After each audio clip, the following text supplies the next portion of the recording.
When you lose your way, gaining some altitude can bring some perspective.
I'm a little out of practice these days.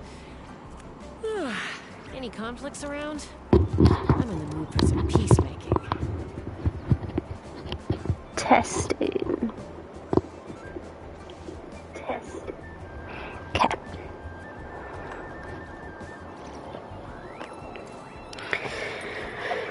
Well.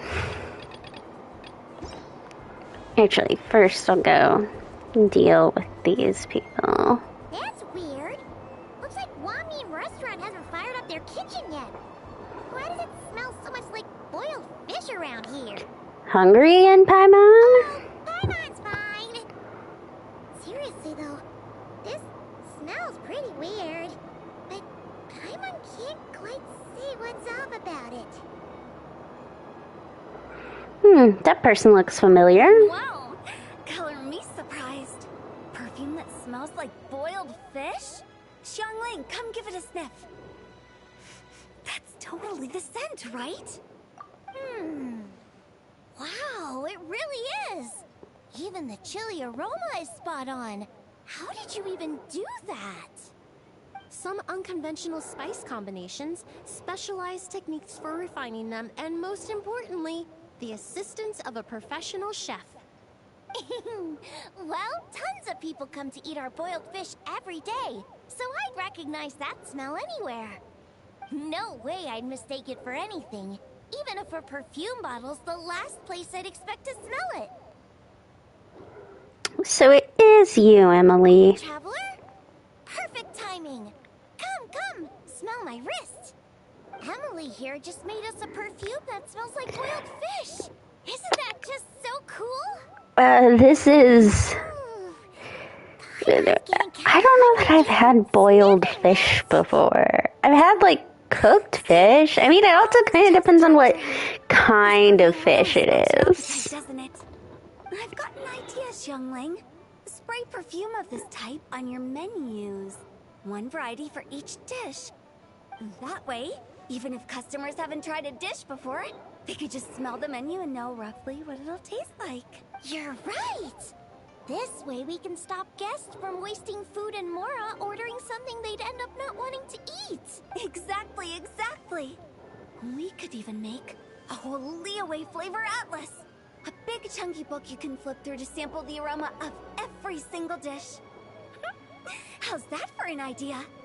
That sounds like stuffing a whole bunch of dishes into the same cabinet. The flavors would definitely get all mixed up. Is this really how perfume is supposed to be used? Paimon thinks it sounds really fun, you know? Just open it up and you can smell all that yummy food. But wait, won't that just make us even hungrier? Food fragrance design is a fascinating field worth exploring. Besides, creations made on a whim are meant for our pleasure. We need an answer to anyone on their account. Use them anywhere you like, whenever inspiration strikes. Besides, it seems like this perfume is already taking effect. That wasn't Paimon's tummy growling. It was hers. I'll spray it on Paimon's head when she's asleep. Yep. Ew! If you're gonna spray something on Paimon, Paimon's head. At least make it something nice, like almond tofu. Paimon won't be able to sleep if it's too spicy. Huh? Why does Paimon smell boiled fish again? Oh, seems pretty hot, too. Unlike the perfume from earlier. Paimon, Traveler, Miss Emily, food's ready. That was sudden. My goodness, never mind all that. All this brain work has left my tummy growling too. Oh, right. Xiangling, could you make me another serving of almond tofu? Zhongli's queuing for some pastries on my behalf, so I'd like to bring some food back for him too. Also, lend me the perfume. Let's see what our dear consultant thinks when he tastes some almond tofu, spritzed with boiled fish scented perfume. Because Zhongli hates fish. Okay. Do we have any others? Let's go see if I can do the Fontaine one. Let's fly.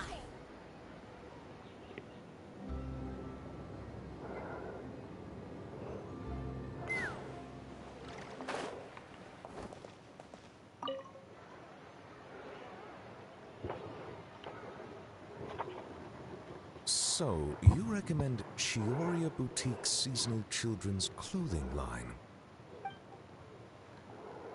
Yes, Monsieur Neuvillette. Olaf often invites Kiara to Chioria Boutique to try on outfits, and they take a bunch of photos. Oh, it's going too fast. Mind if I drop in? Thanks, Traveler. Hey there! Great timing. Monsieur Neuvillette added a new stop to his itinerary, and we were just discussing what kind of gifts to bring. A new stop? A rare opportunity to take a vacation has arisen, and I plan to use it to visit the Melusines in Merosi Village. It has been some time since my last visit, and as such meetings are hard to come by, I wish to prepare some gifts. As you are here, might I solicit your advice? I believe you have already befriended a number of Melusines. I have As not. such, your insights would be most valuable. I have a Melusine friend who loves to paint. Oh, right. I remember. Serene's letters mentioned that Mamere has always been passionate about art. Indeed. Given the environmental variations there, some waterproof paints would make a good gift. There's no Melusine who doesn't like mechanical components. Yeah, that's true. I can help pick some. The Clockwork Workshops usually sells spare components at a discount, and Clockwork toys, too. Then I shall leave that procurement to you. Thank you. Prioritize what you like, without regard to cost. I will ensure you have an ample budget. You can never go wrong with making food. Oh, I fear my culinary experience only extends to making soups. Sidine, are there any foods particularly popular among the Melusines recently? Let me think. Yeah, cakes, macarons, blubber profiterole, pet de fruits. Oh, right, and lots of snacks like Fistos and Fanta. Oh, It's okay to eat stuff like that in I moderation. understand. Everyone has different tastes. And in the interests of fairness and justice, we should have prepared a greater variety of gifts from the start. It is decided. Every one of those ideas shall be adopted. Thank you both for your suggestions. Once the purchases have been made, I will have someone package them up and send each to their respective recipients. Sidine, I believe your delivery address is still the Palais Momonia, yes? Well, me, I get a present too, but aren't they for everyone in Merosi Of Village? course. As I said, opportunities like this are hard to come by, so every Melusine should receive a gift. And you are a Melusine too, are you not? Yeah, thank you, Monsieur Neuvillette.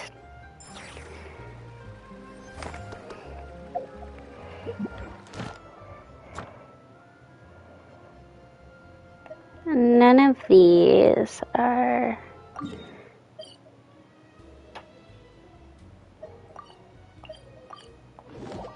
This might be the only... I don't think this will matter, but...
Okay. I just didn't know if that was going to have a reward. The other thing we need to do before we start doing quests is we have something to pick up over here.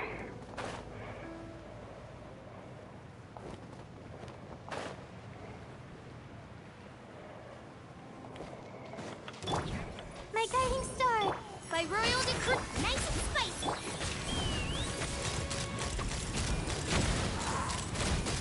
Bullseye! Locked on! Locked on!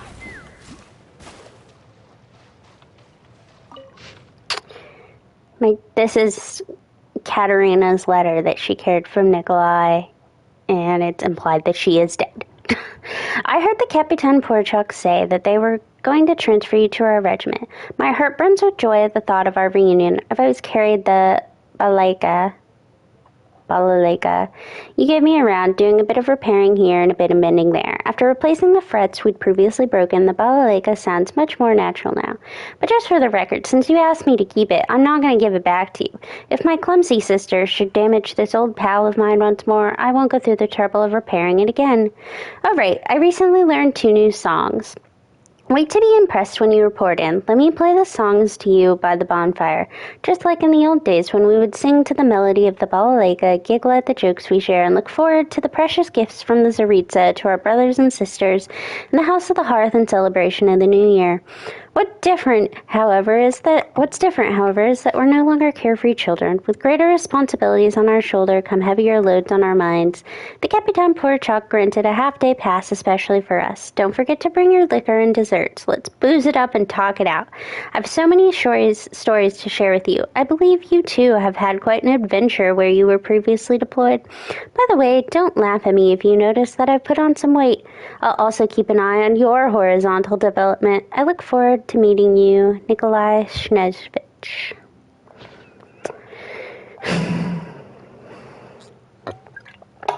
It's implied that she was attempting to go to the cave where he was at and came across this creature. So, okay. Oh, there's more Traveler's Tales of Mundane? Oh, it's still this. I think the problem is I'm going to be stuck on this one with Fremine, and I can't do it. Okay. Let's get started.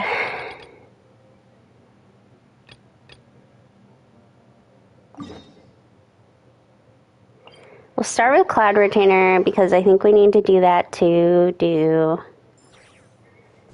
Miss Yelan.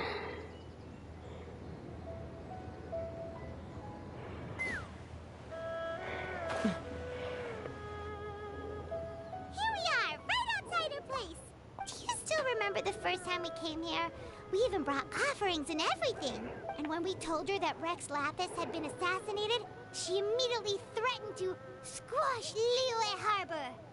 Paimon thought she'd be impossible to get along with. But now that we've spent some more time together, she's really not like that at all. We probably don't need to bring any offerings now that we've gotten to know her pretty well, right? Still, Paimon's got some snacks around here somewhere, so if she really wants something, we can just use that. Huh? Traveler, did something catch your eye? Don't think we've seen her here before. Oh, what a pretty lady. Is she also here to visit Cloud Retainer? Seems like she could also be a powerful Adeptus. Yeah, you're right.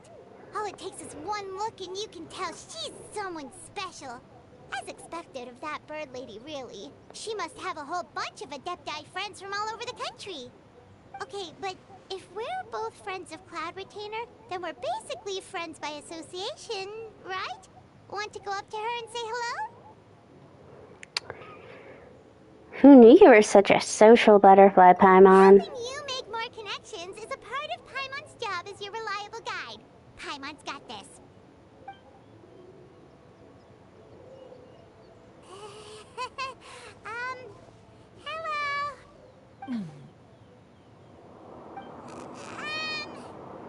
Paimon is Paimon, and this is the Traveler. Just say everything in a nice, even tone. Paimon doesn't think we've met, but we're also friends of Cloud Retainer. May we have the pleasure of learning your name, Madam Adeptus? You two... What is this tomfoolery? Has the shift in form so clouded your eyes that you no longer recognize one anymore? Wait, you're Cloud Retainer? the illuminated bird? But you look human. How did that happen? Oh, donning human form is scarcely any test of one's abilities. As for your confusion, one merely had no reason to indulge such inclinations before. So, you're indulging now because? Well, one has made plans to pay a visit to some disciples at Liyue Harbor. Taking on a human form for such a trip is simply a way to make matters less conspicuous. You? Worrying about keeping a low profile? You're the one who likes to pop up out of nowhere all over the place. In fact, Paimon can think of several examples, like that time when you suddenly appeared on top of a roof without any warning, or...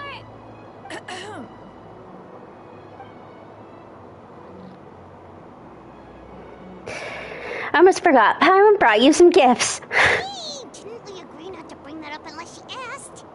Oh? So you have taken care to follow the proper rules of etiquette after all. Most commendable. Alright, we're gonna give her some snacks. Well, this is all Paimon's got. You don't mind, right? One has never found oneself lacking in basic comforts. On the contrary, it is the gesture that one values above all else. So long as you've shown proper respect and consideration, the quantity or quality of the gift is but a trivial matter. That kinda makes Paimon feel a little guilty for trying to keep them for herself. Anyway, where were we before you reminded Paimon about the gifts? Cloud Retainer said she's going to visit some of her disciples. Ah, right. So by disciples, you must mean Ganyu and Shenhe. It's also been a while since we last saw them. Maybe we can come too. One planned to extend the invitation even if you had not raised the matter yourself. Shenhe and Ganyu should be quite pleased to see you again. However, one would first inquire as to the reason behind your visit here. You have cause to seek one's company? No reason in particular. We just found ourselves missing you and wanted to see how you were doing. We were hoping you'd tell us one of your stories. Who knew we'd run into your human form while we were at it? Is that so? If there are no urgent matters at hand, then let us make haste for Liyue Harbor. Ganyu is likely still working at Yuehai Pavilion, so that shall be our first stop. Sounds great! Then let's all go to Liyue Harbor!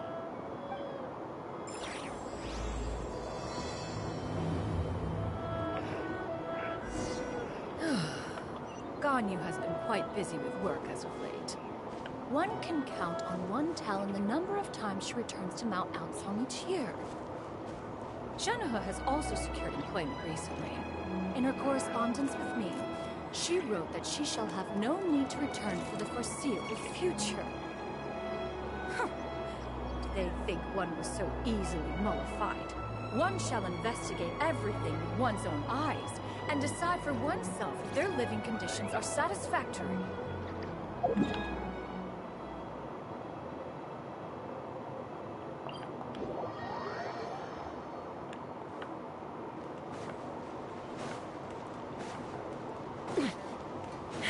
Take me up!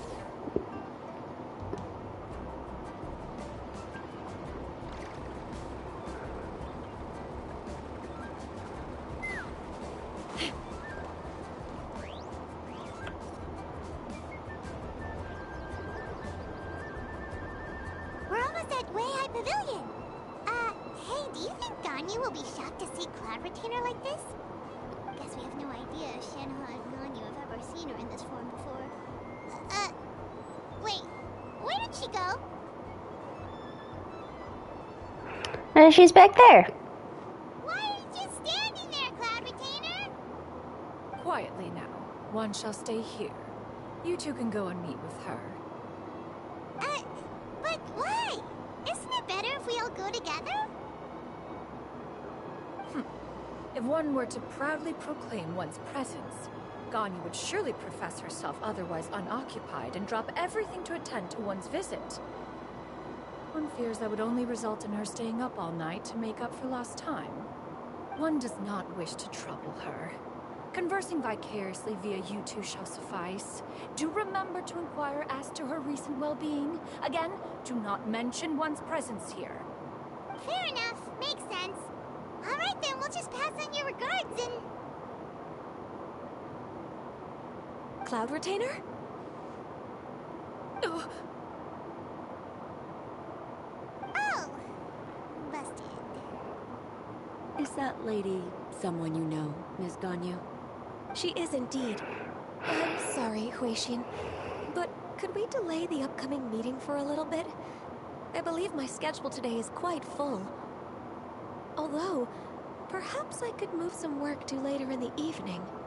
Oh, not to worry, Ms. Ganyu. I'll make the necessary arrangements right away. Thank you, Huixin.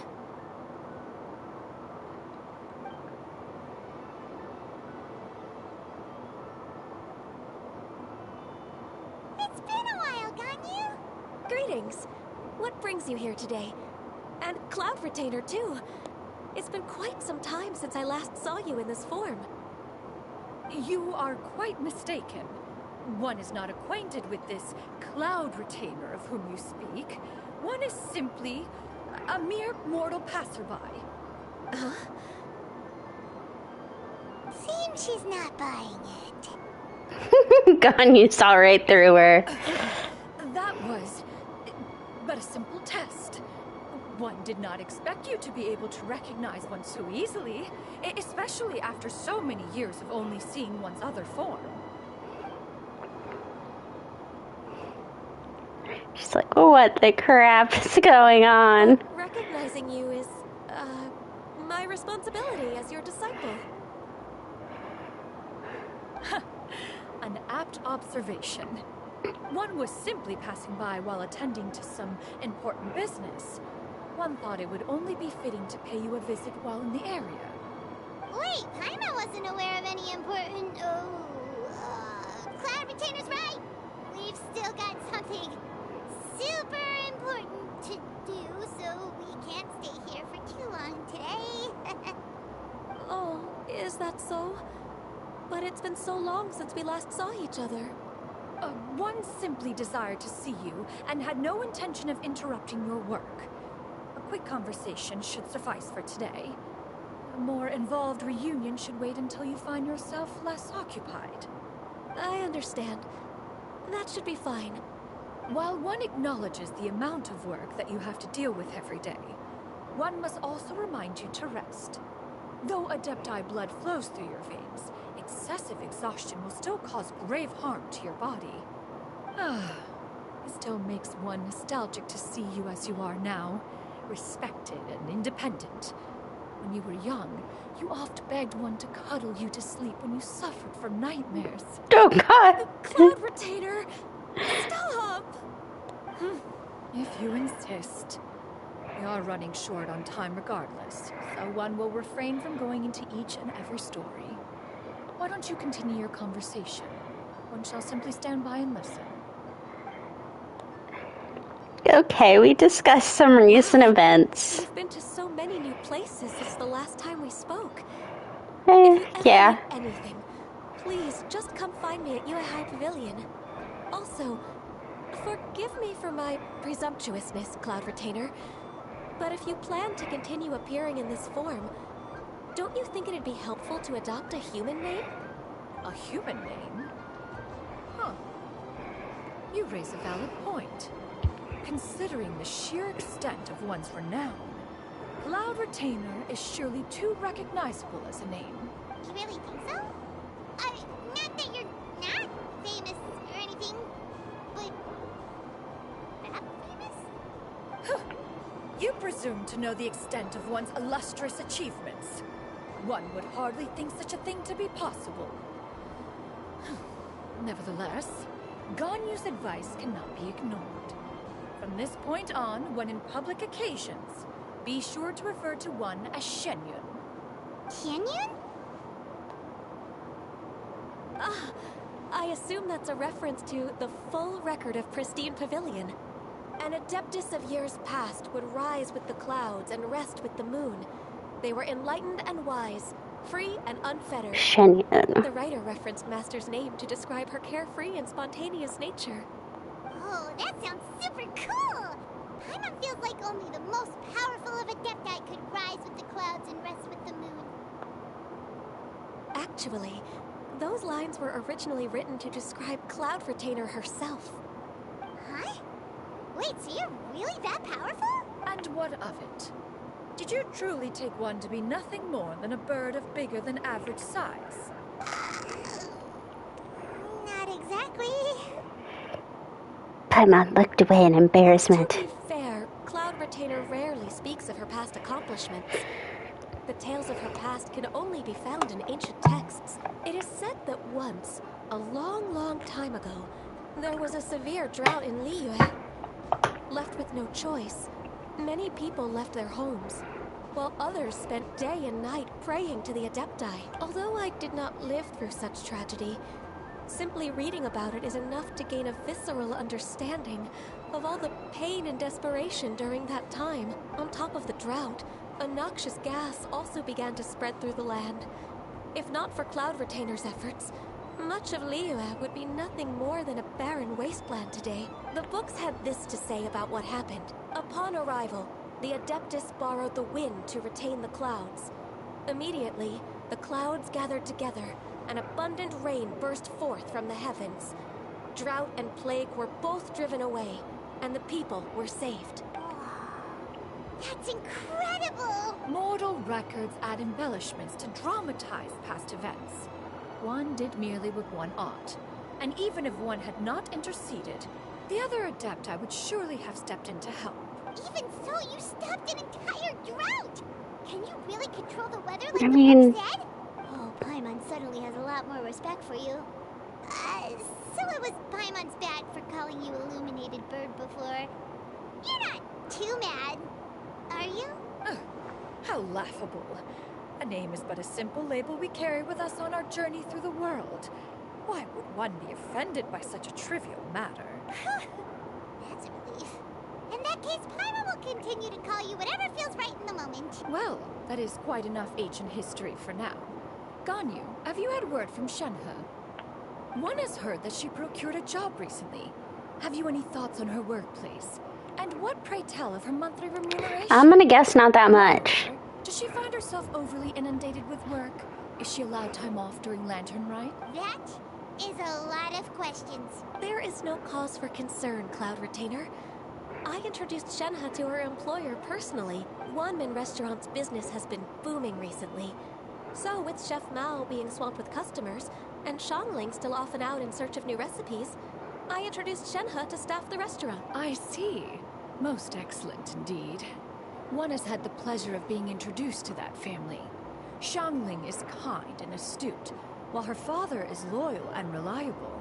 One has no cause to believe that they will make Shenhe's work difficult. Now, it is almost time to partake in the Victuals of Noon. The One Victuals shall of visit Noon. the restaurant in person and see how Shenhe is doing. Huh? But didn't you just say that you had something important to do? Can that wait until after we've eaten? You may return to your work, Ganyu. One shall see to this matter on one's own. There will be many an occasion to dine together in the future. One is certain the opportunity shall present itself most readily. Of course, Cloud Retainer. Please take care. Traveler, Paimon, I'll see you some other time. See you around, Ganyu! Phew. Paimon was pretty quick on the uptake there, don't you think? As soon as you mentioned important business to attend to, Paimon realized that you were just looking to cut the conversation short and not take too much of Ganyu's time. Is Paimon right? No, in fact, it was not an excuse. One is indeed visiting Liyue Harbor for an important purpose. Wait, for real? The moment is not yet upon us. Still, the truth will be revealed to you in time. She really seems to be playing up the whole mysterious Adeptus thing right now. Is it because we just heard that cool story about her powers?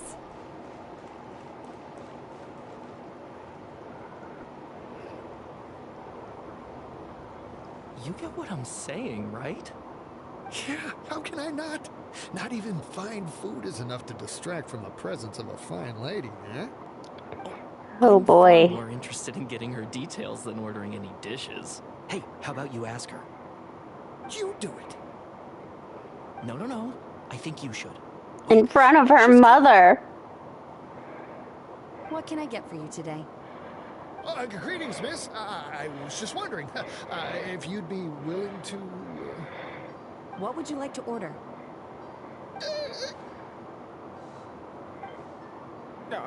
2 servings of Mora meat to go. Good chat. Bye.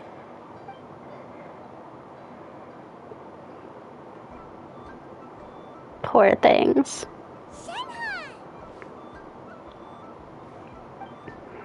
Welcome. It's been a while. May I take your order? Don't welcome us as guests and greet us as old friends in the same line. It's weird. It's been a while, Shenhe. Mm-hmm. And this is?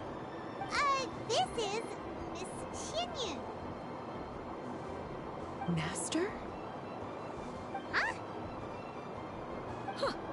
One does not recall ever revealing this form to you before. How were you able to ascertain one's true identity with such ease?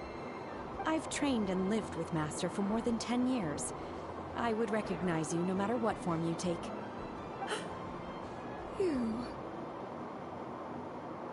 Is something the matter, Master? Hardly. One simply learned of your employment from your letter and came to check on your well-being. And check out the great food, too. Indeed. It's almost lunchtime. My apologies. I'm still on the clock and can't talk for very long. Well, if it isn't the Traveler and Paimon. Are you here for Shenhe? The lunch rush isn't in yet, Shenhe.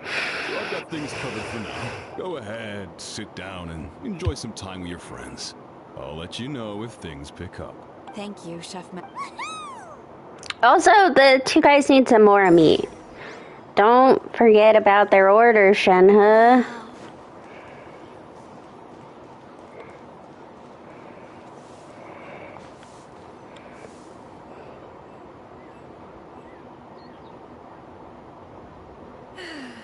It is just as one expected. The owner of Wanmin Restaurant is indeed a most reasonable and accommodating human. Still, the work here entails dealing with quite a varied group of people. Has this been difficult for you, Shenhe? It's been manageable so far. I sometimes run into strange people, but I have figured out a way to deal with them. Seems like you've been making progress. So by dealing with them, you mean... First, I tried to talk sense into them. If that doesn't work, I threaten them with violence. At this point, they usually decide they are in favor of a civil conversation. I still find it weird that there is like a food stand right next to the restaurant. Sounds reasonable enough. Oh, a sensible plan. One is gladdened to see you integrate so well into human society. And you, Master? How have you been? Simply marvelous. Though Mount Outsong has scarcely enjoyed your presence recently, one has hardly found the pleasure of one's own company to be lacking. I see. Just as expected of Master. I love her eyes. What she means to say is she actually misses the 2 of you a lot. I have missed Master quite a bit too. Even though work has been busy lately, I've already had a conversation with Chef Mao about taking some time off soon to visit Master. Oh, you did? Do make note of such matters in your letters in the future. There's hardly a need to keep one in suspense. Whoa. Her mood shot up just like that. By the way, Master, since you are in Liyue Harbor, have you had the chance to visit Ganyu? Indeed. She is similarly preoccupied with her work. There was time only to exchange a few simple pleasantries. Ganyu told us the story of Cloud Retainer's name. It was amazing. We never knew how powerful she was before. I see. In that case, allow me to also share a story about Master's past. Oh? Is that a problem, Master? I believe this to be a good topic of conversation. No, not a problem. One was simply caught off guard. But no matter. Please, proceed. One is most curious to see how much of one's own conversational prowess you possess. Master once participated in a race against Mooncarver. After Mooncarver lost, he insisted that Master's ability to fly gave her a natural edge in such a contest. In response, Master agreed to forego flying in return for being able to use one of her devices in the race. Mooncarver accepted, only to find Master with a brand new device on the day of the contest. Huh. What kind of device was it? It was a mechanical vehicle made out of iron. What was it called again? Oh, an electro-powered bicycle? Oh, you refer to the bicyclical Thunder Flashmobile. One spent 49 days conceptualizing and crafting it. It need only be infused with adeptal energy, and it can cover thousands of miles in one day. Oh, it boggles the mind why Mooncarver ever supposed he might best me in a contest of locomotion. Though he sprinted with all his might, he could barely keep up. Alas, the one flaw of my mechanism lay in its weakness against mountainous terrain. One was thwarted mere seconds from victory, when it was thrown off course and failed to make it across the final stretch. Truly a most unfortunate turn of events. Anyway, do go on, Shenhe. Master, that was the end of that story. Is that so? Huh. With you gone, one has seldom felt the desire to call upon those old fossils for another contest. What is a race without spectators, after all? Have you been lonely, Master? Lonely? Huh. At one's age, entire human generations come and go in the blink of an eye. Even one's own self-directed musings can span several days and nights. 'Tis a most foreign sentiment. The mere mention of it is preposterous. Sure. What is the reason for that look upon your face? It's nothing. It's just... Well, Paimon gained a lot of respect for you after listening to that story of you summoning the rain and everything. But all it took was a few words out of your mouth, and it's like you're back to being that illuminated bird again. I was just a little bit confused. Which one of the two is the real Cloud Retainer? To me, they are both, Master. One is the Master that's widely revered by the people, while the other is the Master that I respect and adore. Huh. One finds oneself exalted yet again with sweet words of praise and flattery of a most extravagant nature. You chose to exalt one with your words, yet you refuse to grace Mount Outsong with your presence for any extended period of time. One would almost question the sincerity of your estimations. Shenhe, you have to visit home more. Paint an inaccurate picture. One has always lived by a single ideal. Eschew all action and abide by no rule. One does as one pleases and speaks as one pleases. Others may critique or praise as they see fit, yet one places little weight in such judgments. She got like, what, 2 sentences of flattery from her disciple, and it's as if her ego is about to burst. Do you have any empty tables?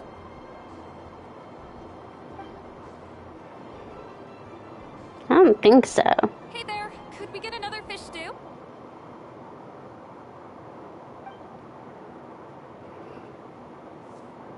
I'm hearing more guests come in. I should get back to work. Alright, good luck with the lunchtime rush, Shenhe. I'll try my best.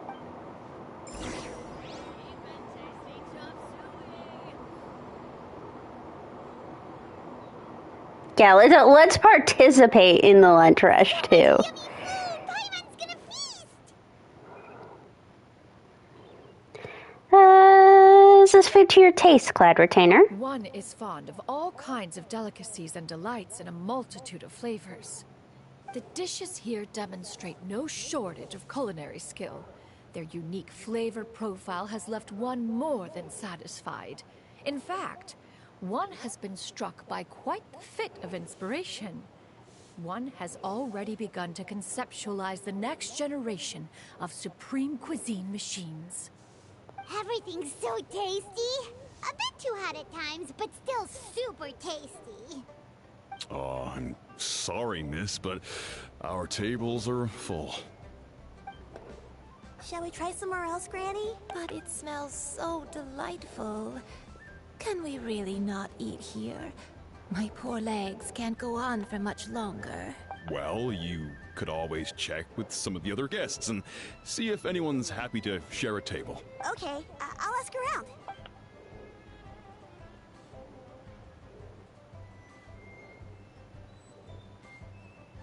Excuse me. Would you mind letting us share a table with you? There are no empty tables left, so... Ah, well, Paimon doesn't mind. What about you guys? I don't mind either. Great. Thanks so much. My name is Shuyu, and this is my granny, Yuendai. Granny? Yep. Is there something wrong with that? No, Paimon's just a bit surprised. She looks so young. Yeah. A lot of people compliment Granny on her youthful looks, but she's actually much older than she appears.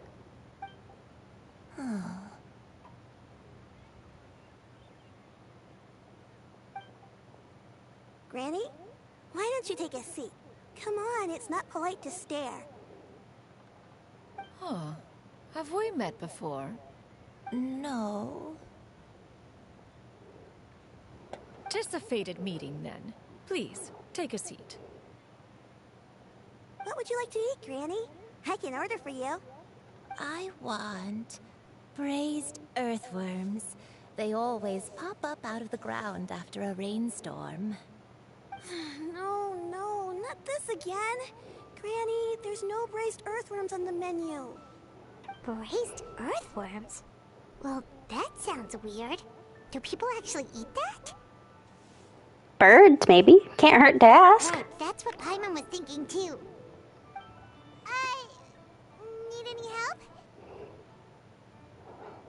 Help? Oh, do you mean with Granny?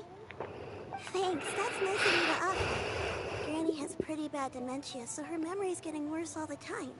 She's always saying things that sound kinda confusing. Actually, her memory's been bad ever since I was little. But it's gotten so bad lately that I even have to remind her who I am every morning. What about your parents? They died young. It's just me and Granny now. Oh, but it's okay. Don't feel bad. Granny loves me a lot, and I love her a lot too. Sure, it's hard at times, but you just gotta make the best of the life you've got. Wow. You're really tough for your age, kid. You're too kind. And me? Oh, what about me? You're tough too, Granny. Plus, you're really gentle, and you're always there for me. Yes, and it's hardly as if I forget everything. I still remember the important things. Wait, what was that really important thing again? Ah, I remember now. It was a dream. I had a dream where everything was dark. Someone was standing in front of me. She told me to come and find her, and that once I'd found her, I would be free. Huh? That sounds super important. But how come you've never told me about it before? To be fair, it is a just a dream. So I forgot about it.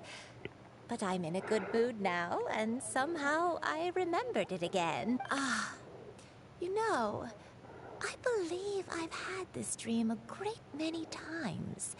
But just how many times have I had it? Now that I do not remember. Wait, so you have a reoccurring dream where someone's talking to you? That sounds spooky. Oh, does that mean you're possessed? Unlikely. Her eyes are clear, and her breathing remains calm and level. One sees no signs of possession. Are you sure? Who do you take me for? Is one not an adept? Am I not an expert? Huh, you're right. Paimon almost forgot you're the expert. In that case, do you still remember what the person in your dreams looked like, Granny? Not anymore. Although, I have a sense that she looked rather like me. But not as I am now. My younger self. A younger version of Granny? This is just getting weirder and weirder. What is going on here? As one said, fate must have brought us together. You may leave this situation to me. Are you sure? It's just a really weird noise in my apartment. I'm Sadie. Shen Yun is fine. Thank you all so much for offering to help. But first, I'm sorry for asking, but, how do you want us to pay you? I mean, I don't even know what services we're offering, so I wouldn't know about payment. We're just curious about your situation and want to help if we can. Thank you so much. You're welcome. But Miss Shen Yun, what exactly can we do to help out this granny? All we have to go off is that dream. Where do we start? That is elementary. Since her dreams portray her younger self, then we shall retrace the steps of her youth. Once we have revisited those places, her memories will likely return. Sounds like a plan. So, Granny, do you remember which places you went to when you were young? Why, of course I do. The heavens above, the earth below, the wispy clouds, and the emerald mountain streams.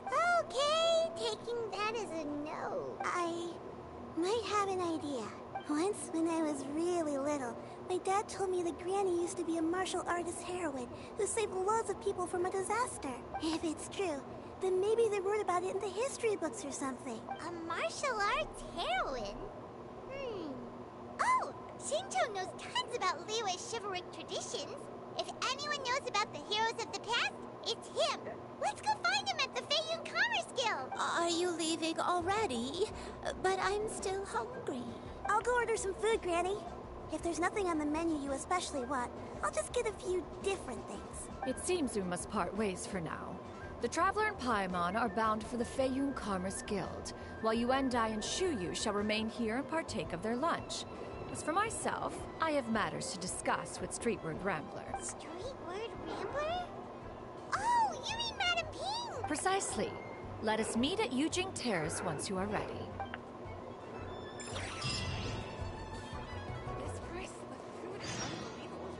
Everyone, please, eat to your heart's content. Today is my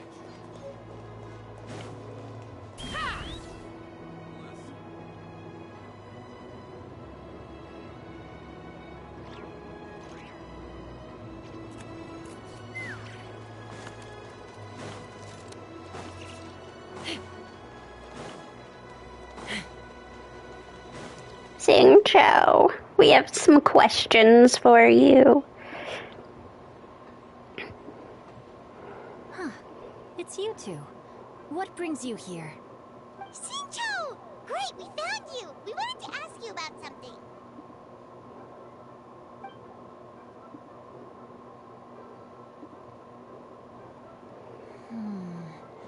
That's not a whole lot of information to go off of.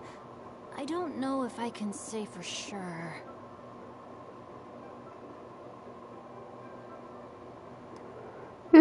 Anything is helpful and appreciated. I can't pinpoint her identity from your description alone. But considering her age, I am reminded of a nameless heroine who's been featured in various chivalric novels. Nameless heroine? That's right. The novels often speak of a great drought from 50 years ago. As the people suffered, a nameless heroine appeared and began to clear away evil spirits and bandit camps. The people idolized her, but never learned her name. All they knew was that she always acted alone. Later, though, she supposedly fell in love with a similarly noble-minded exorcist from Mount Tianheng. They were well matched in more ways than one, often fighting together as a fearsome duo of otherworldly strength. After the drought ended, the heroine and the exorcist left the public eye and began living a reclusive life in the mountains. All that remained were tales of her incredible accomplishments. The way this nameless heroine faded from fame into obscurity later in life is not too dissimilar from Miss Yuendai. I hope that's somewhat helpful. Thanks a lot, Xingqiu. We knew it'd be worth talking to you. It's nothing at all. Just something I came across while reading. I did do a bit of extra research on her story. but it was just out of personal curiosity. Well, Paimon still thinks that's super cool. Oh, wait, Xingqiu, if you've read up on her, do you know of any places often associated with her? Let me think. In the novels, the nameless heroine always appeared near one of 3 places. Wangshu Inn, the area just north of Jueyun Karst, and Jingyun Peak. Perhaps the real-life heroine who inspired the character was also often seen near those 3 places. That would explain why those locations appear in the various novels written about her. Thank you so much, Xingqiu. You're welcome. To be honest, I found some parts of the story confusing when I first came across it. If Miss Yuendai was indeed the original inspiration for the character, she may just be able to help me put the pieces together. It's rare for a chivalric hero to fade into obscurity during their lifetime, even after retiring from the public eye. But no one ever saw or heard from the nameless heroine again. There were even rumors that she became extremely ill. I've never understood why someone would go to such lengths to erase themselves from public memory. It's almost as if she was trying to hide from something. There's probably far more to the story than what's been written. We'll be sure to tell you if we manage to uncover the truth. That's a deal. Perhaps, behind the truth of it all, there lies a story more fantastical than any work of fiction. Paimon feels like we just learned so much from Xingqiu. A drought, a nameless heroine, a life of seclusion. Wait, why does the story sound super familiar? Oh, right! There's a drought in this story, too! Xingqiu, are droughts super common in Liyue or something? Well, they used to be. But people have long since developed methods to prevent them, like by cultivating the soil or digging canals. So while droughts do happen from time to time, they are rarely regarded as true disasters. The drought 50 years ago is probably one of the worst we've had in the last several centuries. The crops withered, the streams ran dry, and the monsters in the mountains became rabid and agitated. Countless caravans were attacked, and people who lost their homes came together to form bandit groups. What started as a natural disaster soon became a human tragedy as well. That sounds awful. Yeah, and that's exactly why the nameless heroine was so beloved. She must have been someone of true integrity, to do so much for the people while asking nothing in return. Still, as terrible as that drought was, it was nothing compared to the truly calamitous disasters that befell this land in ancient times. They say that back in those days, disasters were both more severe and more common. Only the strongest of Adepti could hope to dispel the ruin and devastation. Do you have any other questions? We're good for now. We're just going to head back and meet up with Miss Xianyun and the others again. Paimon hopes that Granny Yuendai will be able to remember more of her past. She used to be a great hero. I mean, she may have been a hero. We haven't confirmed this yet, Paimon. See you some other time, Xingqiu. Thank you so much for your help. It's no problem at all. Safe travels.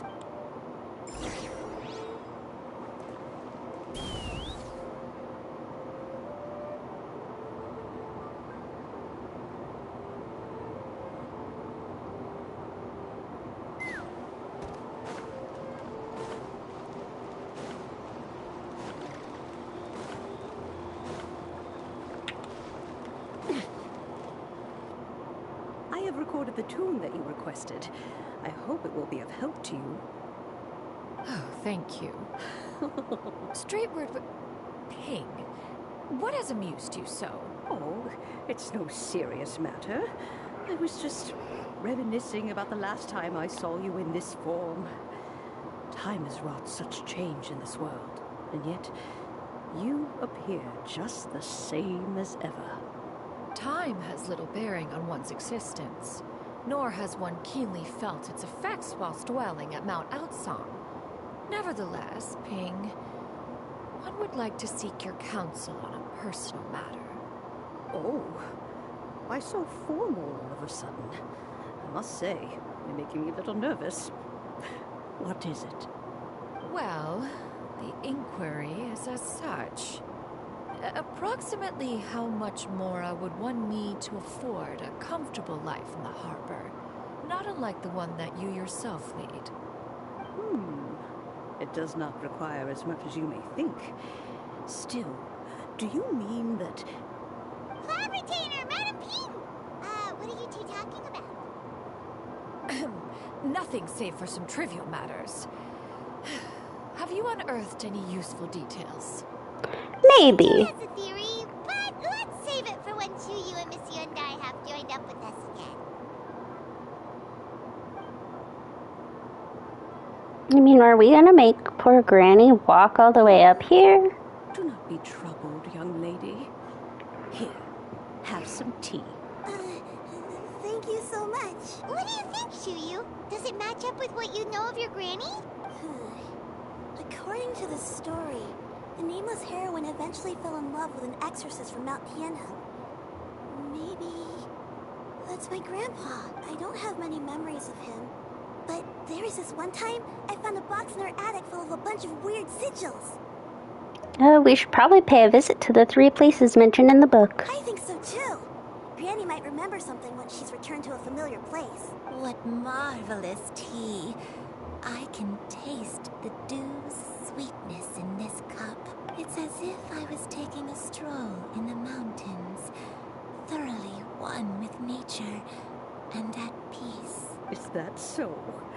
Then please drink as much as you like. There's no need to hurry.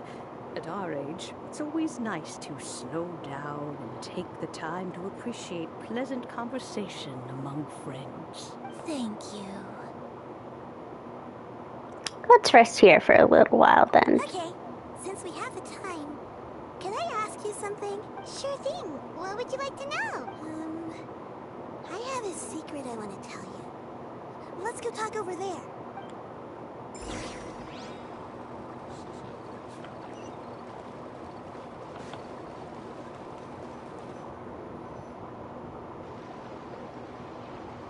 What's wrong, Chuyu? Well, I've been kind of meaning to ask ever since we started talking in the restaurant. But are you guys all adepti in disguise? Oh! How about that? Why do you say that? Well, you guys just seem super special.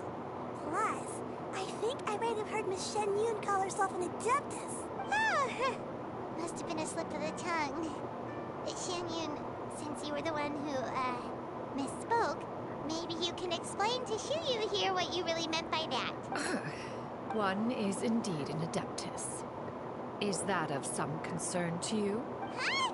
I knew it. You don't sound surprised at all. Well, one time when I was a little kid, I saw a pure white illuminated crane. I had this super high fever, and Granny wasn't around. I was feeling all icky and gross. But then this snowy white crane flew down from the sky. She put me on her back and flew me to her cool Adeptus house and fed me some sort of magic potion. When I woke up, I was already back in my bed and my fever was gone. I really wanted to thank her, but I was too sleepy to stay awake, so I never got the chance.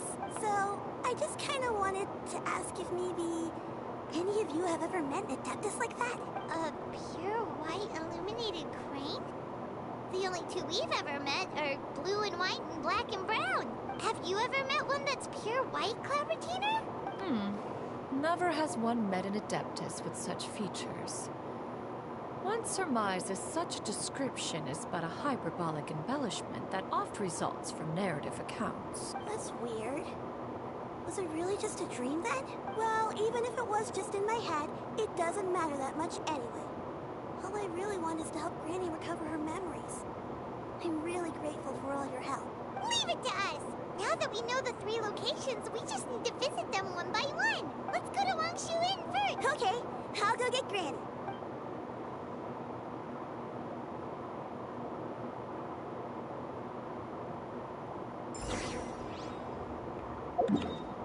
Alright, off to Wangshu Inn. Maybe we'll see Zhao. Wangshu Inn.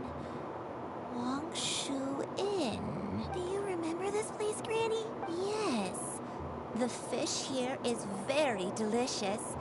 And if you look out into the distance, you can always spot a bird that's been left behind by its flock. I believe I used to have a room here. It had a window.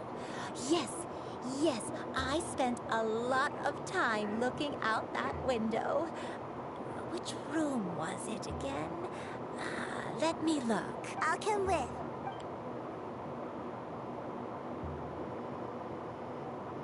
Paimon's still having some trouble understanding what she's talking about, but if she's so familiar with this place, that must mean she lived here, right? Wait, huh? Whoa! Shell! What are you doing here all of a sudden? You scared the living daylights out of Paimon! I sensed a non-human presence and decided to come take a look. If you're here, then there's likely no trouble afoot. I suppose there's no cause for concern. It's been a while, Cloud Retainer. I see you have returned to your previous form. You've met her in this form before? I have indeed. I fought alongside her in this form on many occasions during the Archon War. I guess this form is probably easier to fight than a bird. Was it anything like this? Behold, the glory of one's newest invention, the Bang Bang Continuous Fire Mechanism. Hands up and surrender, or be prepared to face the full might of the Adepti. An impressive invitation. Paimon knows her all too well. Even so, Cloud Retainer was not always as ostentatious as you describe. You may be unaware, but her talent with Adepti sigils is just as formidable as her skill in mechanics. The Archon War reached its peak after Guizhong's death. The Cloud Retainer who fought beside me in those devastating battles was taciturn and solemn, only speaking when she had to activate her sigils. A Cloud Retainer who barely talks? Paimon can't picture it. But what happened after that? If you were so powerful in your human form, why did you decide to take up your bird form again? Once one had bid farewell to the world of mortals, what use would one still have for such a shape? When dwelling It's true, I guess living on the mountain, you probably... Bird's probably an easier form. Form is hardly the most fitting of choices. After the war, Cloud Retainer retired to Mount Outsong, only revealing herself to the occasional visitor, and always in her avian form. Although I do believe there was an occasion some 30-odd years ago when she decided to don her human form. I believe it was for the purpose of... One believes there is little need to relive bygone matters. Granny, are you okay? Back then, at this place, Perhaps this conversation should end here. I shall take my leave now. Should you encounter any trouble, you need only call my name. However, given that you are traveling with Cloud Retainer, I trust you are in good hands. Everyone! I think Granny is finally beginning to remember her past. Slowly now, calm your mind and recount what has been recalled. A long time ago, I stayed here to recuperate from my illness. Huh. So what Shinto said was true! You did fall ill! Was that why you went into hiding? I don't remember. I'm very sorry, but I can't even remember the name of my illness. The only thing I can remember is that it took a great toll on me, and there was no cure for it. I was confined to my room in Wangshu Inn, where I spent many days unconscious. I'd come to every once in a while and stare at the migrating birds outside the window. It was a solemn sight. I remember crying, but I'm not even sure I knew why. One day, I met a traveling merchant. Upon hearing of my illness, he sold me a bottle of soul-revitalizing tea pills. He told me that the pills were concocted using Adepti blood and could be used to alleviate my symptoms. Sure enough, I made a full recovery. My illness remained dormant for several decades after that. So the dementia you're suffering from now is actually... Wait, but if your illness remained dormant for several decades, are you saying that what you're going through now is just a relapse of what happened all those years ago? And it was all thanks to the pills that you managed to keep the symptoms in check? Paimon's brain kinda hurts. Do you remember anything else? I'm sorry, I don't. Oh, if only I wasn't so useless.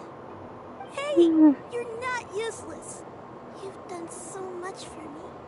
Watched me grow up. Raised me. How could you say that about yourself?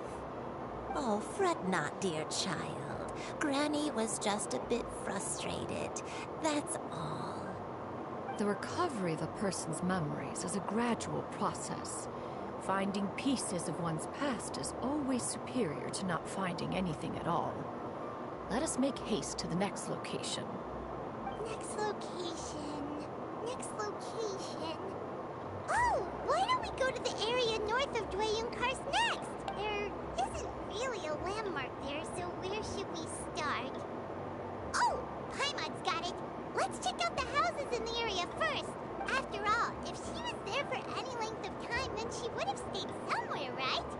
Oh, Paimon's really got her thinking cap on today. At this rate, we'll recover all of Granny Wendai's memories in no time.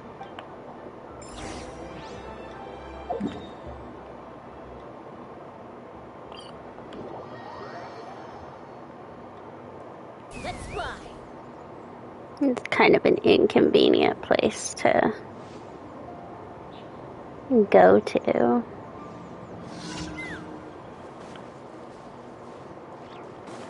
Whoa, why are there so many treasure hoarders here?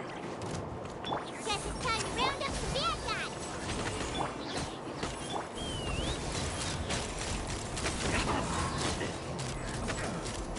Bullseye! Bullseye!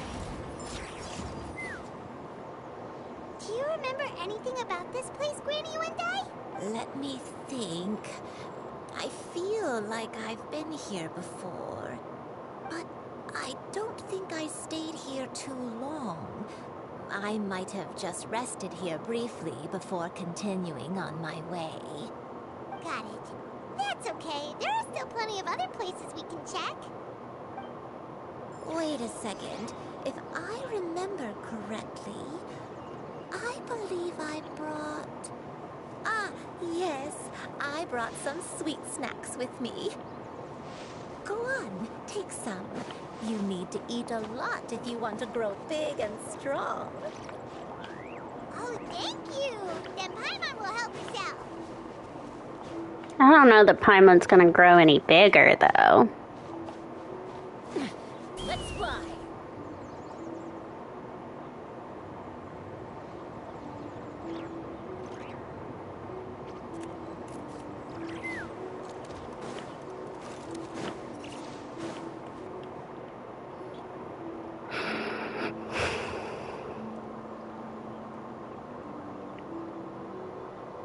Paimon sees an abandoned house. Why don't we take a break over there? This place... it's...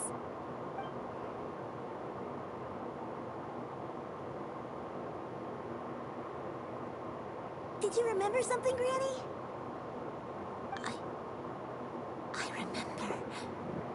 Show you. This is where your father was born. It was a moonless night. I had been injured, so your grandpa was supporting me. We fled together with some being in the fog behind us in hot pursuit. I had exhausted my strength when the labor pains came on, so we took refuge in this house. Your grandpa set up a barrier outside, but neither of us knew if it could hold the monsters back. I remember that night. I remember falling to my knees, reciting a prayer over and over. I alone am the source of this sin. Punish me as you wish for forsaking my oath, but spare my innocent child. Sin? Oath? Did Did you do something wrong? I don't know. I don't remember. I only remember praying in the darkness with all my strength until the sun finally rose again and the fog cleared out. Eventually, the house was filled with the sound of my baby's first cries. That baby was your father. I remember I clutched him tight to my chest and wept tears of joy. It was the first time I'd ever felt such happiness in my life. My dad? He was my pride and joy, and so are you, Shuyu. You're so much like him, and I love you both so much. But you're always going to be different from me. Why? Just what did I do? I don't care what you might have done, Granny. You'll always be the person I love more than anything. You're too sweet, Shuyu. I'm lucky to have you with me. If not for you, I would not have had the courage to come here, to try to remember what I had forgotten. All right, let's not stand around any longer. There's one place left, yes? Let's go take a look. If one recalls correctly, the next place should be Qingyu Peak. Yuandai, how fair...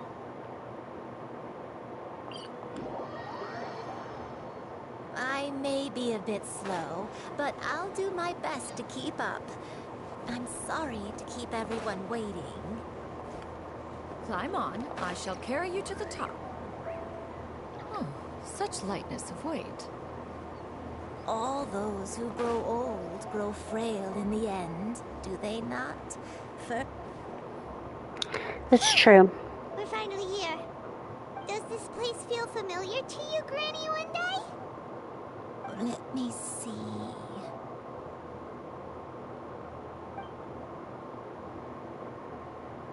How strange. Have I lived here before?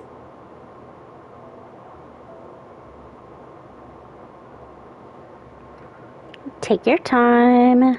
When we were at Wangshu Inn and the abandoned house earlier, though I couldn't remember everything, I still felt a sense of familiarity.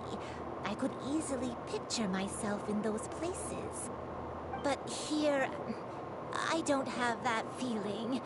Perhaps I did come here in the past, but it just didn't leave a strong impression on me. But did the stories get it wrong then? We can't expect them to get everything right. Yeah, that's true. But they're also the only thing we have to go off of. Paimon was hoping this place would jog Granny Yuendai's memory just like the others. I'm sorry to disappoint you two. It's alright. We're not going to give up yet. We'll figure something else out. Just you wait. Thank you. If only I could remember. Huh? That way. What's that mountain? Oh, let Paimon look! Huh? Isn't that Mount Aocang? Looks like we've come full circle. Mount Aocang. Mount Aocang. Granny, are you okay? Don't push yourself, Granny. It's okay if you can't remember. You shouldn't do something that makes you sad. Mount Aocang, What am I really?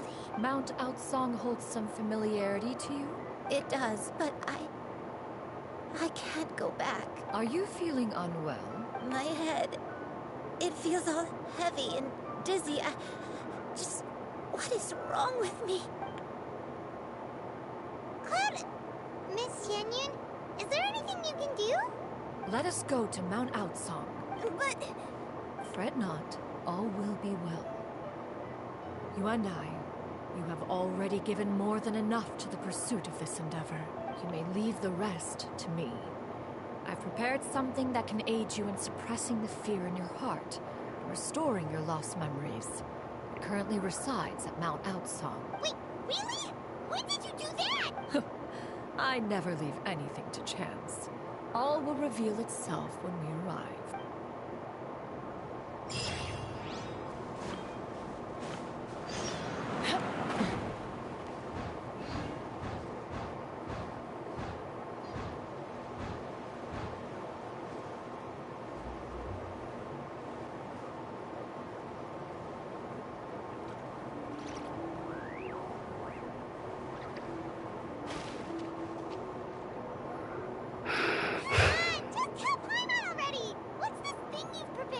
Here, this is it. Huh? But isn't this the mechanism that you were tinkering with when we first got here? Oh, is it another invention of yours? Precisely. A recent one at that. I am most pleased with the result.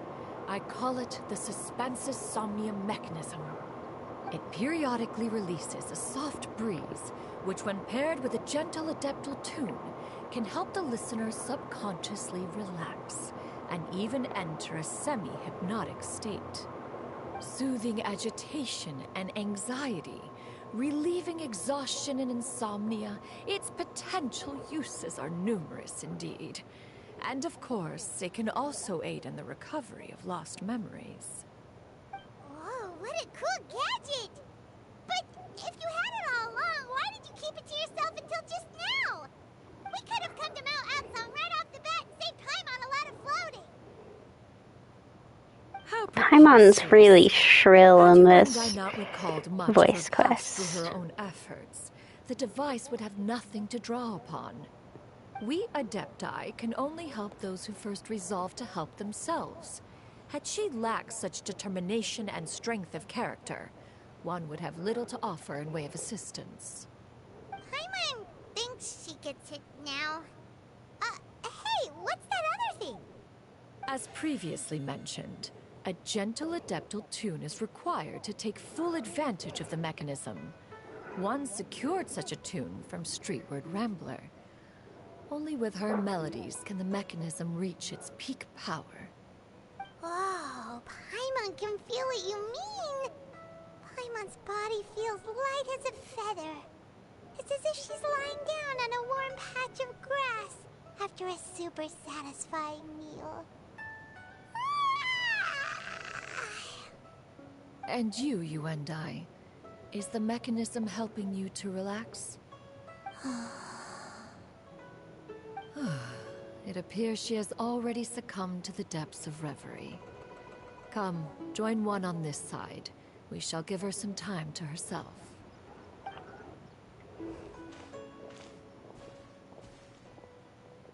Maybe we should have her sit down. The drought is over. But why do you look like you want to cry? The potion. It's nearly run its course. I've never regretted meeting you. Not even for a second.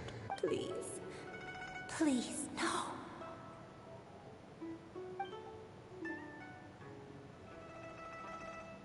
Have you forgotten? This is the world you left behind. One of gentle breeze and morning dew, perfectly straddled betwixt the realms of heaven and earth. This is your home. This is where you belong. You should have never left. The you of the past, the me from not that long ago. We should have never.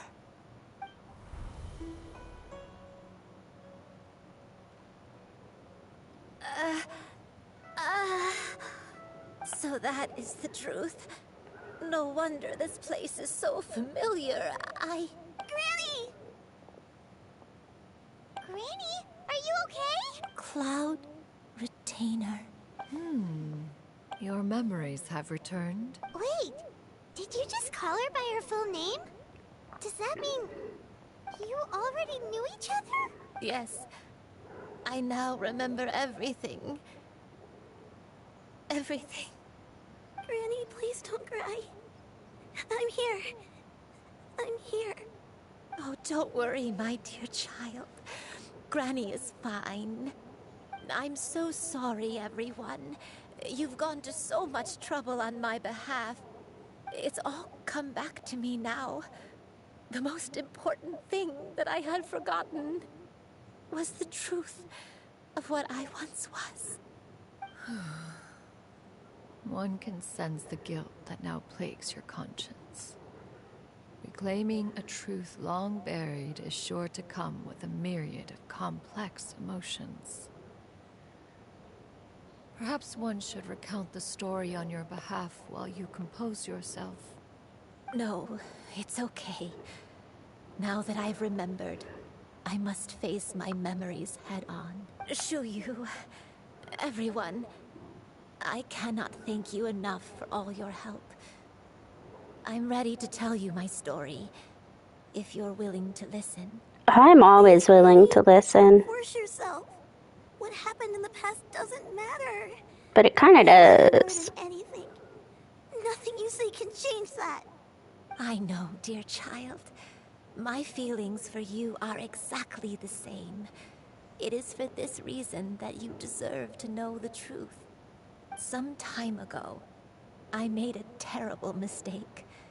One for which I could never atone. Is this the sin that you mentioned in Dwayne Karst? What happened? I am, in truth, not a human being. My real form, one that I held for centuries, was that of a wild crane. I spent many, many years living on Mount Outsong, bathing in the soft breeze and drinking the sweet dew of the mountains. At some point, I somehow gained wisdom and sentience. The Lord of the Mountain, Cloud Retainer, became aware of my existence and began to share many stories with me. She even passed on the secret of cultivation to me. Though she never took me on as a formal disciple, I always saw her as my master.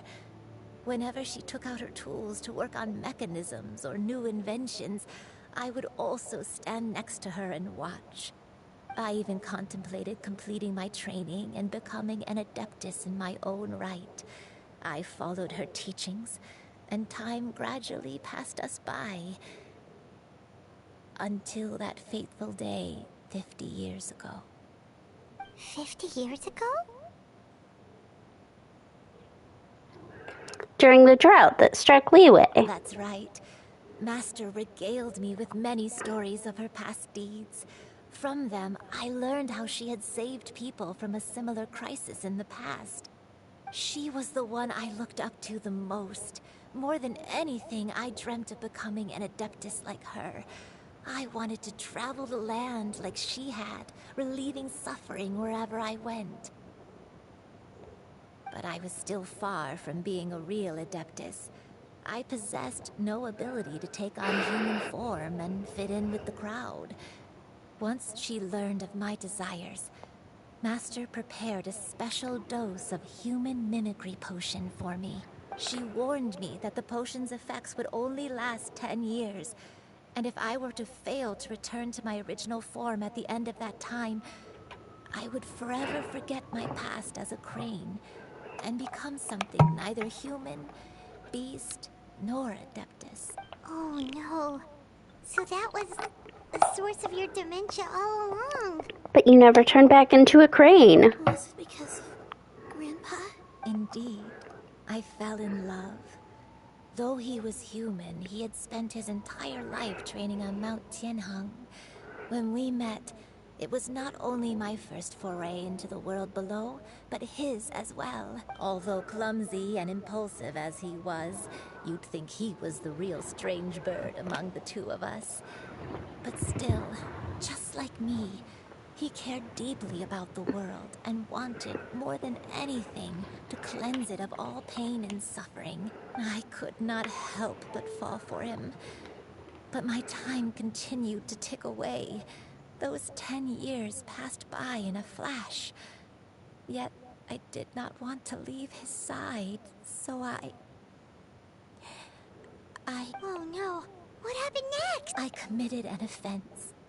I wanted to stay with him, even if it meant living a life full of pain and suffering, even if it meant that I would eventually turn into a monstrosity. I knew I had betrayed Master's hopes, but I was too ashamed to face her. So I wrote her a long letter instead and asked someone to leave it outside her abode. I was convinced that she would not support my decision, and I lacked the courage to speak to her face to face. In my shame, I fled and tried to hide from the world, such that no one would be able to find me again. So that's why the nameless heroine hid herself away. But that was only the beginning of my troubles. I began to suffer from a strange illness. My memories became hazy and confused, and I could no longer keep myself awake. I understood that my pain was caused by my refusal to return to the life I was fated to lead. Along with my memories as a crane, I soon forgot the true cause of my suffering as well. I knew only that I had committed a sin. All I could do was pray for forgiveness, even if I had long forgotten what needed to be forgiven. Looking back, I was beyond lucky to have come across that traveling merchant at Wangshu Inn. It was such a fortunate coincidence that we were there at the same time. If it weren't for those soul-revitalizing tea pills, I probably would have... Granny! What's wrong? Coincidence? Why did I ever think it was a coincidence? Tea pills concocted using the blood of an Adeptus? No, it couldn't be. Master, don't tell me. Back then, that merchant was actually... Human custom would dictate the conferral of gifts to be in order when one's progeny is wedded, would it not? Consider the pills a symbol of one's best wishes.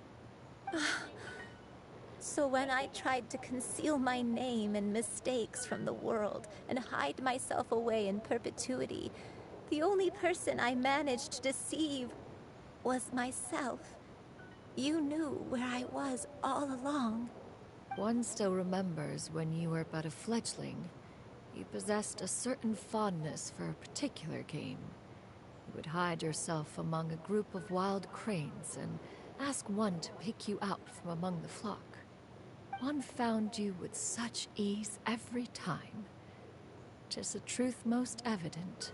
One always recognizes one's own, no matter what form they may take.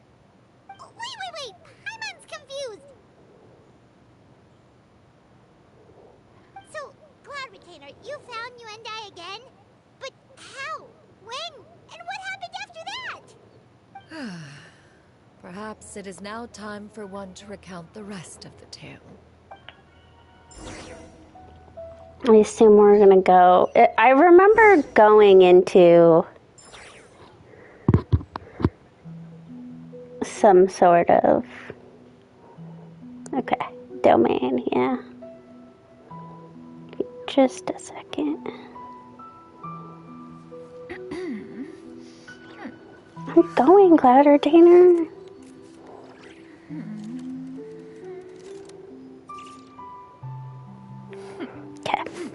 One was furious upon receiving your letter. Seized with anger, one set out to bring you to your senses.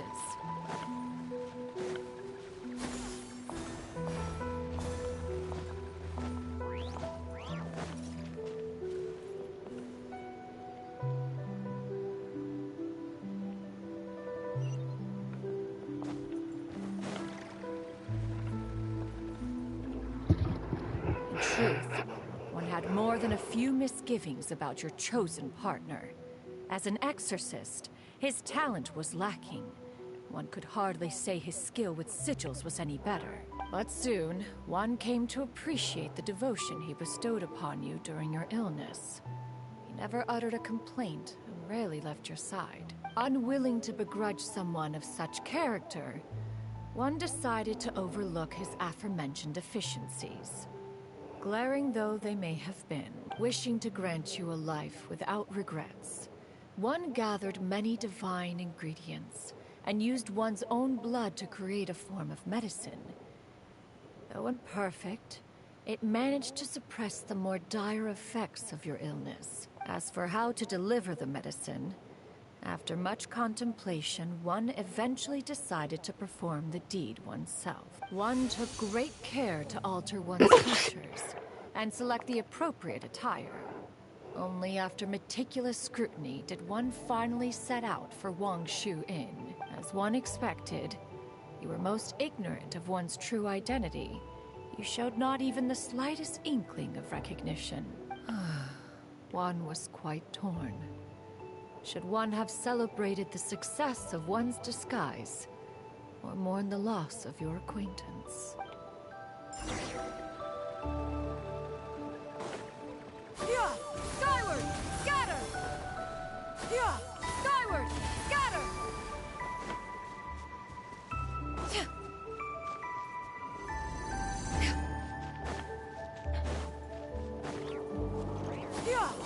Nevertheless, one would speak to you about another matter, if you are amenable. Even considering your loss of memory, one was simply flabbergasted that you could so easily forget the consequences of consuming medicine infused with Adeptal blood. Its proclivity to attract monsters is hardly that complicated of a concept to remember. To think that you tried to travel while weak from sickness and heavy with child. Had one not intervened to clear the fog, all of you would have been lost during the night. Yeah! Scatter!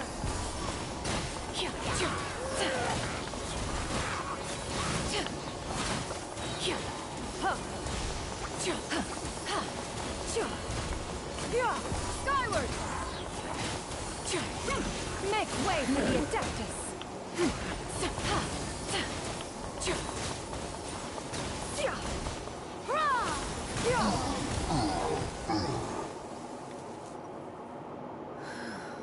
Those monsters would hardly have pursued you with such ferocity without sufficient incentive.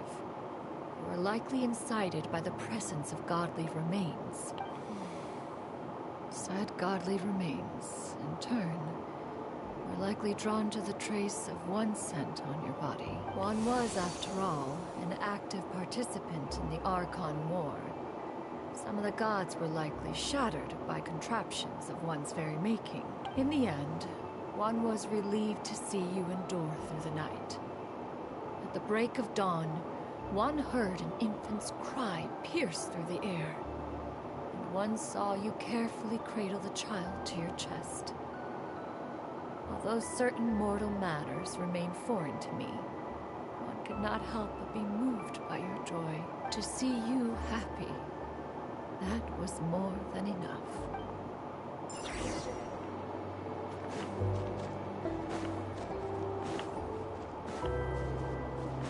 That was the part I remember. That was like one of the only parts of the quest I actively... Understanding of the events. Wait, but if that's true, then the crane who took care of me when I was sick must also be...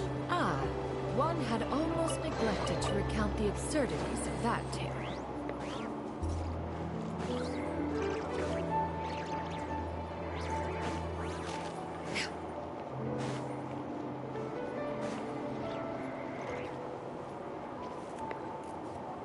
Just as Yuendai troubled one with her antics, so did you give one many a headache. Upon finding you burning with fever, one made plans to bring you back to one's abode for treatment. However, upon seeing one's form, you began to cry, refusing to get on one's back. When one asked you why, apparently you believed that one could not possibly be a true Adeptus, because all illuminated cranes are white from tip to toe. One had no choice but to apply powder to one's body to conceal the variegated nature of one's appearance. You became more than amenable enough when one stood before you devoid of any other coloring. It bears mentioning, however, that as a crane, Yuendai was nearly entirely pure white in color. Though you had never encountered her in that form, you still recognized the essence of her being. Perhaps fate brought you two together in more ways than one.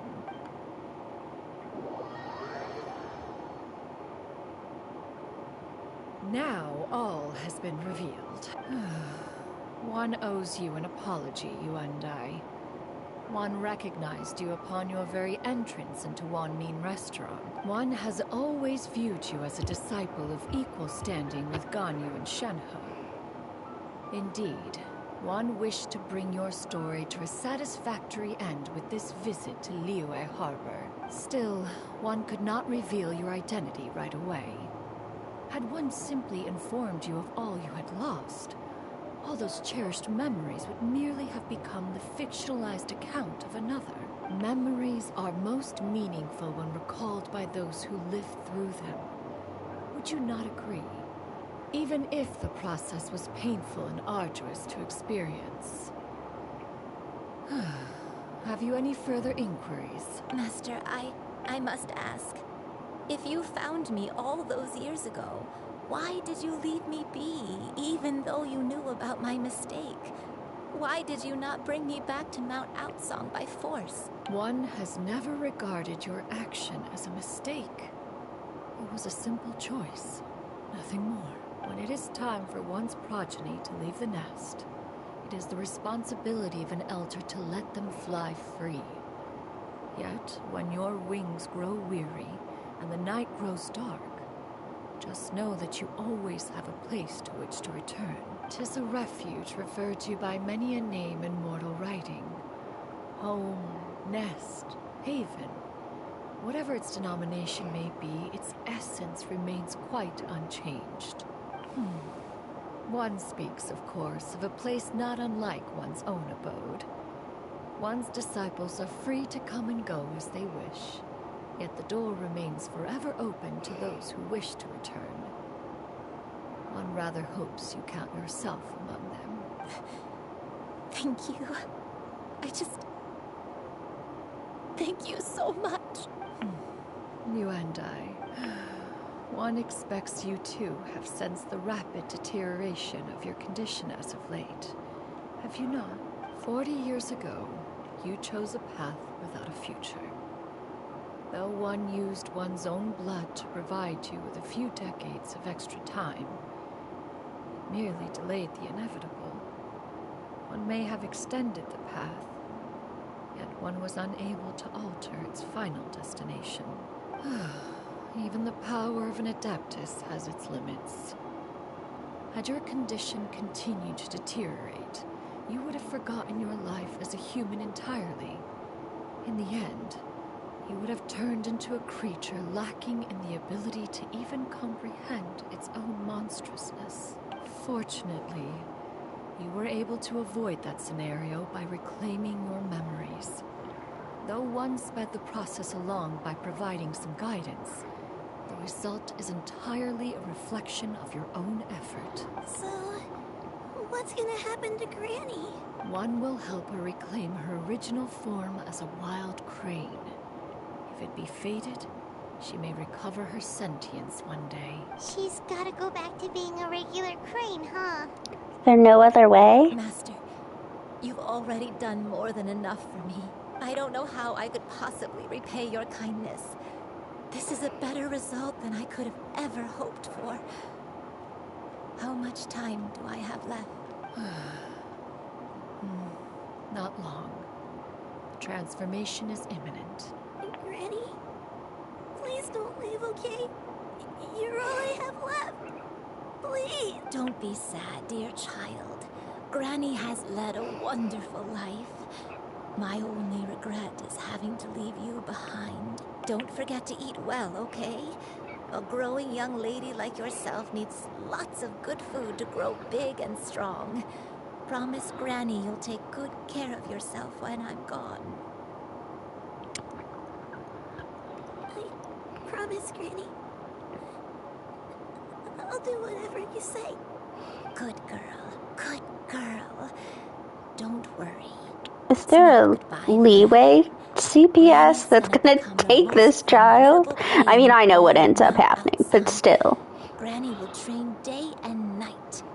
I won't stop until I can turn into a human without having to rely on anything but my own power. When that day comes, we'll be able to live together again. You and I.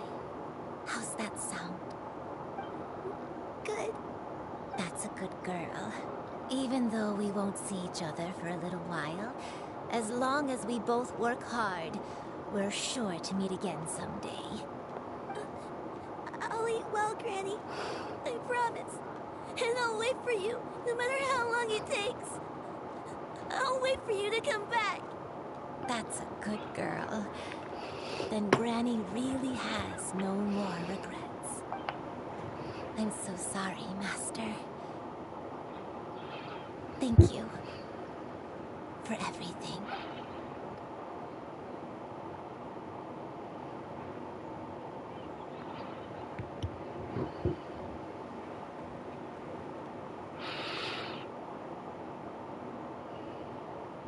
There's a frog. Can you have a frog to eat? I don't know if cranes eat frogs. I don't really know what cranes eat, to be honest.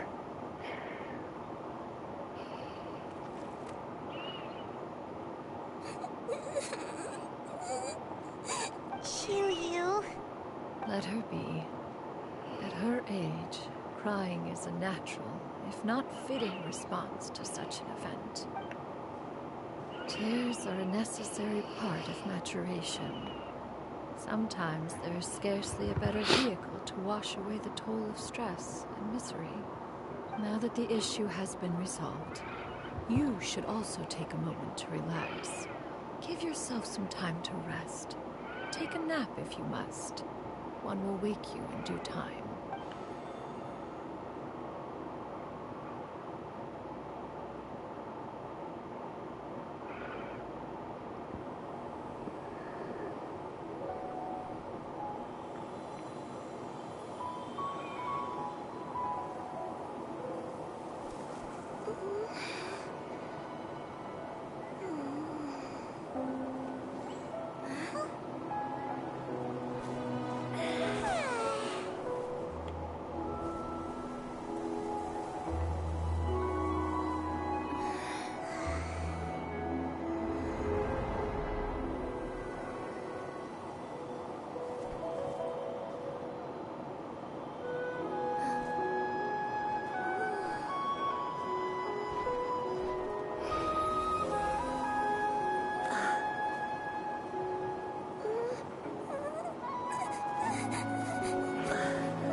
We would see each other again, that our days of separation would finally end, and all my troubles would be behind me.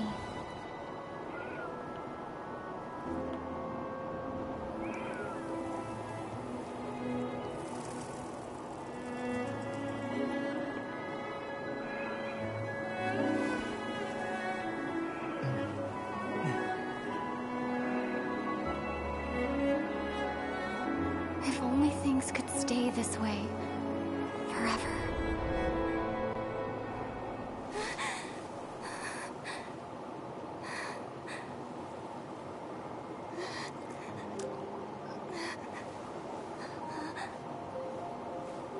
A nightmare? Curious. If you're relaxed, shouldn't your dreams be pleasant? It was a good dream. It's just... You weren't ready to wake up.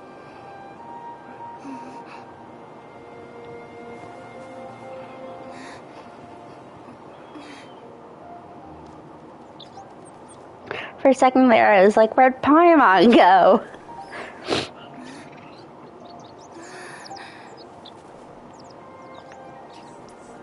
Eloquent as one may be, words of comfort are not one's strong suit. You are doing all you can. One can see your strength of will, your fearlessness in the face of danger.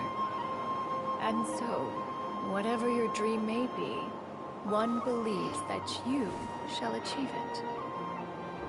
Of course, whenever the perils you face overwhelm you, or you become weary, one is always here for you. After all, as an elder, it is only right to look out for the young ones. What if I'm actually older than you? Chicken drumsticks. Huh?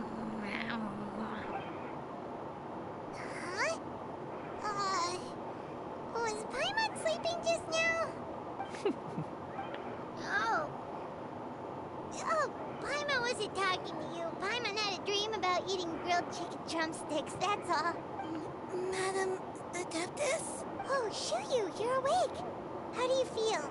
I feel a little better. Thanks.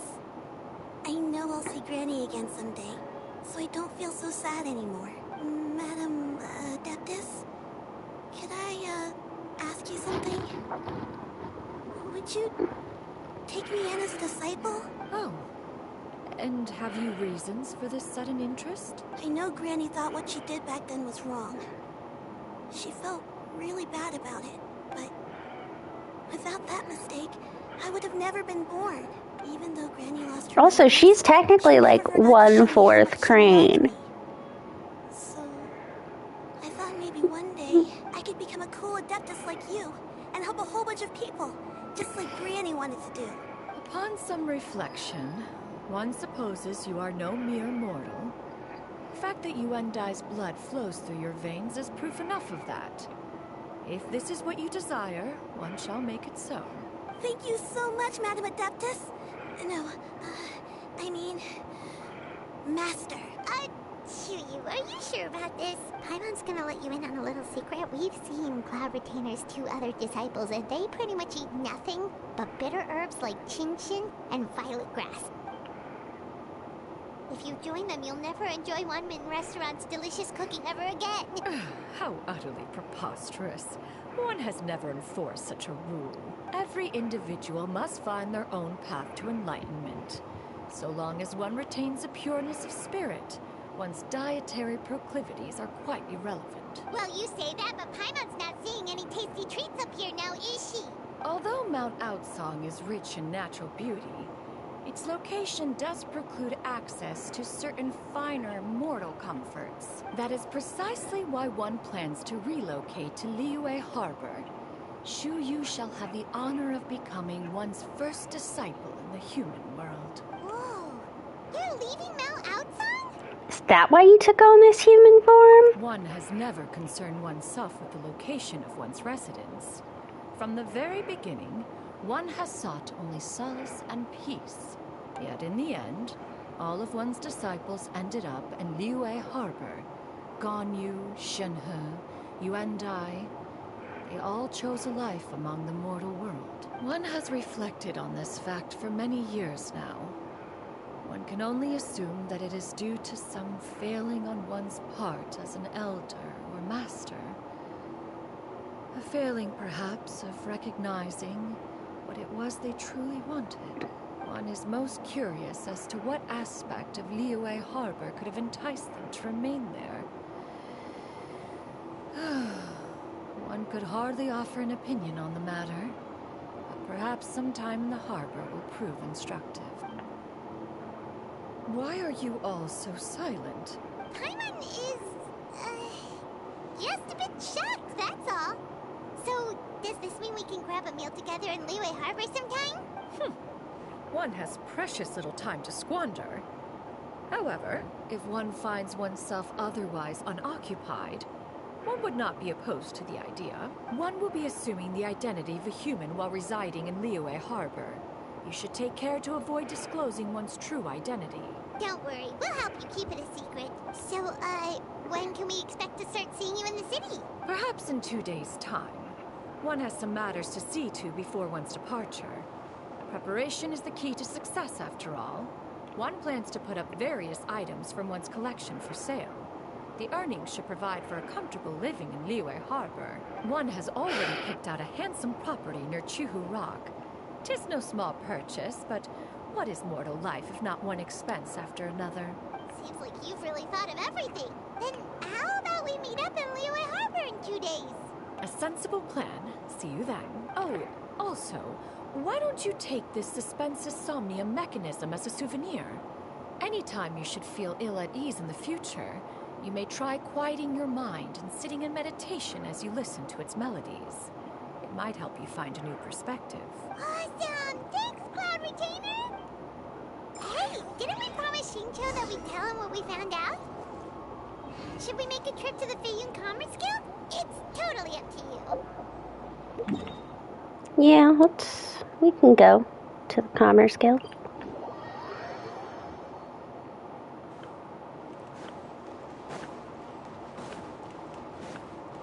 Hello, Shincho.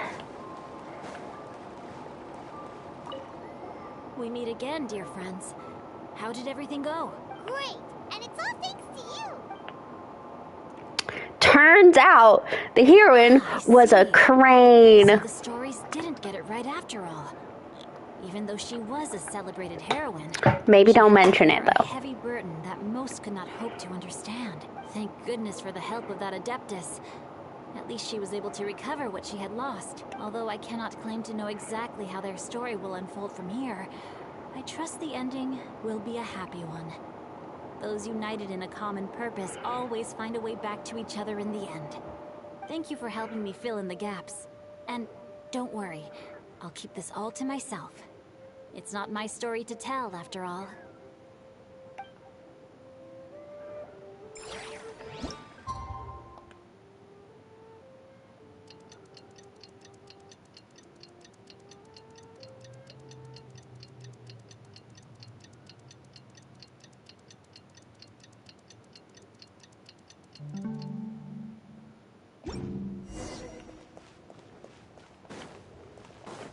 Take me up!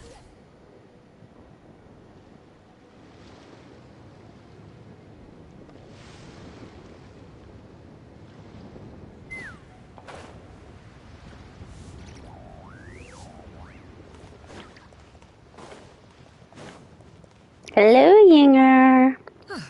Your concerns are excessive and unfounded.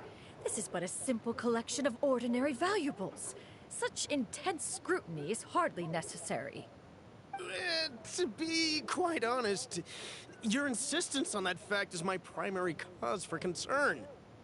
In what way are any of these ordinary? Every single item here could be worth more than everything I own combined.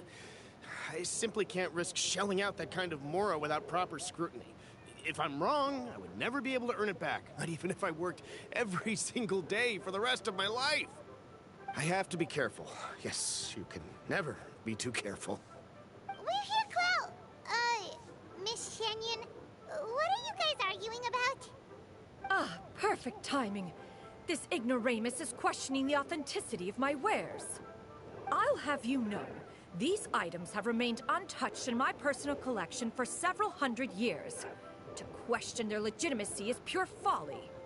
Several hundred years? Indeed. They're family heirlooms, you see. Passed down over many generations, as families are wont to do. Yep, they've definitely been around a while. We can vouch for her on that one. Hear that? Had I not found myself in need of mora, I would scarcely have had the heart to part with them. Indeed, you should consider it an honor to even have the opportunity to behold them with your own eyes. Doubt their authenticity any further, and I may just decide to take them to another buyer. Whoa, please don't go! I apologize for any insult, miss. You see, I know full well that I lack the knowledge to judge the true worth of these items. If you could wait but a moment, I've hired an expert to appraise them for me. He should be here shortly. An expert, you say? Very well. I will wait for a little while longer, then. Traveler, Paimon, this is my new residence. If you have cause to seek my company in the future, this is where you can find me. Master! Oh, it's you two again. Hello. Shiryu! You got a new outfit! It looks great on you. Mm-hmm. Master made it for me. I like it too. Huh? You know how to make clothes? You made clothes really fast. I mean, I guess you had 2 days. With the support support of the proper mechanism, sewing is hardly a challenge. Master, I brought in most of my stuff. There's a few boxes left, but they're kind of heavy, so I just left them outside. Fret not. I shall help you move them into your room. Actually, I should probably sort through my stuff a bit first. Everything's kind of messy right now, so maybe you could, not look yet, Master? Yeah, that'd be great. It appears my young apprentice has her own fair share of secrets. No matter. Do what you must, child. Now, this expert you mentioned. When can we expect their arrival? Soon. Ah, there he is! Here, allow me to make some introductions. This is Mr. Zhongli, a well-respected consultant at Wangshang Funeral Parlor and an expert in all manner of valuables and antiques. Mr. Zhongli, this is Miss Shen Yun. She's the one who's looking to sell the collection of valuables I mentioned earlier. If it isn't Miss Shen Yun. It has been quite some time since our last meeting. What a serendipitous reunion. Indeed, most serendipitous. Have you been faring well as of late? It's like two aliens trying to communicate. Thank you. I was fortunate enough over the past few days to enjoy both a stroll in the mountains and a fresh brew of tea from the most recent harvest. The experiences left me with such insight and peace. Huh. So you two are already acquainted? Indeed. How fortunate we are that fate has brought us together again. If you are otherwise unaware, allow me to inform you that Miss Shen Yun is a well-regarded collector and appraiser. She is well-versed in all fields, and oft-celebrated for her impeccable taste. You stand to gain much from this opportunity. You are too kind, Mr. Zhongli. True collectors pride themselves on their wealth of knowledge and eye for detail. I can say without a doubt that you are foremost in that regard. Why, you flatter me, Miss Shen Yun. It would seem that you are as self-effacing as ever. Not at all, Mr. Zhongli. Not at all. While I am loath to butt into this conversation, I must ask, you two already knew each other, and you seem to have quite a cordial relationship. Can I be certain that you're not working together to swindle me? I mean, you never know. A preposterous accusation. The heavens themselves would collapse before we would conspire to do such a thing. Miss Shen Yun speaks the truth. Contracts are built on honesty and trust. If that proves to be beyond your capabilities in this instance, this transaction may be taken elsewhere. Say no more. Let us depart. I jest. What fool would still harbor doubts after Mr. Zhongli himself has vouched for the goods? Miss Shen Yun, wait! I feel bad for this guy. I deeply apologize for doubting you. So, Mr. Zhongli, could you please give me a final verdict on the value of these items? There is no cause for concern. They are indeed rare and precious valuables. Take this mechanism, for instance. Though one may not immediately perceive its purpose, its structure and appearance are exquisite enough to merit it a place in any fine home. The same can be said for this one here. Few could hope to possess an item that so perfectly blends mechanical wonder with geometric grace. I'm sure you have heard from your travels that the study of mechanisms is among the most wondrous arts in this world. With that in mind, I earnestly recommend procuring every last item in this collection. All right. Since I hired you as my consultant, Mr. Zhongli, I shall, of course, trust your good opinion. Then, in that case, Miss Shen Yun, I'll take the lot. However, since the final sum is quite large, how about we start with an initial deposit through the Northland Bank? The Northland Bank? Huh. Oh, you refer to the fiduciary house. Ah, very well. I fear people only use the term bank nowadays. In that case, I'll be off for now. I'll return to collect the goods once you've received the funds. Poor guy.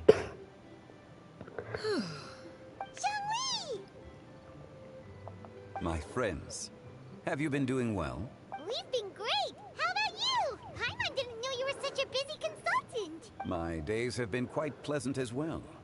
I had been quietly enjoying a cup of tea when Mr. Xiaozu requested my services.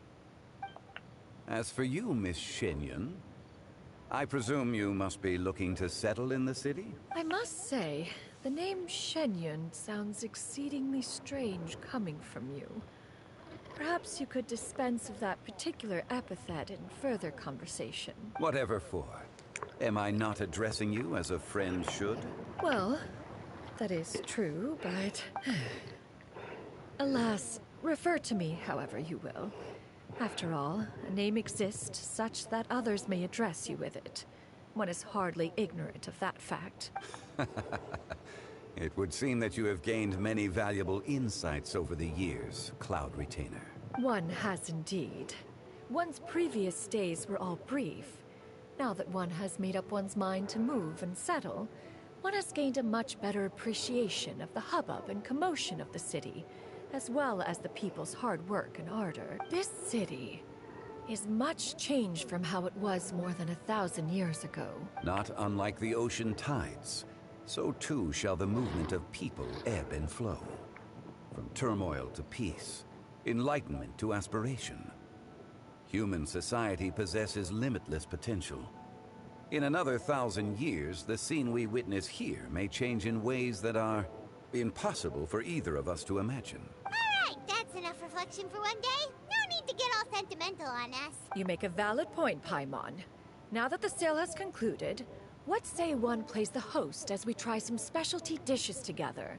One must profess great interest in trying bamboo shoot soup. I do like a good soup. Perhaps you have forgotten, Cloud Retainer, but I once tried my hand at that dish.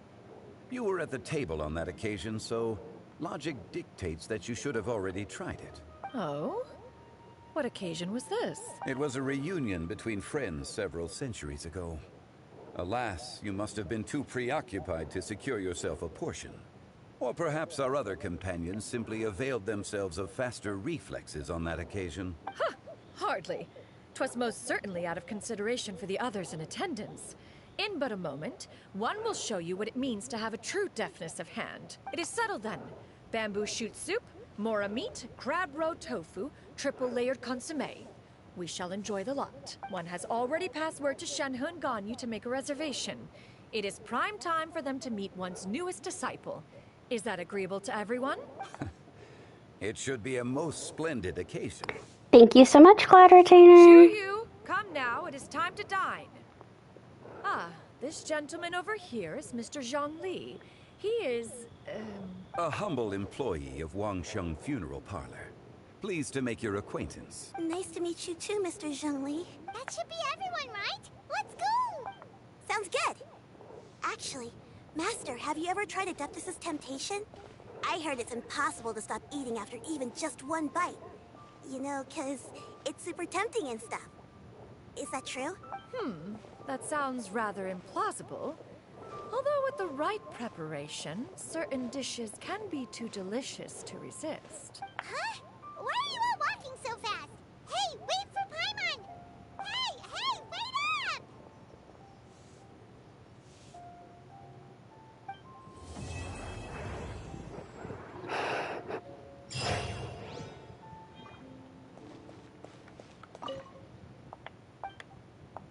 Little you, my dear daughter, by the time you read this, Mommy and Daddy will have already left to go on a long journey. Your granny may get a little forgetful sometimes, so try to jot down little reminders for her around the house whenever you can. Mommy and Daddy are counting on you to take care of Granny while we're gone. You might be wondering why Mommy and Daddy have to leave. Well, my dear daughter, in this world everyone's got something that they have to do. Your Mommy and Daddy are no different. Did you know Daddy was actually awfully sick as a child? How sick, you might ask? Well, even the doctor could barely feel Daddy's pulse. It was that weak. But Daddy still managed to grow up. Looking back, there were many times when Daddy thought he might not make it. In the end, though, Daddy pushed through every time. Pretty amazing if you think about it. Maybe Daddy is just really lucky, or who knows, maybe he has some super powerful Adeptus looking out for him. Either way, Daddy is always felt that he's received a lot of love from this world. And you know what? Daddy loves this world right back. They told Daddy that this mission would be super dangerous, but both Mommy and Daddy decided to sign up. You'll have grown quite a bit taller the next time Mommy and Daddy see you again. Maybe you'll be so big by then that Mommy and Daddy won't even recognize you. How about this? Let's use a code. Do you still remember that one phrase Daddy taught you when you were little? This can be our secret code the next time we see each other again. That way we'll recognize each other no matter what. You remember it, don't you? While the Millelith stands guard, evil shall never prevail. The sad thing is we know that they did not make it.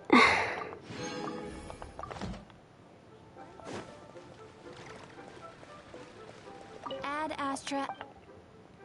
Thank you for completing. Ad Astra.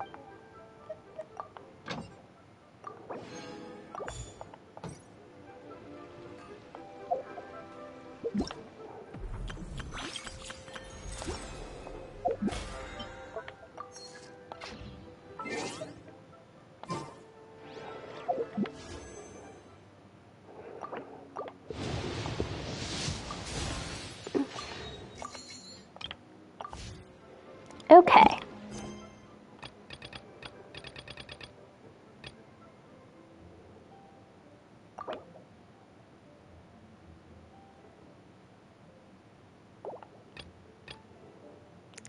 And now we're gonna have to go do Baiju's quest.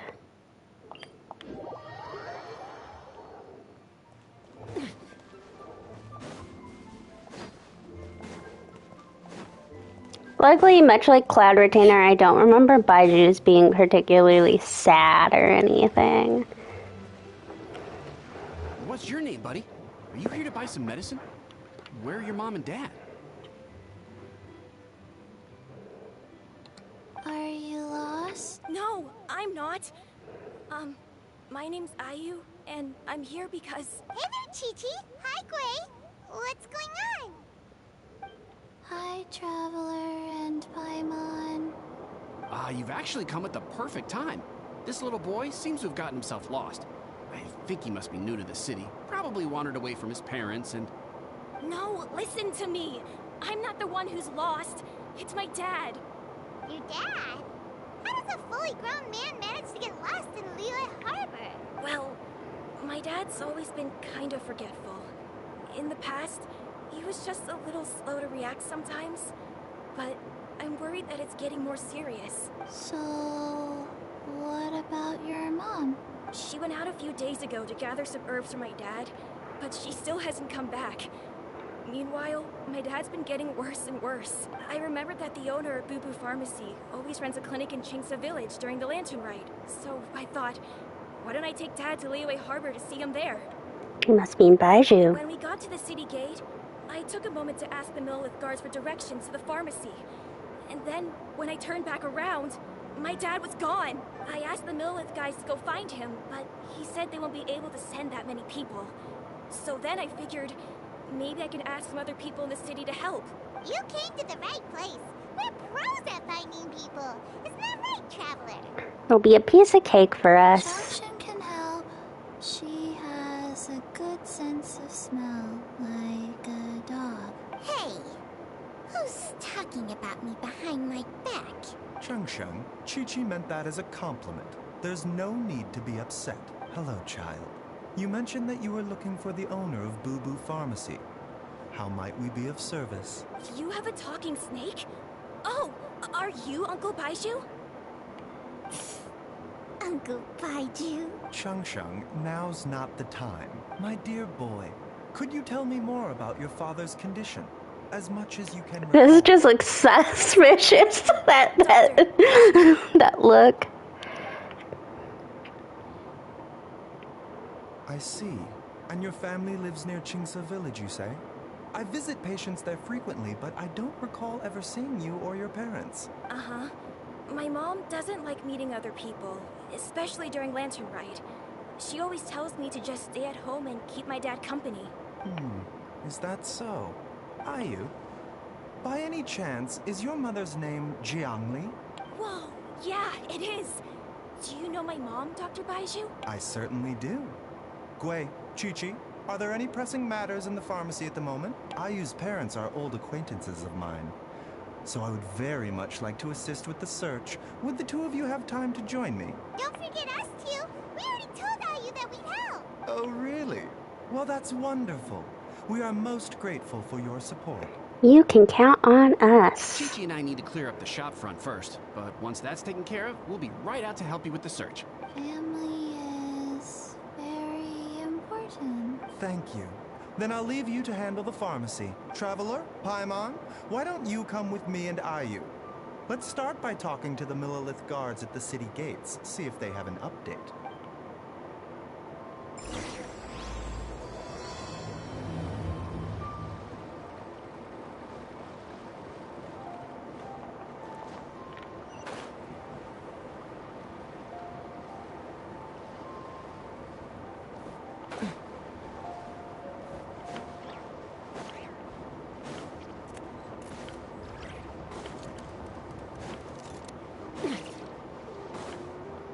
Okay, before I get there, I forgot I was going to take a small pause after I did Cloudric Trainer's quest, so I'll be right back.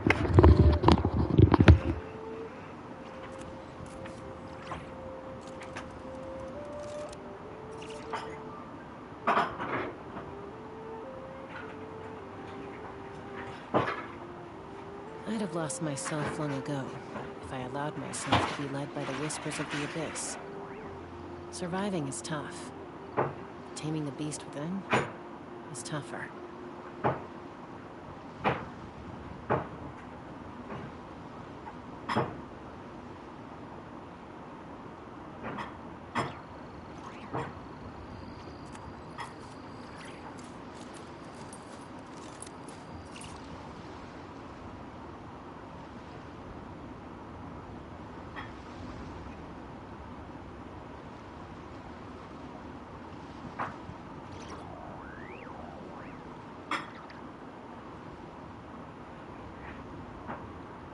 When you lose your way, gaining some altitude can bring some perspective.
I'm a little out of practice these days. Any conflicts around? I'm in the mood for some peacemaking.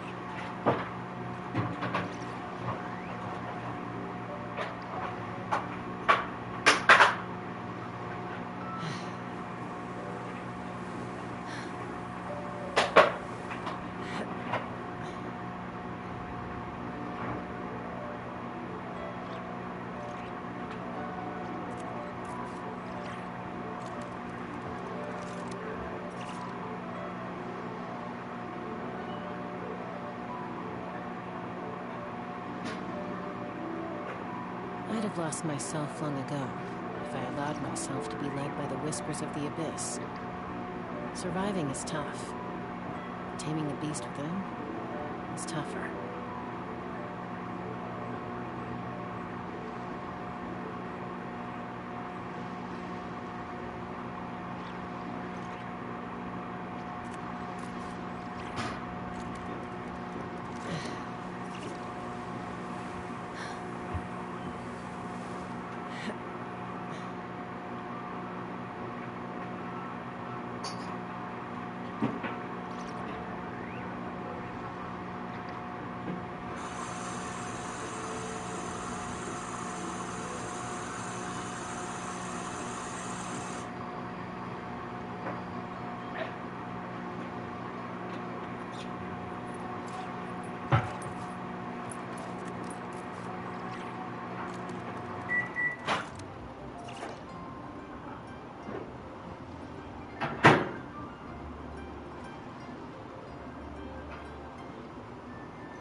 We're back.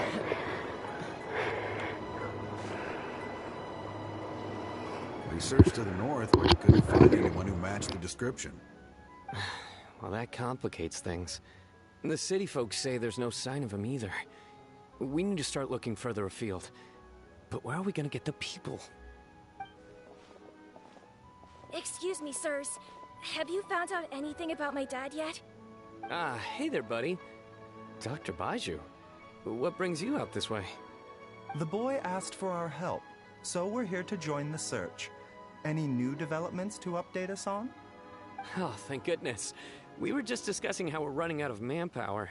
As for updates, I'm sorry to say that we've searched the surrounding area thoroughly, but didn't find anything. The guards at the crossing up ahead said they hadn't seen anyone either, so we don't believe he was heading towards the Gwali Plains. But it is The one guy possible sounds he was kind bound of for like Lu a Hua Pu. Sinus VA. Lu Hua Pool? The terrain there can be tricky to navigate. Let's hope he hasn't run into any trouble. We'll take that area. You will? Oh, great. We can't thank you enough. Sorry we weren't able to find your dad, buddy. I mean, it is kind of your job, but okay. I don't want to be too judgmental, but again, it's their job.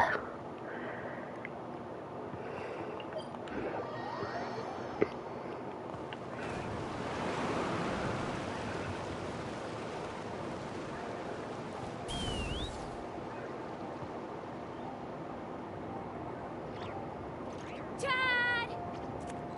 Dad, can you hear me? Father-like person.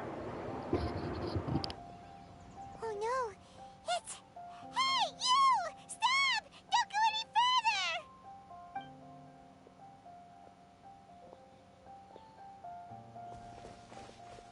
Watch where you're going!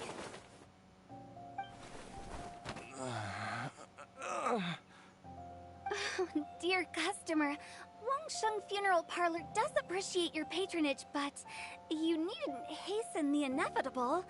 Are you all right? Huh?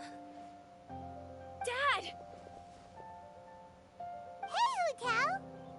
My, who do we have here? It's the I traveler. forgot that Hu Tao was in this quest. My worst nightmare. I see she still hasn't warmed to you. Thank you, Director Hu, for saving this man. Dad, are you okay? Do you recognize me? It's me, Ayu. You're... Ayu? Who am I? Your name is Jiao Liang, and you live just west of Qingce Village. You were supposed to come to Liyue Harbor to see the doctor. Remember? Does that jog your memory? Oh, my name is Jia Liang. Liyue Harbor. See the doctor? Yes, I'm Jia Liang, and I need to see the doctor. Wait, why do I need to see the doctor? Uh-oh. He seems in really bad shape. We need to get him back to Boo Boo Pharmacy right away. Sorry, Hu Tao. Gotta dash. Dinner's on us next time. Hold on a second. You're not seriously thinking of taking him to Boo Boo Pharmacy in this state, are you? Huh? Why not? What's the problem? Come on, Baiju. Don't tell me you haven't noticed it. Didn't your master teach you how to spot the signs? Why do I get the sense that you spotted them right away, but you're planning to use it for your own ends? Use what? What are you talking about? Paimon's lost.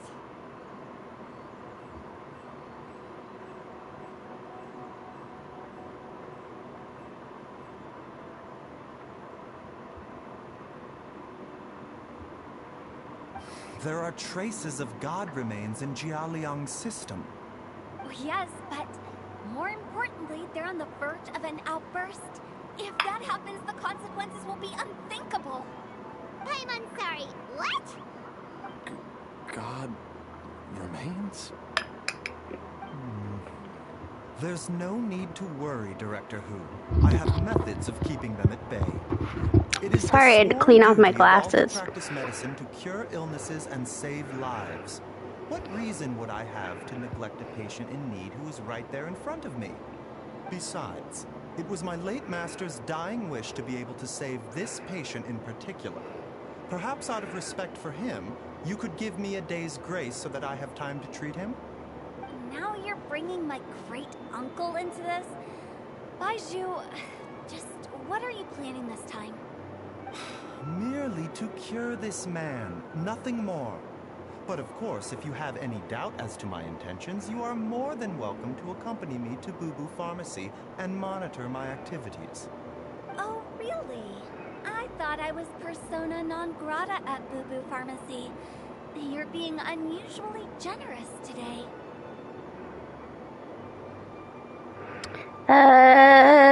We won't let things get out of hand. No deal. We're not going to solve anything by keeping Jia Liang here. I'm happy to do it your way, but only for my great-uncle's sake and the travelers, of course. You must be pleased you brought the traveler along. Otherwise, this would have been a much more vexing ordeal. Well, time is of the essence. Let's get ourselves back to Boo Pharmacy at once.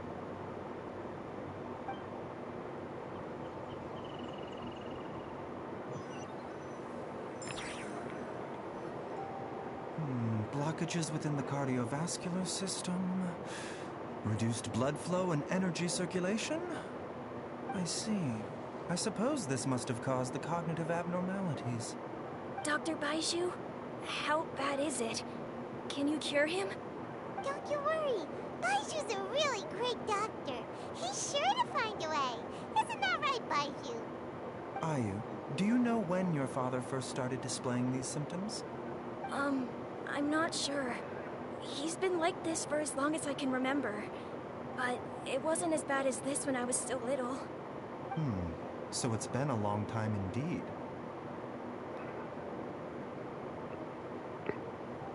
Is it a grim prognosis? No. I have a treatment plan in mind. We can start tonight. Come and see me again tomorrow morning.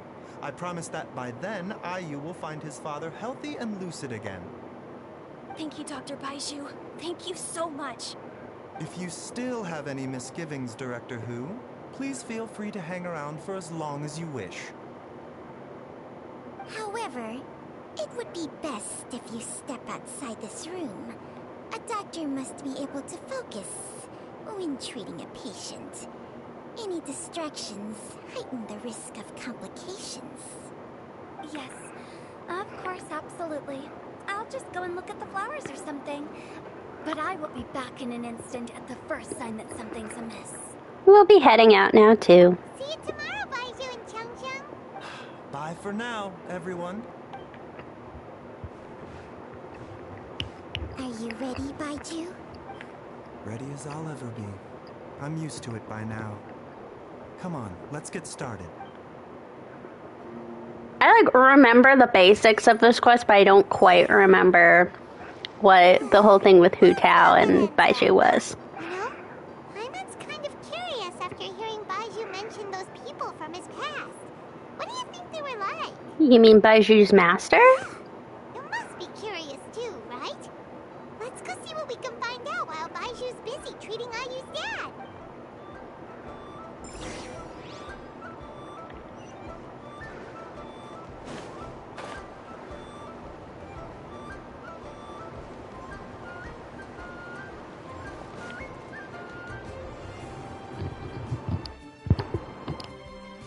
Idling time on admiring the scenery, the spectacled snake-bedecked docs doing surgery.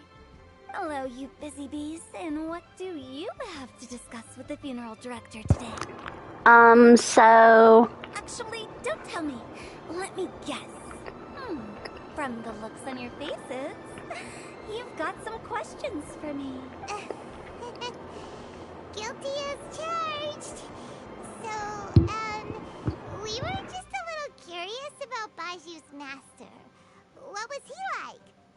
Oh, and also, how come You and Baizhu could tell so quickly that Jia Liang had god remains in his system.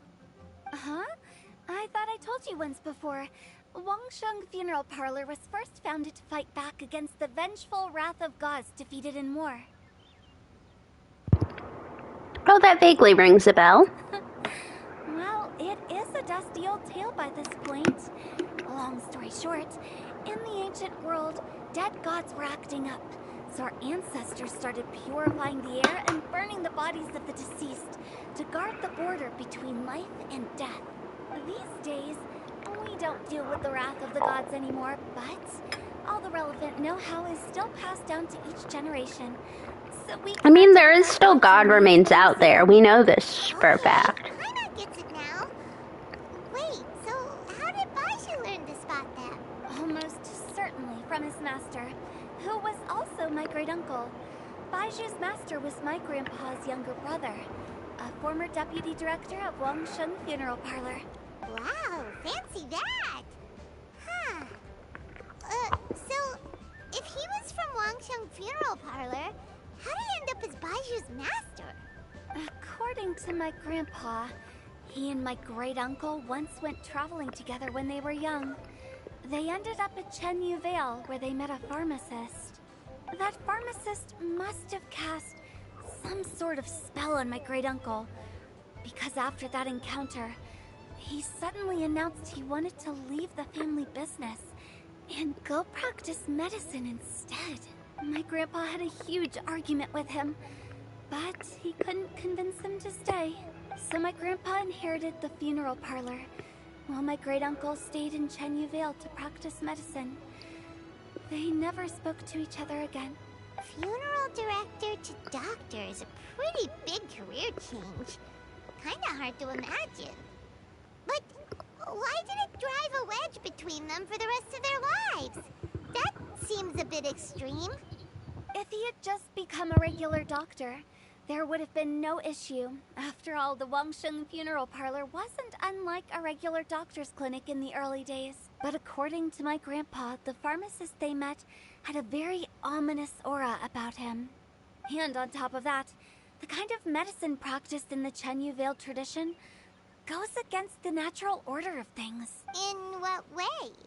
Don't know. My grandpa didn't know the specifics. And you've seen how wary Baizhu is around me. He'd never tell me anything, but even that says to me that he definitely has something to hide. One thing I do know about Baizhu is that he's obsessed with the idea of immortality. But whether that has anything to do with what he's hiding is hard to say. Immortality? Anyway, so I will be sticking around here for now to keep a close eye on the situation.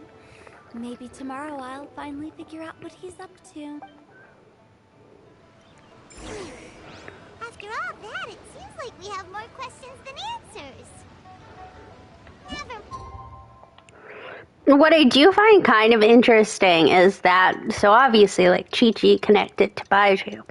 And I think people really thought that, like, you would have thought that since there is no Chi-Chi story quest, the Baizhu story quest would have been digging into Chi-Chi, because otherwise all you really have are, like, some slim pickings. But from my memory, and maybe I'll be proven wrong here, but from my memory, like, it really doesn't. It's a new day! Let's go back to Boo Boo Pharmacy and check out how Jia Liang is doing. Dad!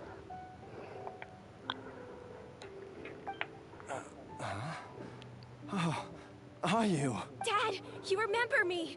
Yes, I remember now. Oh, Ayu, I'm so sorry. You must have been worried sick.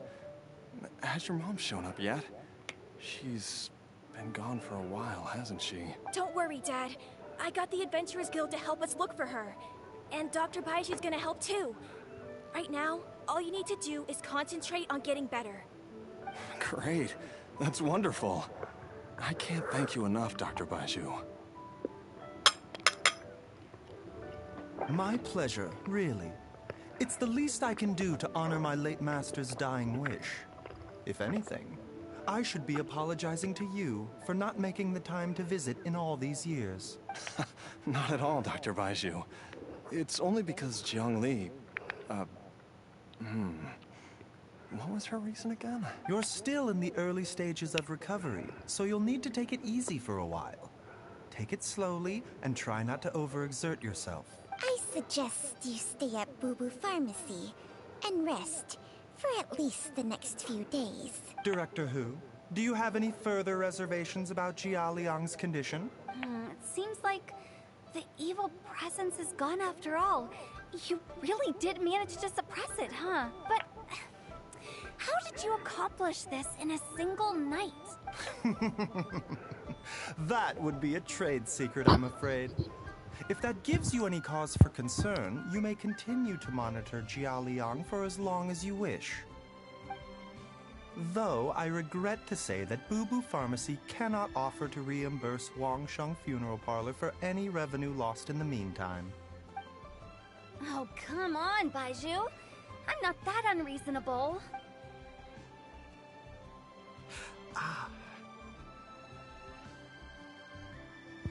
He's not looking too good. Also, yeah, the funeral parlor kind of needs Hu Tao to, like, sell stuff.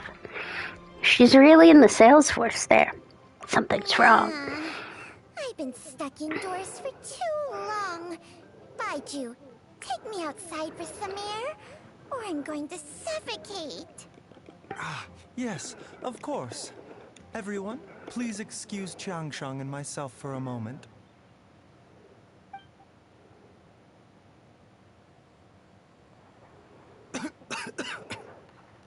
Suffering now, are we? Did you seriously expect to cover it up just by putting on a brave face and ignoring it? If it weren't for my quick thinking, they'd have all seen the sorry state you're in by now. But in any case, why must you keep this a secret from everybody? You should at least share your secret with one person you trust. Who's there? Sadie. Why did you follow us here? I thought you were looking a little unwell. Oh, it's nothing. I just needed to get some air. What did I just say about putting on a brave face? Traveler, Paimon, the truth is, Baizhu did not cure Jialiang's illness. Instead, he transferred some of his own life force to his patient to temporarily subdue the poison in his system. Life force? Baizhu, can you please explain all of this? My predecessors in medicine forged a contract with Qiangsheng. Every successor to this contract is able to use Qiangsheng's secret art to treat patients. I believe the irregularities with Jia Liang's heart meridian were likely caused by a poison concocted using god remains as a key ingredient. The poison has not been purged from Jia Liang's system. Rather, I infused him with some of my own life force, using Qiangsheng as the delivery medium. This will suppress the poison's effects for a limited time. Qiangsheng? You can do that? Huh. Paimon always thought you were just Baizhu's strange choice of a necklace. Hey, I'll have you know that I commanded the respect of even the Adepti back in Chenyu Vale. If anything, he is my mannequin. I was treating patients with Baiju's master's master long before he ever set eyes on his first medical text. Whoa.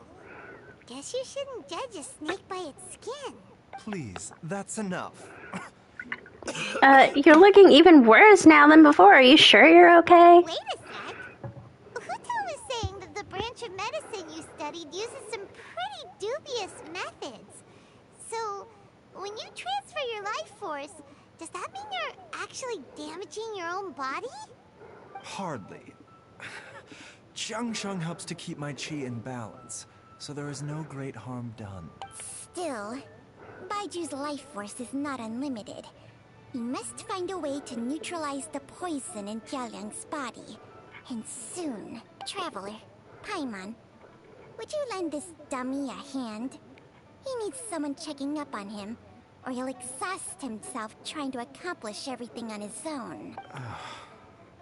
Go on, Baiju. Let us help you. Baiju, don't you think you should seize this opportunity? You cannot expect to hide this from everyone for your entire life.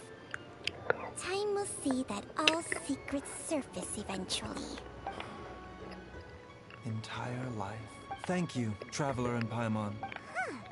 Paimon doesn't think we've seen this side of To be fair, we've met him like once. You've helped us out before. So what are the next steps? The poison in Jialiang's system must have accumulated over a prolonged period.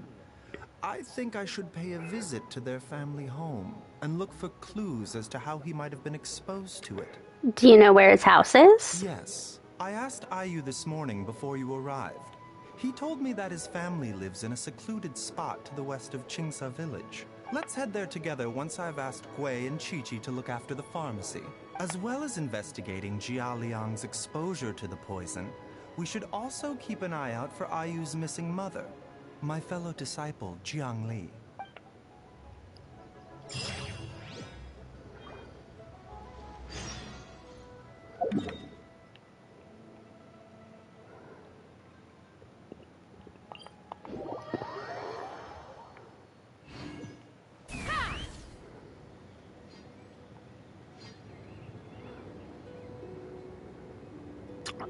The other thing about Baiju's quest, people really thought Chen Yu Vale was going to come out with it. Which, I mean, that's been a thought with several characters. There's been a handful of characters people thought Dornman Port was going to come out with. Yeah. But Chen Yu Vale actually ended up coming out with Cloud Retainer. It's so well hidden, Paimon's never noticed it before. Nor have I. And I've hosted clinics at Qingsa Village many times in the past. If you ask me, Jiangli was trying to remain unnoticed. Oh, that reminds Paimon. We meant to ask earlier, but it slipped our minds in the rush to get here. Could you tell us more about Jiangli? You said she was your fellow disciple, right? She was indeed. We studied medicine together under the same master near Chen Yu Vale. She is several years older than I and also began her travels far earlier than me. As a result, the time I spent studying alongside her was rather short. Supposedly, she met an herb gatherer sometime during her travels and decided to settle down with him. That must have been Jialiang.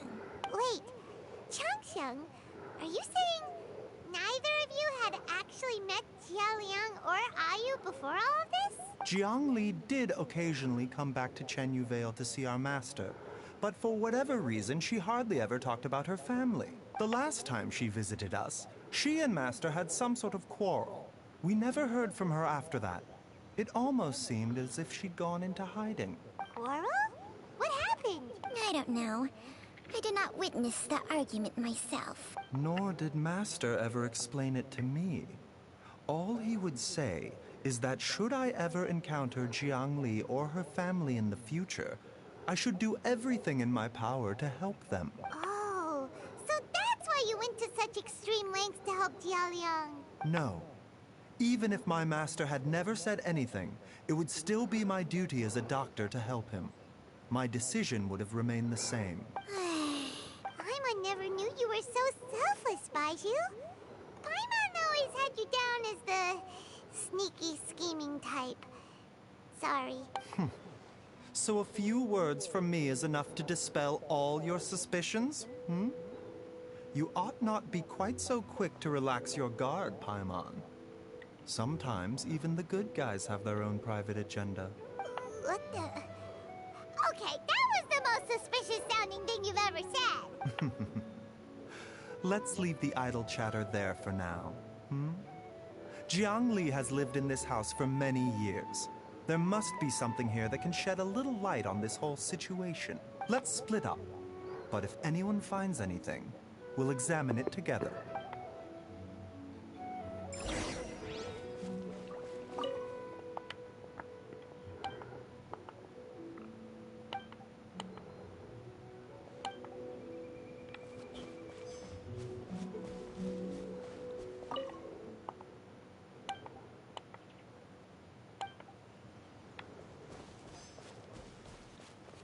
Diary of a Child's Handwriting. Some roof tiles broke. Mom and I tried to get up and take a look, but we didn't manage. Luckily, Dad was able to fix them in no time. The dinner table was a bit wobbly today when we sat down to eat. Dad tried to fix it, but ended up breaking one of the legs by accident. Dad's forgetting things again. I'll have to write it all down for now and read it back to him when he's feeling a bit better. Traveler, Paimon, come quick!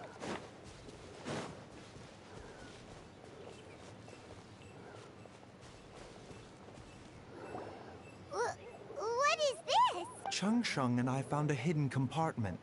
This is what was hidden inside. God remains. You sense it too? You're right.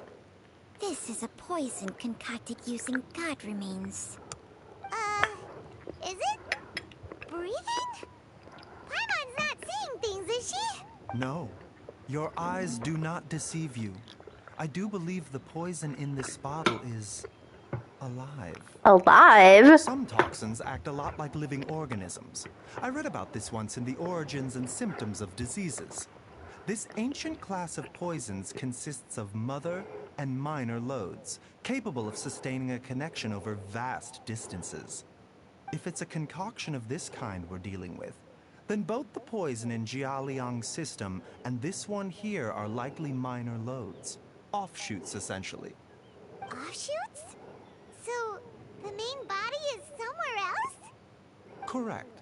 Whoever is administering the poison can manipulate the source to indirectly control the poisoned individual's behavior and even cognition.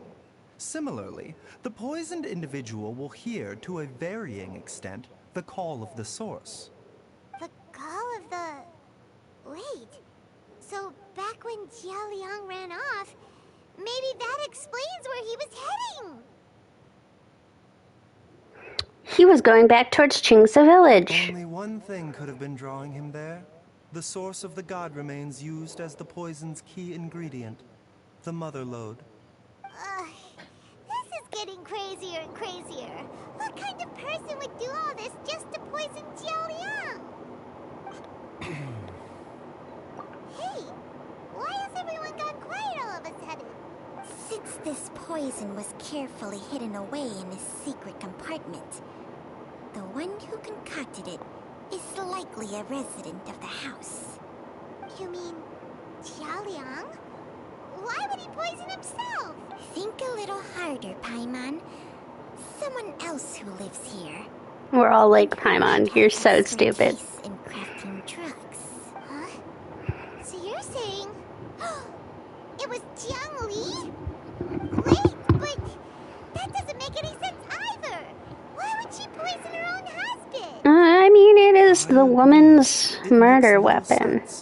Jiang Li does not strike me as the kind of person who would do such a thing. Look at the facts, though. How many people in the entirety of Liyue have the ability to concoct a poison from god remains? It's too early to draw any conclusions. We should question Jia Liang about it once he has made more progress in his recovery. Do you know a method to neutralize the poison? Yes. According to the Origins and Symptoms of Diseases, the minor loads will disappear if the mother load is purged. So if we can find and destroy the source of these god remains, the poison will leave Jia Liang's system without the need for any further treatment. Do you know anything about god remains in Qingce village? I've only heard the rumors, nothing concrete. Yes, the problem is because I can't for sure make because I can't for sure make sure that you've done Didn't you used to be on good terms with the Adepti, though? the Qingce, the Yor quest. Well, Chung Sheng's memories and powers are not what they were in her prime. These days, she has to enter a contract with a mortal and share their life force just to sustain her own life. I fear that such ancient events are long gone from her memory by now. Whoa. What? Enter a contract? Share life force?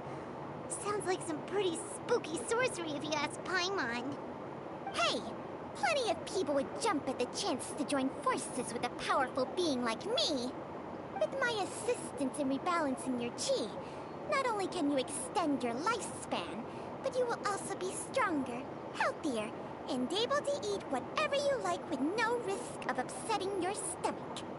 Stronger and healthier? Wow, that's amazing! Baizhu, maybe when you retire, you can let Paimon sign a contract with Changsheng for a few days. Unfortunately, Changsheng's contract has strict requirements regarding the host's temperament. None of her hosts have ever been exempted from these rules. I fear that I will be unable to accommodate your wishes, Paimon. Temperament? Hey! What are you trying to say? Did you just subtly insult Paimon to her face? Strange, Baizhu has a weak constitution. And didn't his master pass away at an early age? Paimon's mad! You're getting ugly nicknames, both of you! Baizhu, you're... Mannequin Man! Changsheng, you're just a pain in the neck! This is exactly why your natural temperament makes you woefully unsuited to being my host. All right, everybody, calm down. Back to the matter at hand. Is there any way at all for us to seek counsel from the Adepti about this?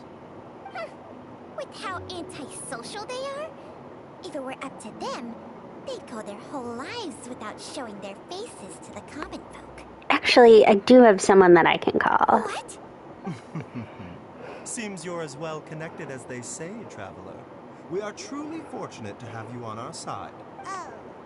If you're talking about who Paimon thinks you're talking about, you better do the honors.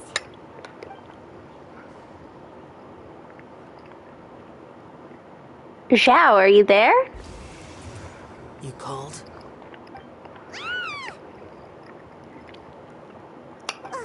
It's Paimon every time. Aren't all Adepti in the habit of materializing out of thin air like this? Well, this is unexpected. Huh? It's you. Baizhu of Bubu Pharmacy. I do believe I've had the pleasure before. The Lantern Rite, when we met briefly. I was unaware of your true identity. I must apologize for the discourtesy.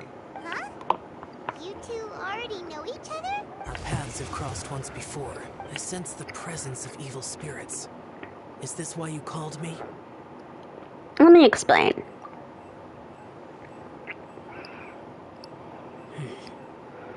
So someone has been concocting demonic poison. Too often, fervent desires drive mortals to abandon all regard for their own safety. It is lamentable. I now know what you seek. It is true that a god's remains are buried beneath the foundations of Qingce Village. Oh, what a great place to put a village. A monster known as the Che once wrought havoc over this land. Before it was subdued by Rex Lapis, the land was finally cleansed of poison when Rex Lapis used statues in his likeness to seal the serpent's remains. Qingce Village was founded some time after that. The seal is still mostly intact. If the Che is the source, then it must be some of its blood leaking from deep underground. I don't know how intact the seal is. Its aura is faint and barely detectable. You will need to investigate further to identify the location of the leak. I see. I do not like to intervene against mortals unless absolutely necessary. But when demonic forces are involved, things can spiral out of control. If that happens, be sure to call my name again. I will. Thank you, Zhao. Nothing. I do not wish to sway decisions that are mortals to make, but immortality may not be the blessing that you imagine it to be. I shall treasure your words of instruction, Master Adeptus. Farewell. What a strange Adeptus. Rather different from the way I remember them. That's true for ya. And thanks to him, we finally got some concrete info to go off of. If the god remains are leaking from underground, Jiangli must be paying a visit to a subterranean cave on her herb-gathering trips. If we can find the cave... Master, there's a problem. Wait, did you run all the way from Bubu Pharmacy? What happened? Don't panic. Just catch your breath. and tell me everything. It's Jiaoliang. He was fine one minute, and then he suddenly took a turn for the worst. Already? Based on past experience, he should have been fine for the next 3 days at least. It seems that my worst fears have been confirmed. Everyone, back to Boo Boo Pharmacy now.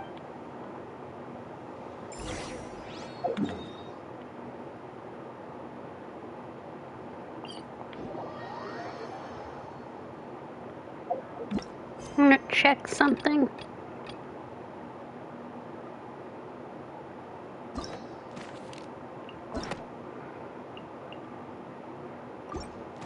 Okay.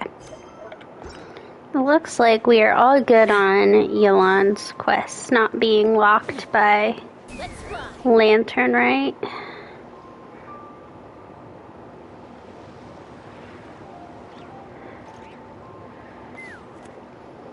Dad, what's wrong? Dad? Don't be scared. Dr. Baishu will be back soon. How is he doing? Dr. Baishu, you're back! My dad was doing fine earlier, but then he suddenly started coughing up blood. Now he can't even get a full word out anymore. When Gui left, he was still conscious. But now... Gui, please take Jiaoliang to the back room and prepare for treatment. Yes, of course. Don't worry, Ayu. I will cure your father. Baishu's not gonna use Changsheng's secret art again, is he? Is that really...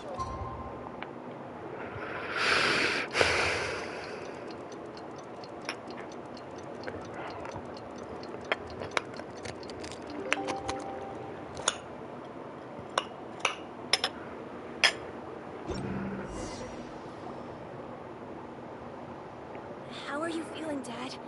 Are you still hurting anywhere? You're not gonna suddenly collapse again, are you?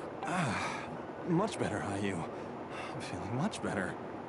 In fact, I can't explain it, but somehow I feel even better than usual. Well...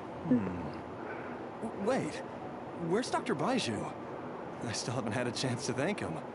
Seems he moved me here before I came to. Master said he needed to take a quick rest and asked me to bring you out of the treatment room. He hasn't emerged yet, so he must still be resting. Oh, really? Well, he must be tired from treating me for 2 nights in a row. I don't know how I can begin to repay him for saving my life. I'll have to discuss it properly with Jiang Li once we find her. Speaking of which, has there been any word of her whereabouts yet? No, the Adventurers Guild hasn't gotten back to me yet. I'll go check with them again in a bit. I'll come with... Don't forget what Master said. You're still not out of the woods yet, Jiaoliang.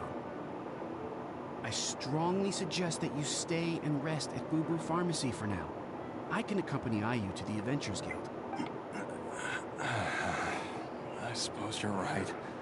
I'll have to rely on you this time. Though, on the bright side, this means I can thank Dr. Baishu in person once he's finished resting. Traveler? Baishu hasn't shown his face ever since he went in to treat Jiaoliang again. Do you think he... Let's go check up on him. Huh? Hey, wait up!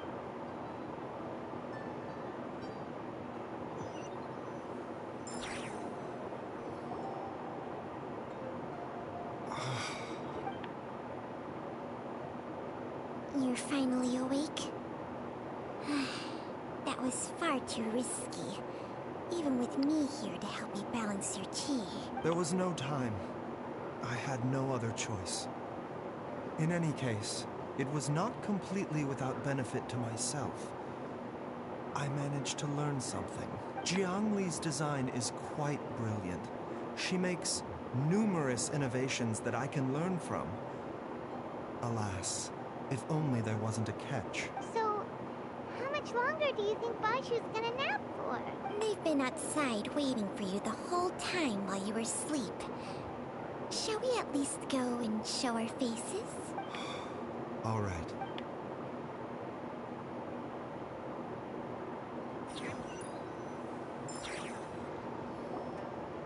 Surely he hasn't. There's no way you could have just... Who's talking behind our backs again? Ah! Baizu! Changsheng! Are you both okay? Of course. There's no need to be concerned. I merely had to transfer a rather large amount of life force on this occasion. But, with Changsheng's help, I will recover in time. Xiaoliang seemed fine yesterday. Why did he need more life-saving treatment again so soon? I made an error in my diagnosis. Xiaoliang is in fact suffering from more than one ailment. And as a result, his life force depleted at a greater rate than I had anticipated. What? You mean, even if you got all the poison Oh. out of him, he'd still be I'm dying out here. But more pertinently, the poison in Jialiang's system is there precisely because it is being used to manage his underlying medical condition. Jialiang has a rare congenital heart condition, and ongoing treatment is essential to maintaining healthy functioning of his heart meridian. Left untreated, it puts the patient at risk of coughing up blood and fainting, and in the longer term, causes irreversible damage to the internal organs. Though it was created from god remains, this formula is not a poison in Jialiang's case. Rather, it's his medication. Had he not taken it all these years, he likely would have died a long time ago. So that's why Jiang Li did it. Still, using poison to treat a disease is hardly a viable long-term solution. As time passed, and the poison accumulated in his system, it began to impact his cognition. Moreover, the longer he relied upon this medicine, the more resistant his body became to it. Jiang Li had to concoct ever greater quantities to ensure its continued efficacy, or he could have still perished at any moment. That explains why Ayu said his dad has been getting worse, and why his mom went off to gather herbs. God remains are extremely dangerous to be around, because humans have no natural defense against them. I shudder to think how many times Jiang Li has exposed herself to them. I fear that the situation is just as that Adeptus described. In an effort to save Jialiang's life, Jiang Li has abandoned all regard for her own safety. I never suspected that even Jiang Li would turn to the same path as so many others over the years. Perhaps this is the inevitable. Oh, now my throat hurts. To sacrifice one's All own that life coughing. to save others. I think water just went down the In wrong. order to do the impossible, whatever the cost may be. Fate. Well, I think that it's too early to say with any certainty what fate has in mind. In any case, I have stabilized Jialiang's condition for now, so our immediate priority should be to get ourselves back to Qingsa village and find out where Jiang Li is. Her regular exposure to god remains over such a long period will have been catastrophic for her health. And given that she's already been missing for several days, I am fearing the worst. Who's that? It's me, Traveler, Dr. Baizu.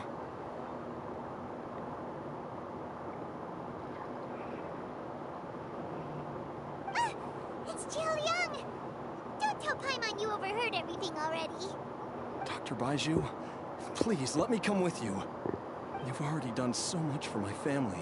I can no longer just sit here and watch while you put yourself at risk for Jiang Li's sake. After all, if it wasn't for me, she wouldn't have had to put herself in harm's way in the first place. I know I won't be of much help in battle, but at the very least, I can show you the way. I'm sure I'll be able to remember. I know there's a spot where she says goodbye to me every time she goes to gather her herbs. I'm sure I'll remember. I have to remember. Be careful. If you get too agitated, your blood pressure and stress levels will rise, putting further pressure on your heart. For your own safety, you should stay here and rest. No! We're out of time! We have to go now. Right now. Before I forget everything again. This trip will be extremely dangerous, and there is a very real possibility that you will not return from it. Are you sure you're prepared for that? I never expected to live this long in the first place. My death is already long overdue. So why should I fear it? There's only one thing I fear now, and that's that I'll forget her again before we manage to find her. Very well. Then follow me.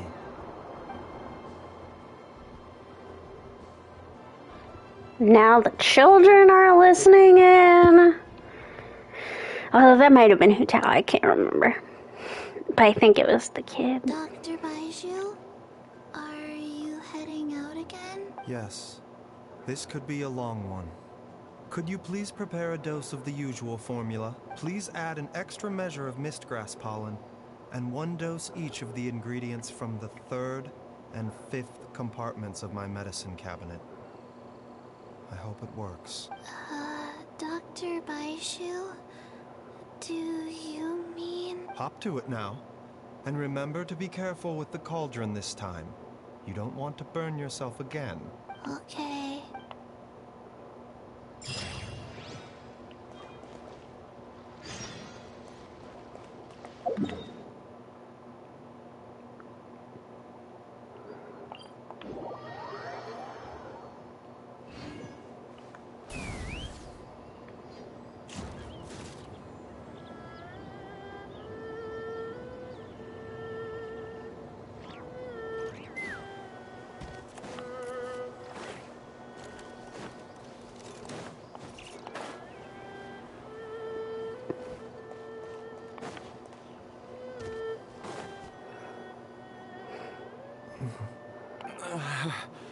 That strange feeling is back. It's just like the day I went missing. It's as if something inside me is trying to guide me somewhere. The Mother Lode's influence is growing stronger. But is it because we're getting closer to the source? Or because the leakage of Che blood is growing more severe? Jialiang, can you sense which direction the source is in? I think it's... this way.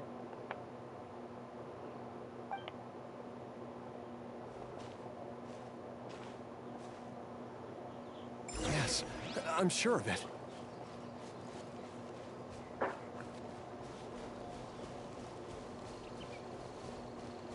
I feel a dull ache in my heart. This must be the way.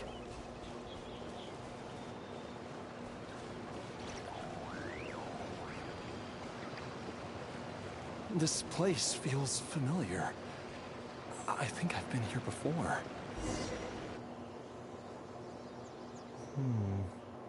There is an inauspicious presence here.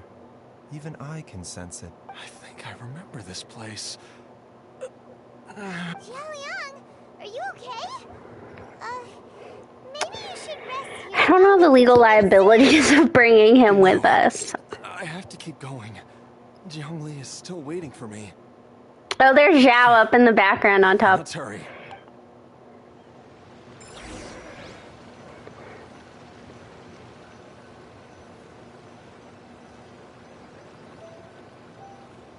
Take me up.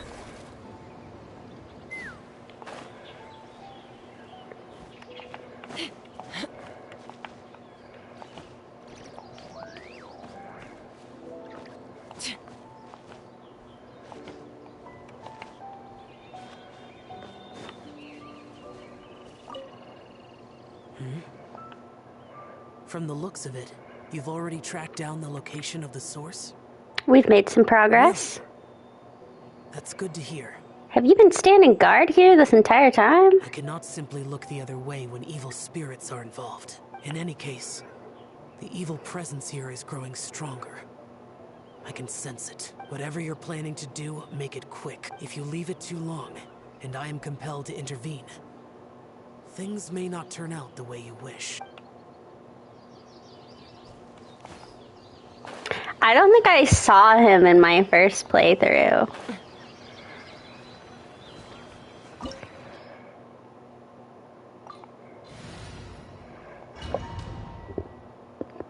Hopefully I'll be fine without those elements.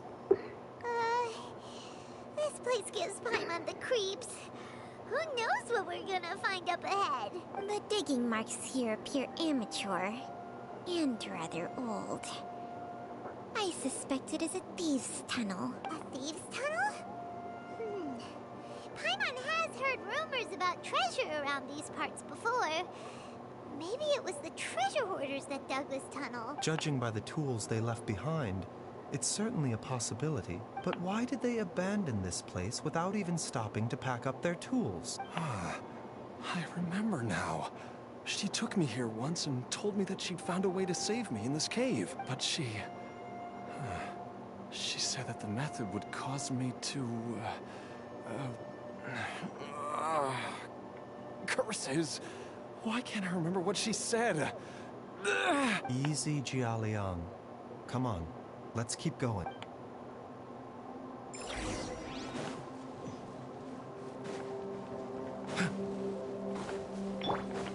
My Guiding Star by Royal Decree.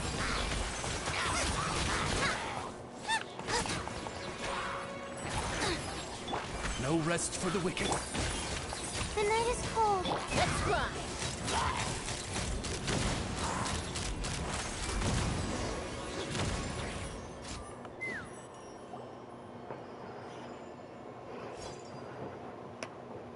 Whoa, there's a sensor here.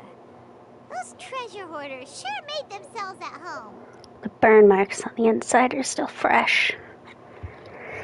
I don't think this was left here by the treasure hoarders. I believe this sensor was used to burn a monster-repelling incense. A monster-repelling incense? You sure? Because we did run into that group of monsters just now. The incense was burned several days ago. If I had to guess, the monsters we fought just now were enticed here by some entity deeper inside the cave. No doubt an encounter with the very same entity was what prompted the treasure hoarders to flee and abandon their designs on this cave. After them, Jiang Li was the next person to discover this place and what lies inside. But to her, it presented an opportunity to save Jia Liang's life, albeit as a last resort. That's right. This sensor, it belongs to Jiang Li. Yes, this was the place. This is where I told Jiang Li to give me the poison. Jiang! I'm fine. Let's keep going. I can feel it. She is right below us, waiting for me.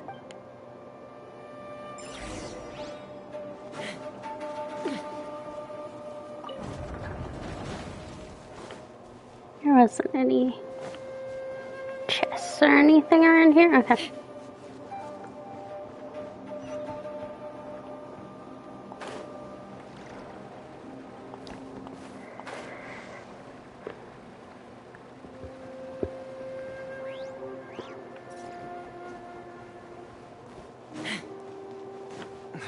I can feel it.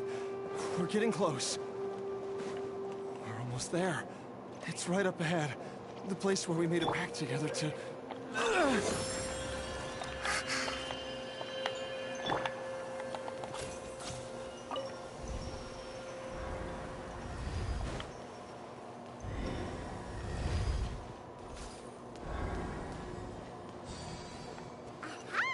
We can keep going now. From the looks of it, the energy released by this mechanism can not only clear barriers, but also be connected by corresponding mechanisms. Perhaps it's something we can make use of.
These are god remains.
Zhongli! Look out! There's a monster next to her! The god remains must have lured them here. Watch my back.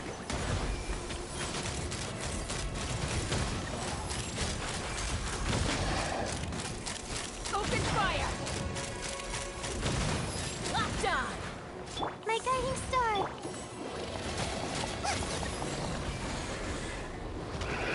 All right. Dr. Baizhu, how serious is it? Is she... I can still feel a pulse, but her condition is quite grave. The god remains here are encroaching on her cognition, much as the poison in your system did to you. If we don't eliminate it soon, then even if we save her life, I fear that she may never wake up again. Then what are we waiting for? Let's destroy the remains right away! It's not as simple as that. Don't you remember what Baizhu said? The poison within Jialiang's body is inextricably linked to the god remains here. If the source is purged, the poison in his system will stop having any effect. And the poison within Jialiang's body is keeping his heart condition under control. So, if it stops working... Oh no. Are you saying... Indeed.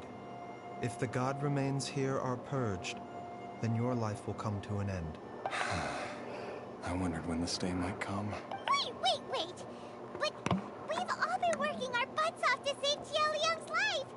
After all that, we can't just give up on him, Baizhu. You're a great doctor. Surely you gotta know of some other way we can save him, right? You could continue to take the poison, which would buy you some time. As for Jiangli, maybe if we put our heads together, we can think of something? It appears to me that she was striving to concoct your medicine for you, right up until the moment when she lost consciousness. Maybe it's her greatest wish that you will continue to take it and live. Dr. Baizhu, give it to me straight. How long does Jiangli have? The god remains have reached her internal organs. Under ordinary circumstances, I would give her less than 3 days. But if I were to treat her using a secret art... You can't be thinking about that again. But what would be the point of that?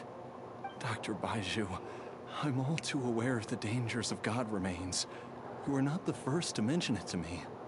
If I continue to sustain my own life using this wretched substance, not only would Jiangli have to keep risking her life to make my medicine for me, but I would have to live with the looming threat of these remains breaking out and wreaking havoc not just upon me, but my entire family. I know for a fact that I should have died over a decade ago. The fact that I've been around to see how you grow up is already a great blessing from Rex Lapis.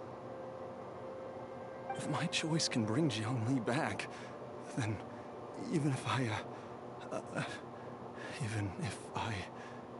die... Xiaoliang.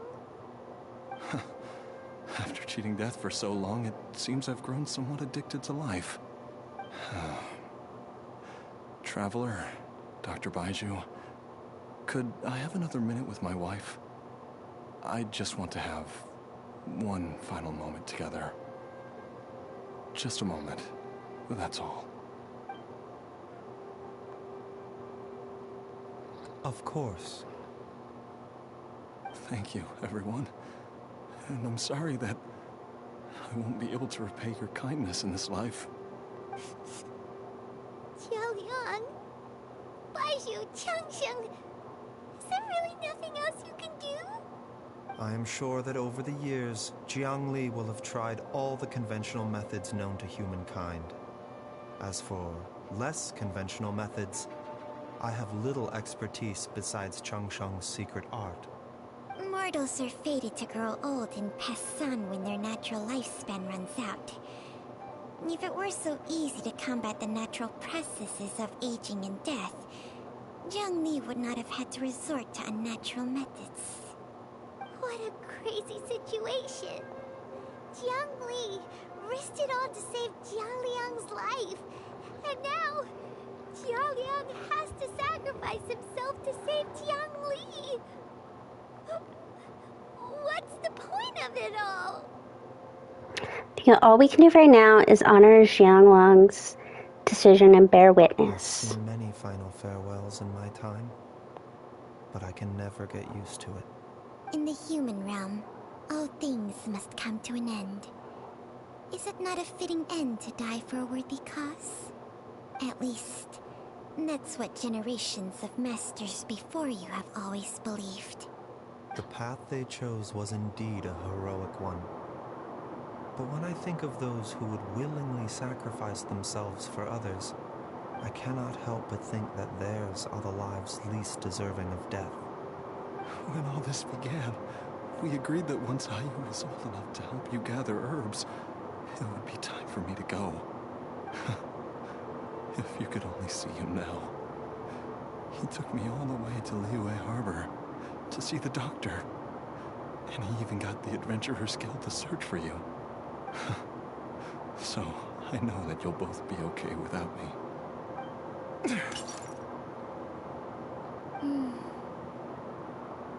I've said my goodbyes. My time has come.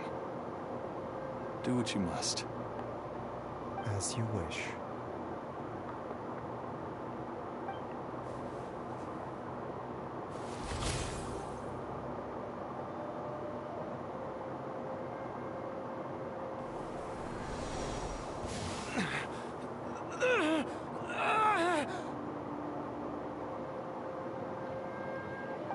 It will eat away at both your cognition and your memories. In the end, you'll become little more than a shadow of your true self.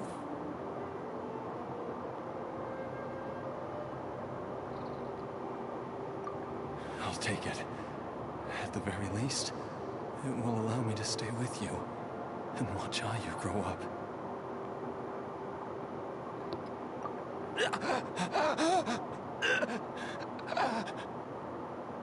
Mom, something's really wrong with Dad.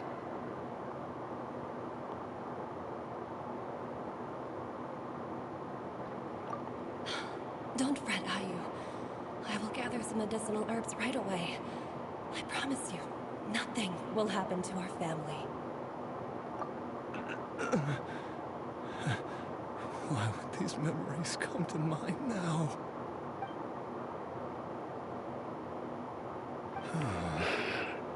The longer we live... I mean, nobody wants to die. Well, there are people who want to die, but most people don't want to die.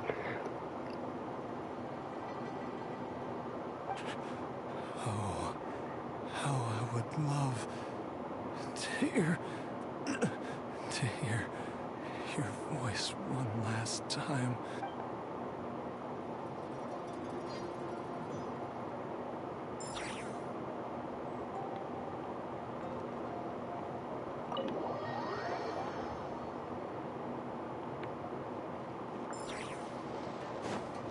Oh, some cheerful music.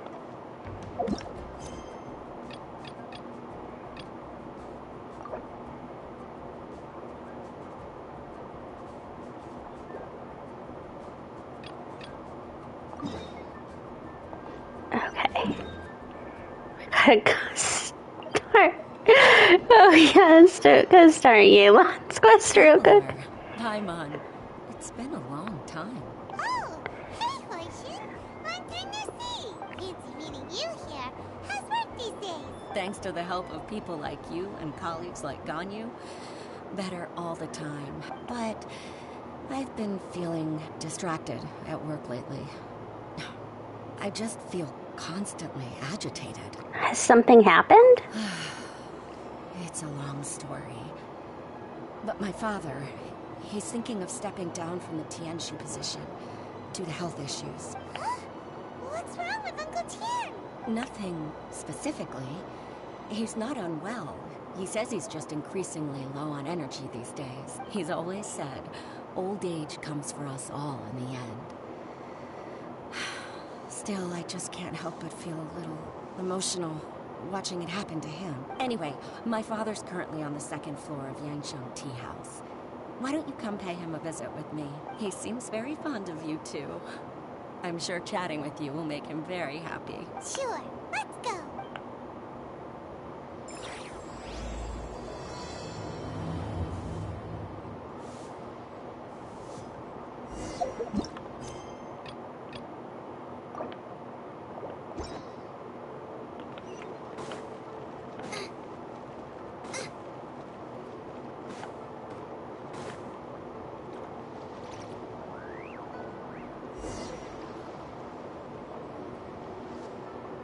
Uncle Tian, we're here to chat with you. What a lovely surprise. Welcome. Hoishi, why don't you go downstairs and get the shopkeeper to make us a fresh pot of tea? There's a kitty in the background. Meow, meow. I heard that you've been traveling all over the place recently. I would very much like to hear your adventure stories. We're more concerned about your health, Uncle Tian. Told you, didn't she? Don't worry. I'm quite all right.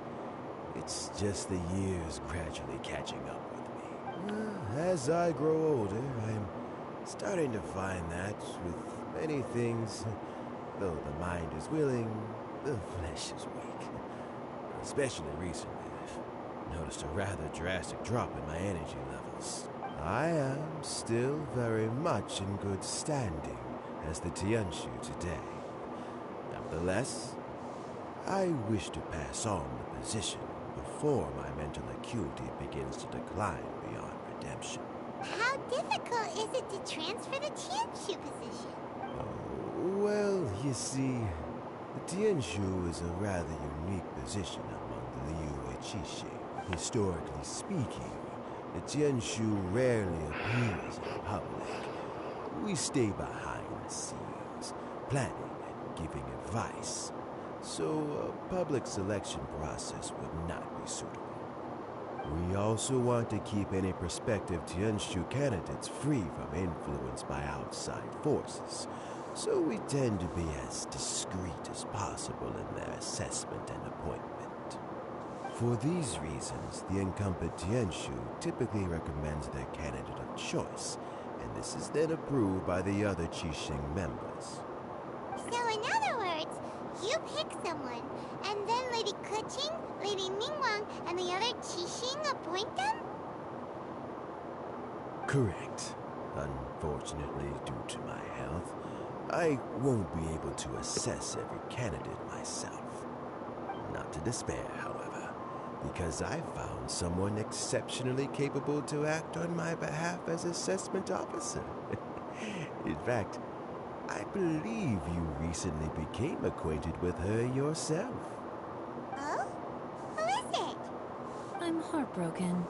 I thought it might take you a little longer than this to forget all about me. It's Yelan! Jackpot. Uncle Tian here asked me to assess 3 candidates for him. Fancy joining me? You'll be among the first to get to know the next Tianshu. Might be a good opportunity for you. What do you think? It's a good opportunity. I think so too.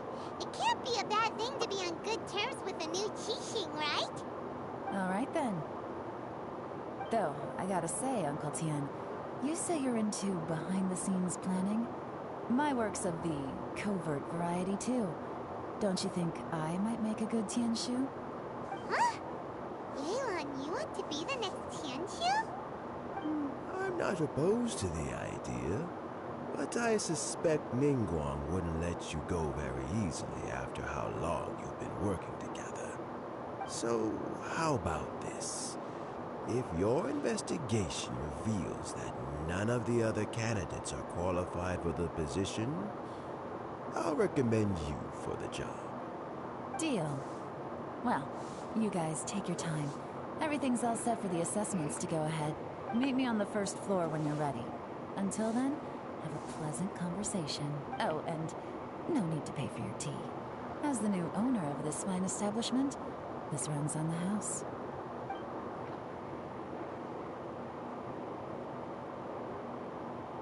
You're all set? Probably. Uncle Tian seems really worn down. It's like all his energy's gone. Yeah, it may sound harsh, but Uncle Tian is past his prime. He's not cut out for this anymore. So he's recommended 3 candidates. Their names are Chen Wei, Mingguo, and Zhi Yi. Chen Wei is a wealthy entrepreneur. Mingguo works at the Liyue Ministry of Civil Affairs, and Zhi Yi is focused on study and travel. Try to keep all that in mind. Of course, it doesn't really matter if you forget, since we'll be assessing them at Yuehai Pavilion in a short while. Qianwei, Mingguo, Zhi Yi. Paimon should be able to remember their names, but what does the assessment involve exactly? Let's leave that until we get to Yuehai Pavilion. All right. Heads in the game, people. The stakes don't get much higher than a change in the Qixing. We can't afford to miss anything, no matter how small. Got it. We'll keep our eyes wide open.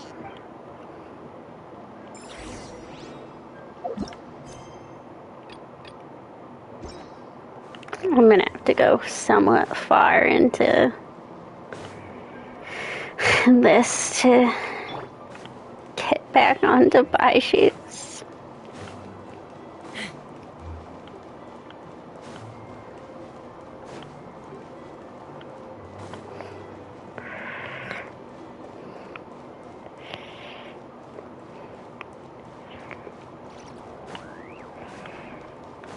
And I'm guessing it's because this person is just like in the background. Like because Yuehai Pavilion is in the background of the pharmacy. My legs are getting sore. What is wrong with this assessment officer? This is a huge occasion and I don't even get a chair. I've dealt with all kinds of people in my time, but never have I been made to stand while I'm waiting for an appointment. Oh, I mean, I think it's fine. That's called being complacent. If you're happy to just accept the way things are, you'll never be able to change anything in the future. Oh, come on. That's just... Now you're just being unreasonable. All right, you two. Let's not get into a big argument over this. It's not worth it. Qianwei, that was a bit uncalled for. And Mingguo, cut him some slack. We've all been standing around for a while. It's natural to be getting irritable. Look, how about this? There's no rule saying we're obliged to stand up while we wait, so why don't we borrow some chairs from the guild nearby? Fine. They're not the best quality chairs, to be sure. But under the circumstances, it would be better than nothing. It looks like all 3 candidates have arrived. Oh, it was those 3. We'll meet them formally soon. Before that, let me run you through the assessment process. I've split it into 2 stages: current affairs and planning, and face-to-face interview. In the first stage, candidates are required to submit a manifesto for Liyue's development. In the second stage, we will ask them some questions in person. Writing a manifesto takes time, so I informed them of this requirement in advance. These are the reports they submitted. Wow, one of them is really thick. It's also worth mentioning a stipulation I gave them. Whoever is appointed as the new Tianshu will be expected to implement their plan as put forward in their manifesto. Failing the occurrence of some cataclysmic event, they will not be permitted to change their plan. Therefore, these 3 piles of documents in front of us represent where each candidate stands on key policy issues. There's still some time. Have a skim through, get a first impression of what each person's proposing. I'll be waiting off to the side. Just let me know when you're done. Okay, she. It covers domestic affairs, foreign affairs, and checks and balances all in great detail. The focus seems to be problem solving. It provides concise and clear solutions to various problems. It's so thick that you only have time to skim through roughly. It addresses commercial issues and provides some very penetrating analysis. His views seem to be that regulations and incentives are both indispensable. Covers domestic affairs quite comprehensively, focusing on people's livelihoods. The core principles seem to be the greater good means a world that works for everyone.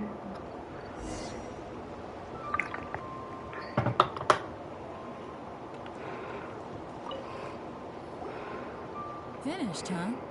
What did you think? Everyone took it very seriously. Of course they did. They have the chance to be picked as the new Tianshu, so you can bet they're putting their best foot forward. And keep in mind, whoever gets in has to execute their plan as written. Nobody wants to have any regrets. What do you think, Yelan? That's for me to know, for you to find out. We can talk more after the interviews. We'll see the candidates now. Let's do one at a time. Start with Chen. Yes, ma'am. This is So the rich you guy. Are the assessment officers, are you?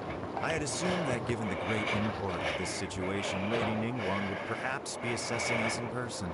I certainly hadn't imagined I'd be seeing 2 entirely unfamiliar faces.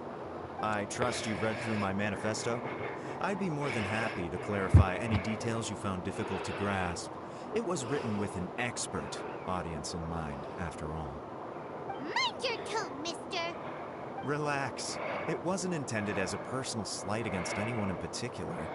I was simply stating a fact. Man, your communication skills. Did you learn them from Cloud Retainer? Cloud Retainer? You know this Adeptus? Oh, yes, I remember now. You must be the traveler that people are constantly talking about. With your sterling reputation, you must have a respectable level of erudition. Perhaps you will be able to understand the concepts I have put forward. Although I shouldn't get my hopes up. Oh, is it my turn? Yes. Please, introduce yourself. I'm, Mingbo. I work in the Ministry of Civil Affairs. I've worked there for, 9 years, 5 months, and 3 days. In that time, I've handled, 2,347 cases. I have 12 active cases at the moment. They should be concluded in, 16 days? My current work is related to urban planning, and I'm also responsible for, auditing the accounts. To be more precise, there are 3 parts to the accounts, namely... Is it just Paimon, or is he not very good at public speaking? You know what? Let's leave the self-introduction there and move on to some questions. Oh, okay. Sorry.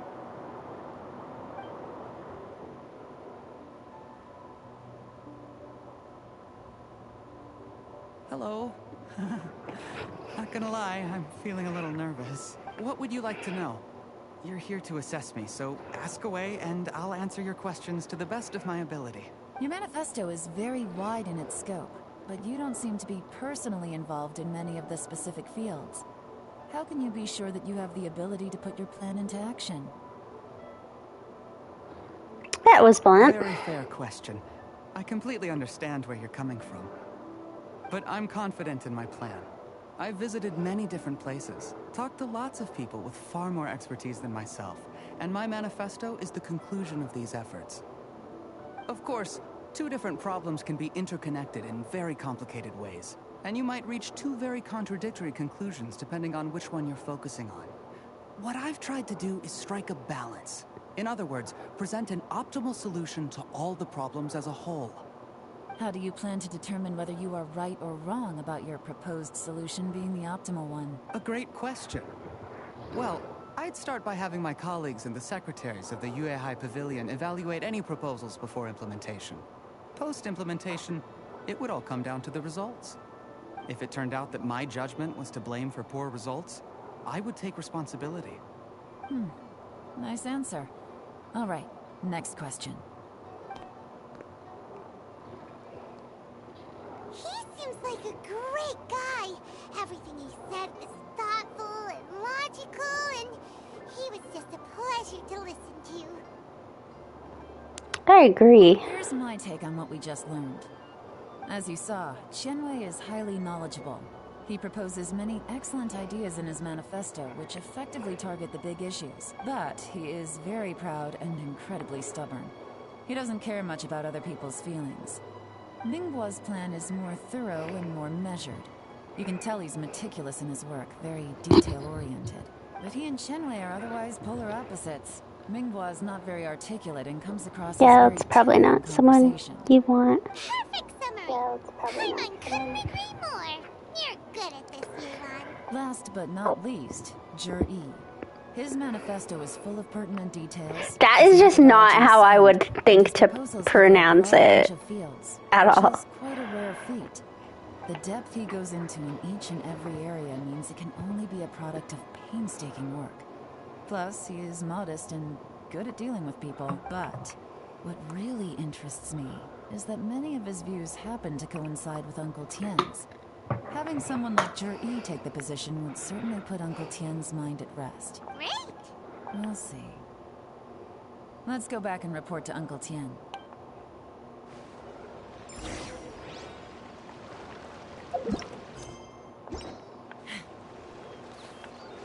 Still can't go back to Baizhu.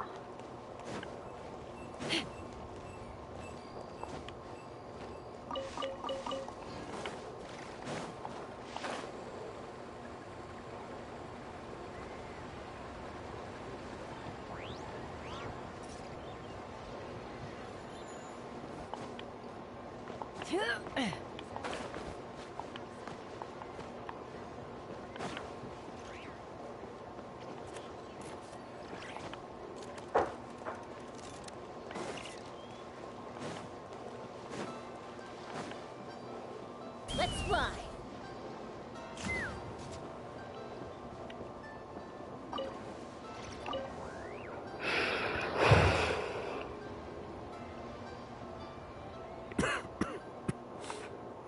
I see. Then it's more or less as I anticipated. All right. Then let me ask this. The ideas in Zhi's manifesto are very similar to your own. Is there any particular reason behind this? I didn't want to say anything when I gave you the list of candidates, for fear of affecting your judgment. But I can tell you now, those three candidates have all studied under me in the past. It's only natural that they share some similarities with me. But Qianwei went on to focus on his business, and Mingguo has always been occupied with his work at the Ministry of Civil Affairs. Of all of them, Zhi was with me for the longest duration. Whoa! So how did you get to know them all, Uncle Tian? Qianwei was referred to me by an old friend. Mingguo came to my attention in the course of my work. As for Zhi, I was pure happenstance. We first met while fishing. Gradually, as we got to know each other, we started discussing all sorts of topics. Zhi came from a poor family, and his parents died when he was very young. But he was a gifted student and a fast learner. He reminded me of a younger version of myself. So I started out giving him a few words Meow. of advice when we were out fishing and noticed how quickly he got on. Sounds like he's a friend to you. Quite. And now, all of a sudden, he's grown into a mature young man. It's a joy to see. But it also gets one thinking. The young are growing up, and I am growing old. How time flies. No one can escape the cycle of life. I don't know, Uncle Tian. You still seem in pretty good shape to me. You might have another few years of work left in you, don't you think? Oh, you. There's really no need to console me. Having less energy than I used to isn't such a bad thing. It just means I finally have a good reason to retire. Spend my days doing what old men like me should be doing. Going fishing whenever I feel like it. Sounds like you sure love fishing, Uncle Tian. Ooh, there's nothing quite like fishing to pass the time. Ooh, and freshly caught fish, they make the most beautiful fish soup with barely any preparation required. Fresh fish soup. Sounds tasty. Doesn't it? Also, some time ago, Juri purchased a very special recipe from an old fisherman.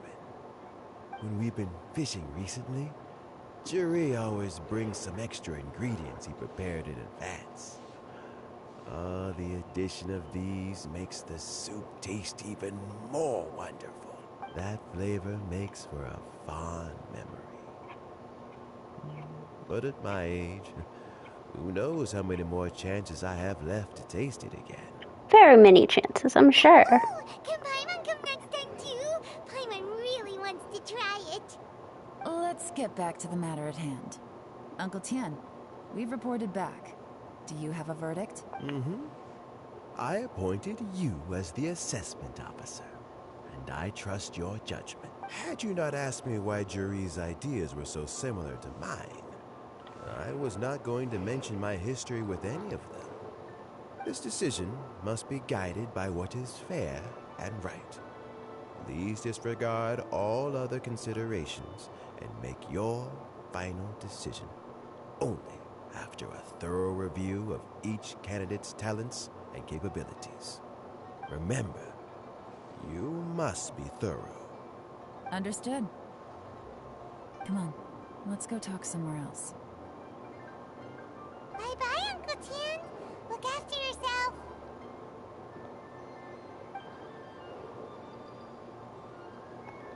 So, it's gonna be Juri, right? His manifesto was written well, and he's the best speaker. Easy. Let's not rush. There's no time limit for this assessment. Huh? So, are you gonna give him more tests or something? No, nothing like that. The assessment itself is complete. But let me give you a word of advice. Things are not always as they appear. The biggest no-no in intelligence work is to only get information from the person of interest themselves. The truth is almost always hidden beneath many layers of deception. You have to get information through many different channels. For example, Wenyuan, Shanghua. Yes? Lady Yelan, what are your orders? Ugh! Who are they? Where did they come from? Did they scare you? These two are Wenyuan. Yeah, that is why you called them those names. As my trusted assistants, they are always standing guard nearby. They also perform various assignments as required. Shanghua is a business expert who gets his information by trading. Wenyuan relies on word of mouth. And there's also Wu Pei, who's not here right now. That meathead must have been out there on sea surveillance for some time now. Is he all right? I seem to remember that he can't swim. Nothing can take that guy down. Certainly not a little wind and waves. Shanghua, visit all the commerce guilds and look into Qianwei's background. Wenyuan, go to the Ministry of Civil Affairs and look through Mingbo's work files. Yes, ma'am. So what about Juri? Juri, well, obviously as the most promising candidate, we will be investigating him ourselves. Let's go to the docks first. Lots of people passing through there. You can find out all kinds of things. If we're looking for information, why don't we try talking to Bulai, the owner of Wanyu Boutique? He does business at the North Wharf. Maybe he has some news for us. That's actually not a bad idea. Let's go and ask him.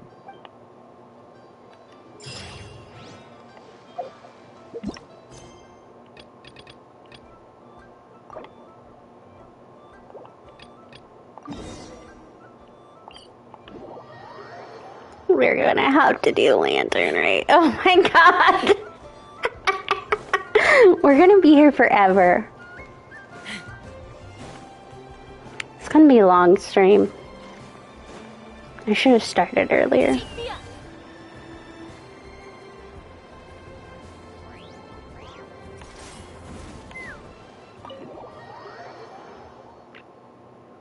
The problem is they didn't backdate focus mode. Jialiang! Jialiang! Jialiang! Jialiang! Dad, are you awake? Jiangli, are you? Didn't I... Huh? What are these? How does it feel to come back to life? Do you feel strange or different in any way? If so, could you describe it to me in detail? Dr. Baizhu, I thought that I was going to... Die? You did indeed. As things stand now, you're more akin to a zombie than a human. I'm a zombie? That's right. Before we set off, I asked Chi-Chi to prepare an elixir of immortality. With its help, you have been suspended in the space between life and death. Of course, this is but a crude imitation of an Adeptus art. I don't expect it to extend your life indefinitely. Whether it will keep you alive for a few days, a few months, or a few years, I'm as interested as you to find out. But, however long you have left, I believe it should be more than sufficient time for you to say your final goodbyes before departing the world in peace. I hope that Director Hu finds this arrangement to be a satisfactory one. An elixir of immortality? How'd you cook that up? Leave it to you to work on something like that behind my back. It's a work in progress that hardly lives up to its name, and it would have had no effect were it not for Jialiang's iron will. In the end, I am merely a doctor.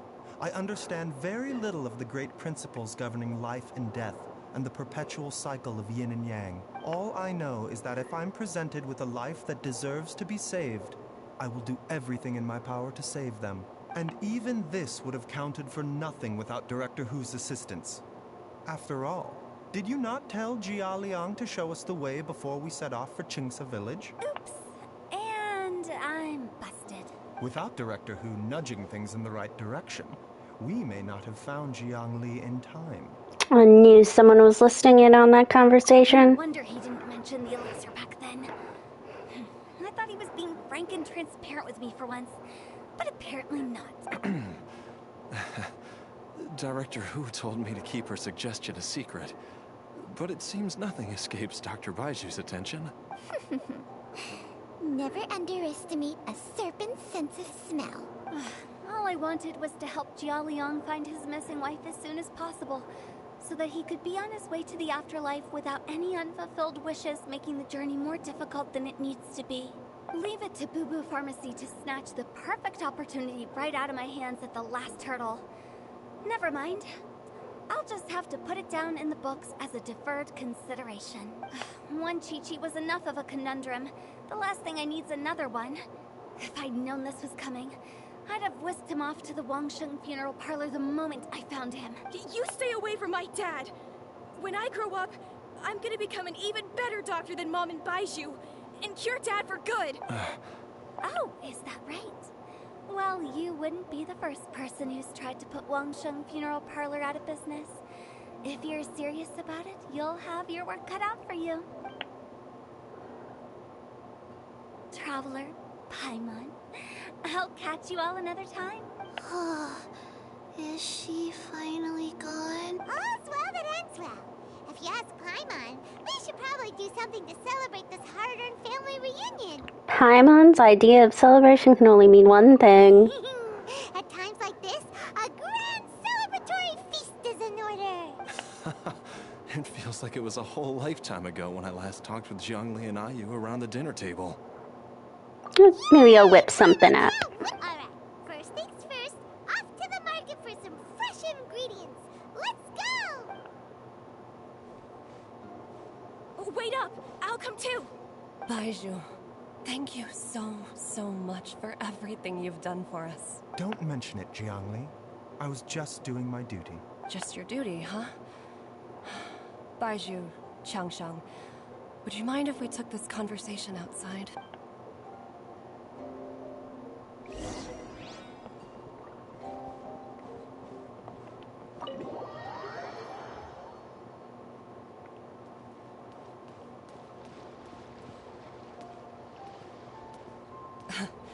Time flies. It's been so long since we bade each other farewell in Chenyu Vale. Changshang, you're the same as ever. You haven't changed one bit. You, on the other hand, have changed a lot. You're right. My younger self would have never imagined that things would one day turn out this way. Or that you'd turn out this way, Baizhu.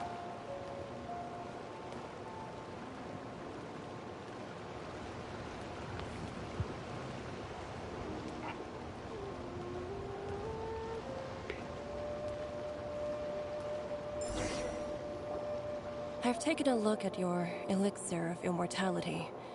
It's not altogether dissimilar from the poison I concocted in terms of the way it functions. I have to say, Jiangli, it was a stroke of genius to use poison to maintain life. I hope you're not too upset at me for copying your methods.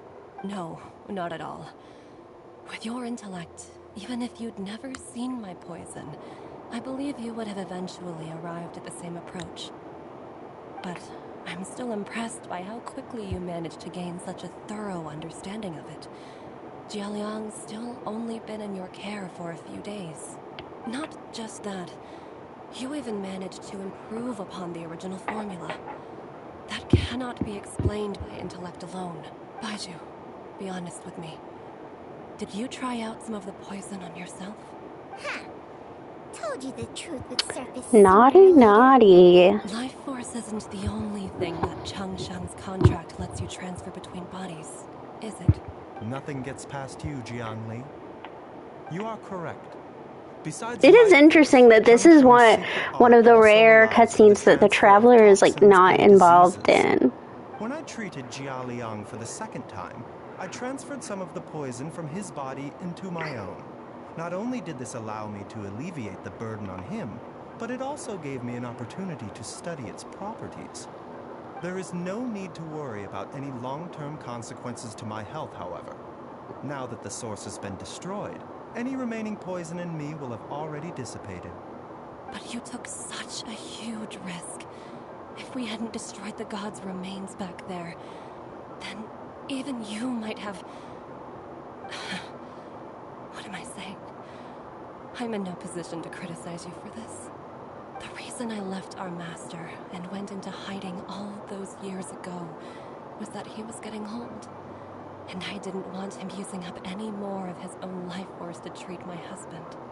But in the end, how were my methods any different? I risked one life to save another. And then you tried the poison on yourself too. It looks like both of us have ended up going the same way as our master before us. Are all disciples of Chenyu Vale destined to turn out this way? To live a short life, having given away our own for the sake of others? To fight relentlessly against the natural course of life and death, whatever the cost? Maybe our fate is sealed the moment we decide to study medicine. We are doctors, Jiangli. We ought never say that anyone's fate is sealed. Baizhu, I can tell that, over the years, you've used the contract with Changshang to transfer many diseases and toxins to yourself. There are so many that, some of them, I don't even recognize. Can you still stop before it's too late? I think you know the answer, Jiangli. Every one of us from Chenyu Vale believes in the same thing.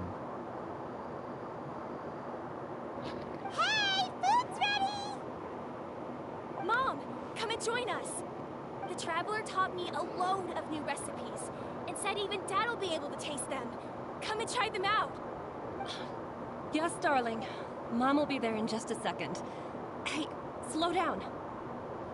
Baizhu, I know I won't be able to convince you, but please don't forget that if one day you're not around anymore, Qiqi, Gui, and all the friends who have grown fond of you, they will all miss you dearly. There's no need to worry, Jiangli. I know what I'm doing. I can only hope so.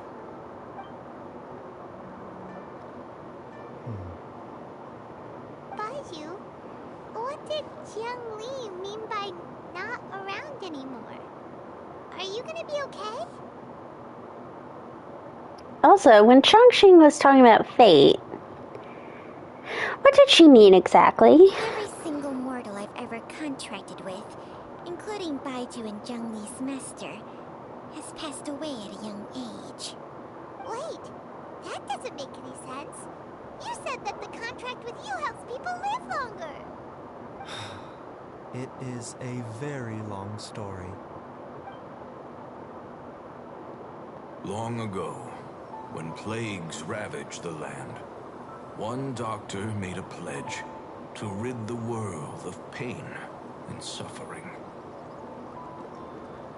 But even the most ingenious mortal medicine could not stay the tide of disease.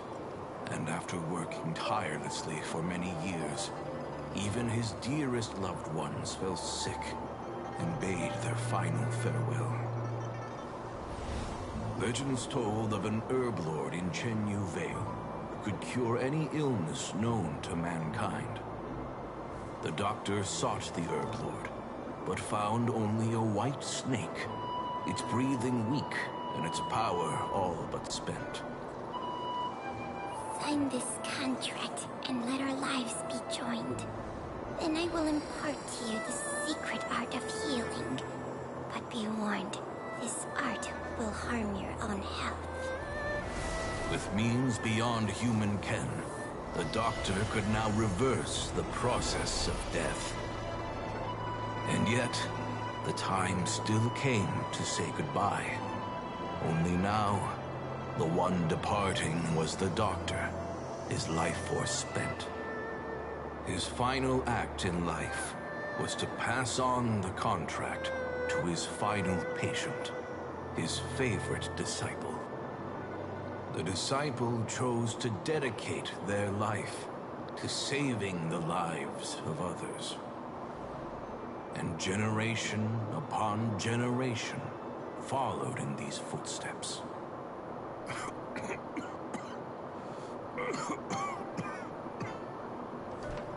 Since I inherited this contract, I've always respected the path taken by my predecessors, and followed it myself unquestioningly.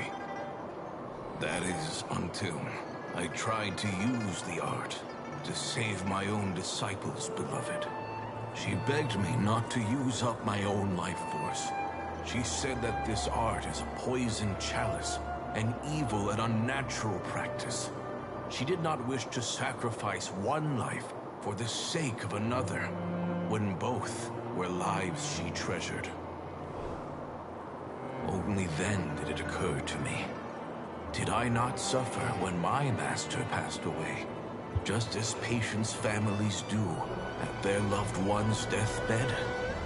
Are not the lives cut short by this contract just as worthy of saving as any patients? What is this contract to us? Medicine or poison? Alas, I no longer have enough time left to find the answer. I entrust to your care both Changsheng and this final question. May you find a remedy for this conundrum, which has ailed us so. Time and again, no matter how much I try to warn them or balance their chi, I can never save them. And you? What's your answer? If I abandoned the contract and left you without a host, what would happen? I I'd spend my final moments taking a nice nap on Mount Yaojin. Then I'd be reunited with my old friends and your predecessors. Then it's decided. If there's a life in front of me that deserves to be saved, why shouldn't I do everything within my power to save it? Once again, it's the same answer. So be it. Close your eyes. Who knows how many more people will take on this contract? None. This contract will end with me. It's true, he doesn't really... I mean, Gui might be his disciples. On the host's natural temperament. All my hosts have been most pure of heart. But when one with an altruistic nature gains access to this art, they are more seduced than the average person by the miracle of overturning the laws of life and death. Though they know better than anyone else the fate that awaits them, when faced with the sorrows of humanity and the pain of losing their nearest and dearest, they cannot help but reach beyond human means. They are like moths that throw themselves into the flame, seeking a glimmer of hope in a dark world filled with pain and suffering. So, Baiyu, does that mean... I suppose that would make me a moth that yearns for the light, but doesn't want to be burned to a crisp. Changsheng's art can transfer pain and suffering between people, but it cannot reduce the total amount of pain in the world. It's just like we witnessed.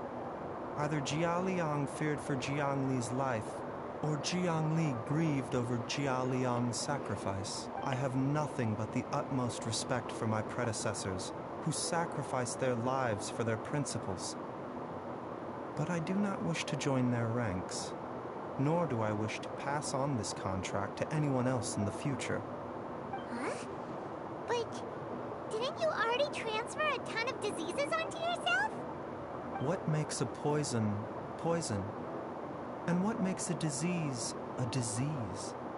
When it comes down to it, are not both mechanisms that affect the operations of the human body? If disease is defined as deviation from normal functioning, then who knows? Perhaps the true elixir of immortality could in fact be a kind of poison. Many may view the notion of searching for immortality in poisons and illnesses as a flagrant violation of the natural order. But to me, it is no different from the way our ancestors tested the medicinal qualities of herbs by sampling each and every one. I don't want those who come after me to lose their lives to this contract. Nor do I wish for Changsheng to perish from losing her host. This leaves only one solution, doesn't it? The elixir of immortality, you have to be immortal yourself. Precisely. I will be Changsheng's final host, and the tradition of passing down the contract will end with me. Even the gods of old struggle to achieve true immortality. First you want to save others, then you want to save yourself.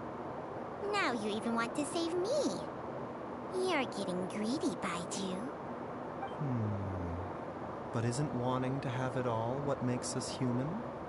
For a selfish moth like me, who's afraid of the flame yet yearns for the light, the only path forward is up towards the moon. The moon. Paimon just does not know what to say. But which moon? Dr. Baiyu, Traveler, what are you still chatting about? The food's about to get cold.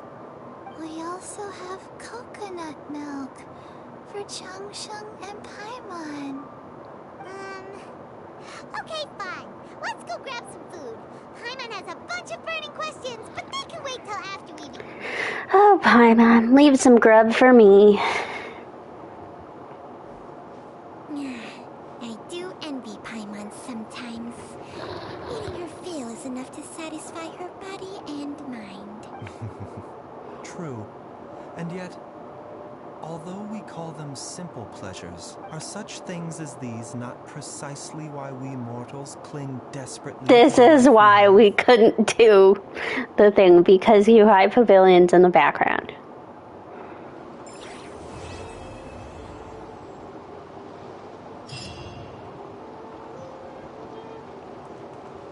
Okay.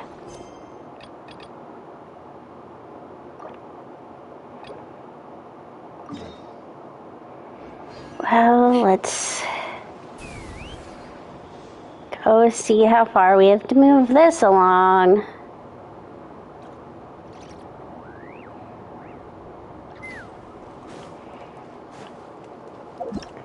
What exactly are we?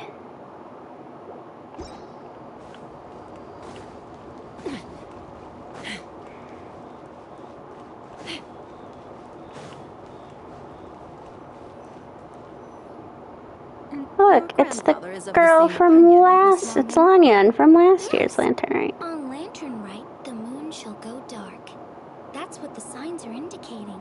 Celestial observation isn't Grandpa's strong suit. But he discussed it with several other elders from our clan, and their conclusion was the same. It's consistent with the information we've received from other sources as well. You mean the whole thing? About the legend of Jianzhu the Moon Devourer? Happening in real life? Yes, that's one of them. So it's true. I thought it was just a rumor. It's true. But right now, the bigger issue is that all our sources indicate the phenomenon's gonna happen again.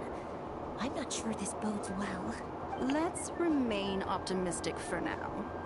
We're making progress interpreting the artifacts, and Ganyu is consulting with the Adepti as we speak. Besides, apart from the incident at Wanmin Restaurant, there haven't been any other moon-related disturbances. Ningguang, Keqing, and Lanyan, you're all here! Oh, Traveler! And Paimon! It's been a while. Happy Lantern Rite. Yes, Happy Lantern Rite. What brings you here, though? I thought you'd be in the harbor enjoying the Shao Lanterns. You're certainly not the type to visit Yujing Terrace for no reason. Is there something I can help you with? What? We're not allowed to just drop in on our friends during the festive season? I was only teasing. You're welcome to visit us anytime you wish. Happy Lantern Rite. Happy Lantern Rite. And about all the moon business you were just talking about? We have something to show you. Here, take a look. Whoa! Something really did take a chunk out of the moon. Someone managed to capture a picture of it. Is this Jianzhu, the Moon Devourer, then? Even though we confirmed this event took place, I still can't quite believe what I'm seeing. Where did you get this picture? From Xiangling. She found it when she was cleaning up after that customer caused a scene. She thinks they must have dropped it. Wait, is this Chuang Terrace?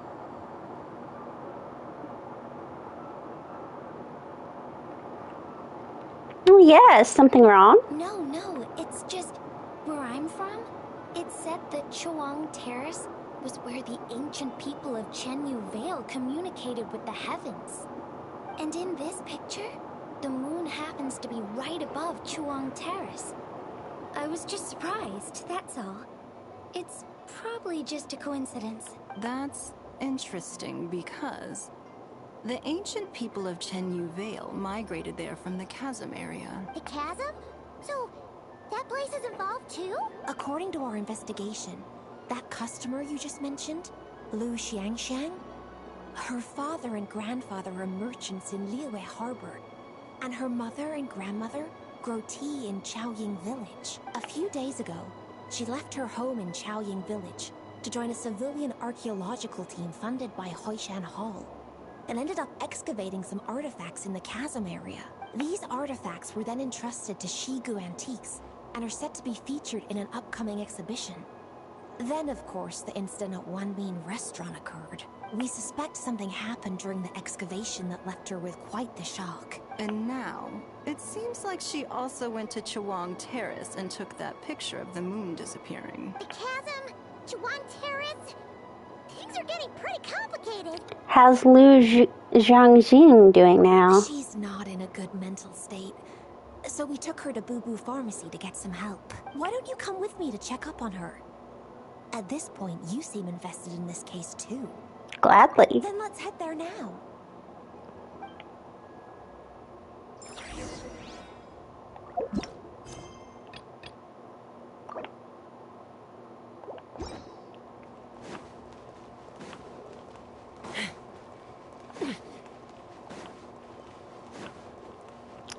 I think at this point I just need to get this quest to a place where it will leave the harbor.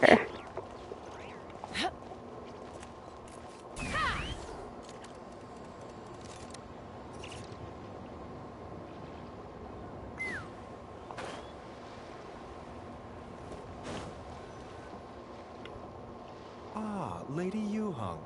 Oh, and the Traveler and Paimon are here as well. What a pleasant surprise. Happy Lantern Rite. Happy Lantern Rite. I hope we're not interrupting Dr. Baiju. Not at all. I assume you're here to see the patient? Unless it's urgent, however, it would be best not to disturb her rest. Is her condition that bad? It's quite unstable. She's even more agitated than when she first arrived. And she refused to cooperate when we tried to check her over. I had no choice but to prescribe a calming draught and to have her rest for 2 days. So she's getting worse? That isn't the news I was hoping for. It's just a precaution. Based on an earlier conversation with her, it seemed more like a fixation than anything else. She hasn't lost her mind. That's right. When we asked about it, she kept insisting she was going to be famous, far and wide. Well, it might not be far and wide, but she certainly made a name for herself around Yujing Terrace. Even some of the Qixing know who she is. Have you ever seen something like this, Baiju? Not often, that's for certain. From my initial assessment, the patient appears to have experienced some sort of shock, and whatever it was seems to still be haunting her. But what could have caused such a thing? The relics from the chasm? Or the moon above Chuang Terrace that night? Come back in 2 days, and you might just have your answer. I suppose that's all we can do for now. We'll take our leave then, Dr. Baiju. Of course. If you need anything else, don't hesitate to stop by. Speaking of those relics from the chasm, aren't they being featured in an exhibition tonight? That's right. Are you planning to attend? Yeah! We wanted to have a talk with Zhongli anyway, and now Paimon's even more curious about these relics. Would you like to tag along? I would, except every item in the exhibition had to be registered with the Ministry of Civil Affairs. So I'm afraid it's been spoiled for me. I reviewed them all myself. There are some rather peculiar artifacts, that's for certain. We're still working on decoding the ancient text that appears on them. Yeah! The word jade appears a whole bunch, doesn't it? Huh? How did you know? Xingqiu told us. He said there were some ancient poems on them, too. He's quite well informed, isn't he? Well, he's right. We believe they're direct references to the ancient nation of long gone. As for the other text, instead of regular poetry, it seems to be more like ceremonial language used to worship the moon and the gods. The moon and the god? Well, looks like it's almost time for the exhibition. You two should head over. There's an usher at the harbor who will lead you to the venue. Do we need an invitation? Not at all. The exhibition is free to the public. The people of Liyue have a great respect for our history and are eager to learn from it. Plus, the exhibition is being organized by Linglong, the owner of Shigu Antiques. As far as I know, it's been a long-time goal of hers to hold a cultural exhibition of this scale, where people can learn all sorts of information about the past. Yes, we're in for a real treat tonight, then. Yes. Have a great time. There's still more artifact decoding work I need to finish, so we'll have to part ways here. After seeing the picture you brought, there's a few ideas I'd like to follow up on. You're hard at work even during festival season? Ha! You haven't changed one bit, Keqing. I'm simply fulfilling the responsibilities of my position. That's all. All right. I should get going. See you later. Well, guess we should head over to the harbor and find that usher.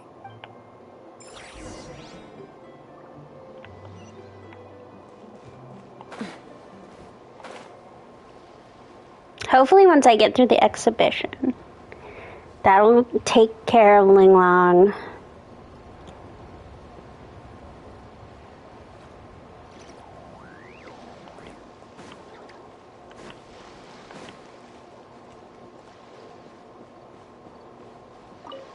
Ah, here for the exhibition?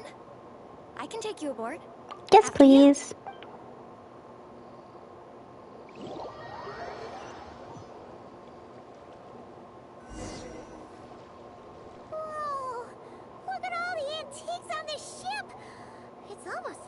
to take in. Keep an eye out for Zhongli. Greetings.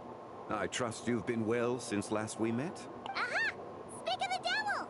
You're right where Hu Tao said you'd be. Ah, so Director Hu gave me away, did she? Don't act like you're up to some super secret business. We know you just do whatever you feel like. Yo, Traveler, Paimon, what's up? It's been a while, you two. Happy Lantern Rite. Beidou! Yunjin! It's great to see you! You're here for the exhibition too? Yes. When I heard these artifacts were from ancient times, I just knew I had to come learn more about them. I mean, what a discovery, right? Yeah, Ningguang pretty much said the same thing. She thought coming here might help culture me up or something. But as you know, I'm more of a fists and punches type of person. I doubt one exhibition is gonna change that. You're too modest, Captain. You're the leader of the Crux fleet. That takes far more skill than just fists and punches. Plus, at the end of the day, you still decided to come. Even though you didn't have to listen to Ningguang. Happy life, happy wife, happy life. If she can't even get an average ship captain like me to do her bidding, how's that gonna look? You sure know how to think from her perspective, huh? I guess I do. Anyway, how's everyone enjoying the exhibition? I heard that if you see something you like, you can negotiate the price with the owner and take it home. Wait, so we can buy this stuff? Indeed. Although Shigu Antiques is hosting this exhibition, many of the items come from private collectors. As long as both parties reach an agreement, you can make an offer of Mora or an equivalent trade. Well, shall we continue our conversation as we look around? Let's go! I'm super curious about all this stuff.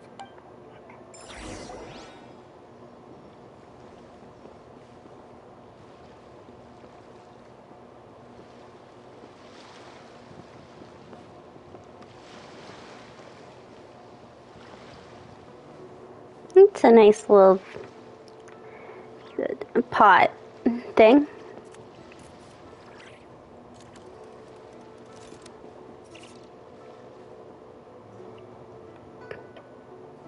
Frog moon. Whoa, look at this painting! There's a huge toad on it. Could it be? Huh. This material is quite unusual. It doesn't look like paper. More like silk, or some other kind of fabric. Yeah, I was thinking the same thing.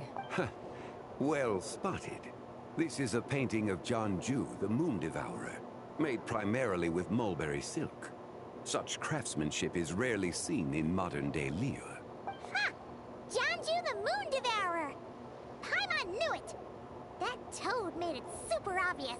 What's that? A new dish at Wanmin restaurant? No! It's a kind of lunar eclipse. You heard about how the moon disappeared recently, right? Oh, yeah.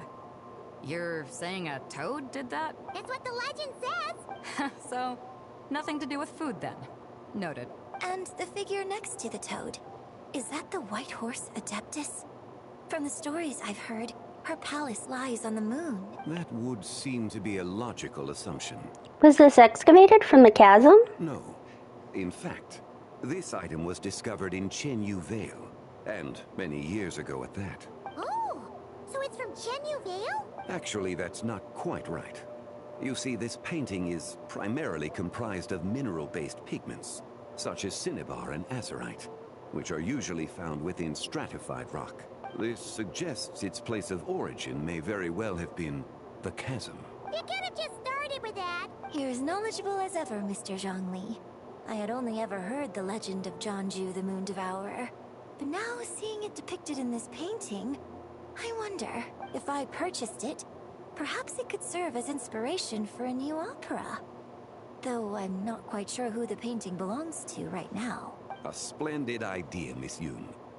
Perhaps in lieu of Mora, you could offer the lyrics to said opera as recompense. The lyrics? But to whom? Why, to me, of course.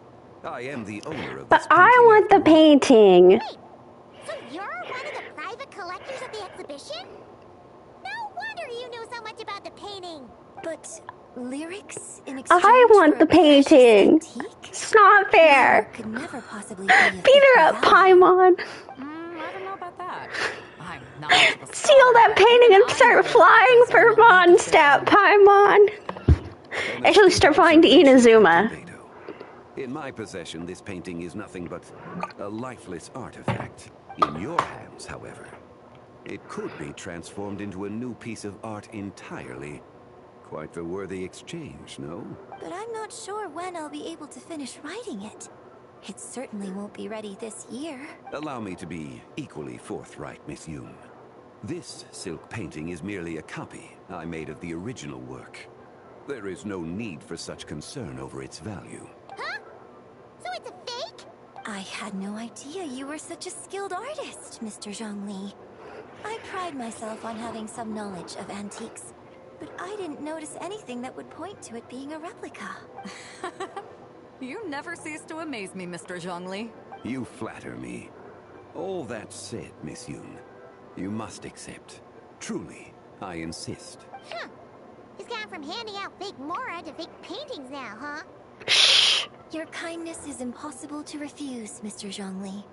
Rest assured, I'll be sure to return the favor. I shall look forward to it. Man, that was quite the find. I should buy something too, if only so I can show it off to Ningguang.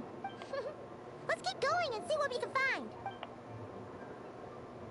That little chariot thing's cute. Wow. This bronze war chariot is really something. It must have quite the story behind it. I've never seen anything like it before. Do you know what this is, Zhongli? Ah. I heard from Miss Linlong that a carriage made of Celadon jade was unearthed in the chasm. A copper canopy. A body adorned with flowing clouds and geometric patterns. Yes, this must be the one. A precious piece indeed. This thing's gotta be thousands of years old, right? Crazy to think people back then were capable of such intricate metalwork. Too often, we view the past and future through the lens of the present. Objects that fascinated us as children seem crude later in life.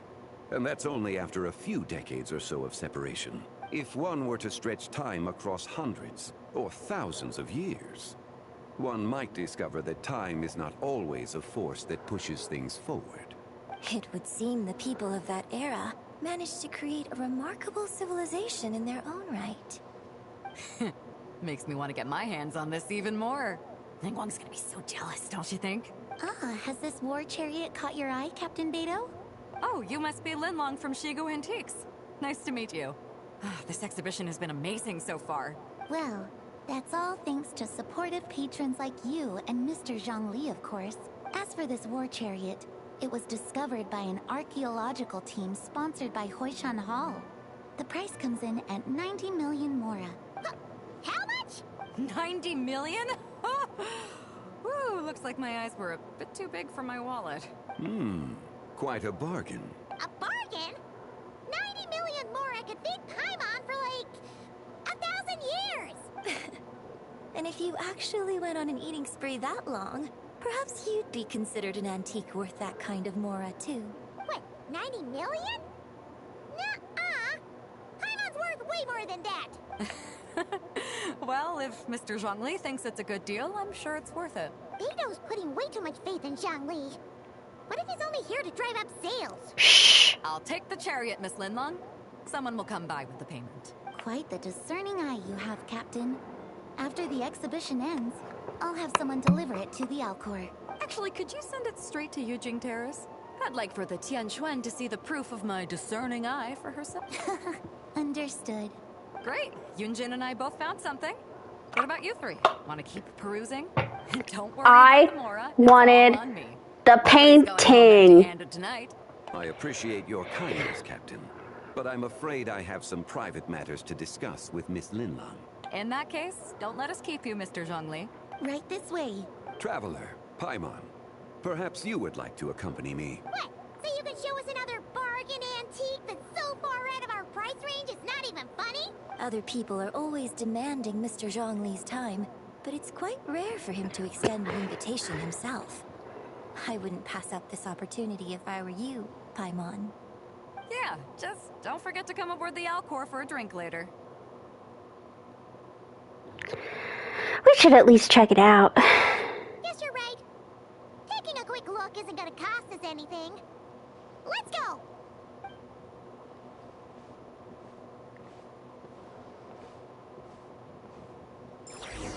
I wanted that painting.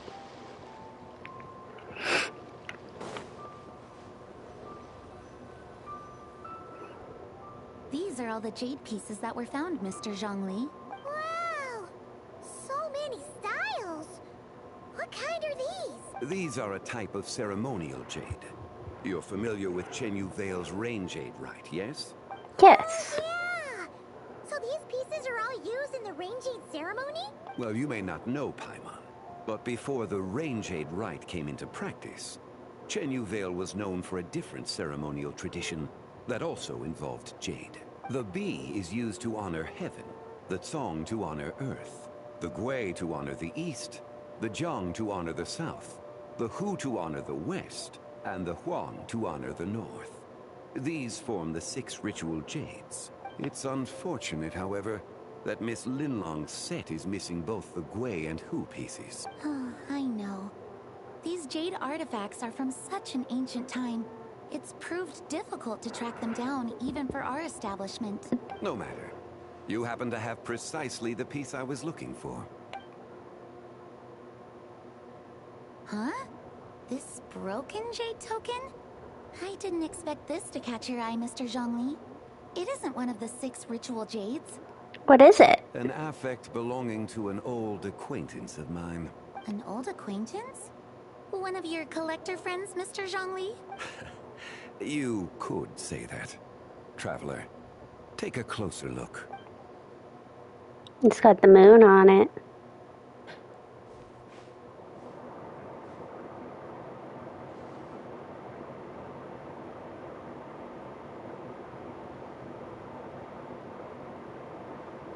Huh. It doesn't look all that special to Paimon. Just seems like a broken artifact. There's a crescent moon. Indeed. It's been thousands of years since the moon has appeared in such a form. So, in the past, the moon wasn't always full.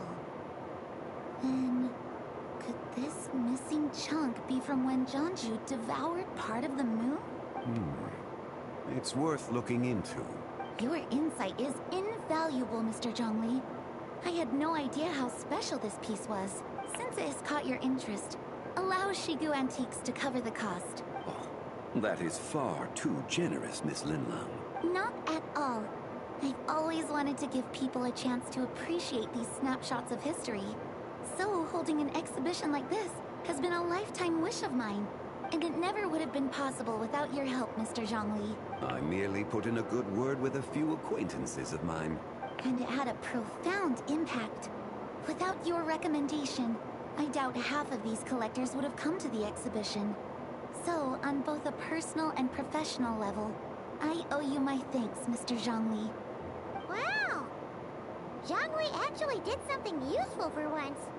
I forgot Paimon thinks he's a parasite.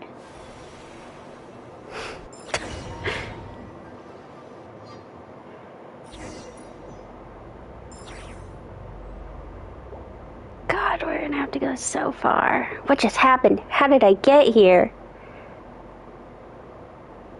Light ahead looks like an exit. I should check it out.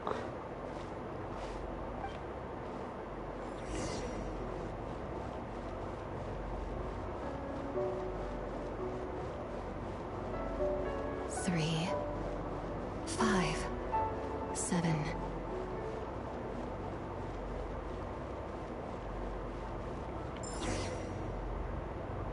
$11, 13, 17. Who said that? 19, 23, 29. 31.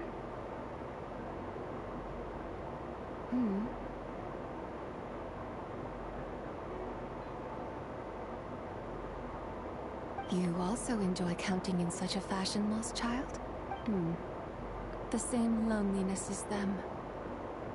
It seems to exist in your heart as well. Who are you? Me?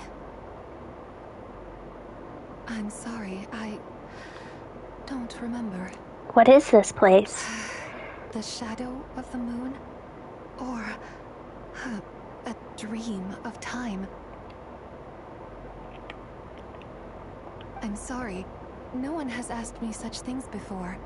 I've been here for so long. There is much I have forgotten. Did you bring me here? I know nothing of your arrival. All I know is the longing in people's hearts. Yet, I sense the moonlight's guidance within you, child. Perhaps that is what brought you here. The moonlight's guidance? Does she mean Columbina, who I haven't met? Perhaps I can help in some way. How do I get out of here? The path home is... that direction. I believe someone told me that before, but I was never able to reach the end. You should take a look. How about we go together? No need. It would seem... my time has already run out. Farewell. May the moonlight ever shine upon you.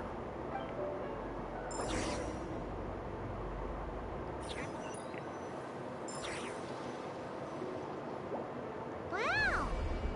Jiangwei actually did something useful for once. I'm back. Your complexion looks rather ashen, Traveler. Are you feeling all right? Yeah, what's wrong? Does your stomach hurt?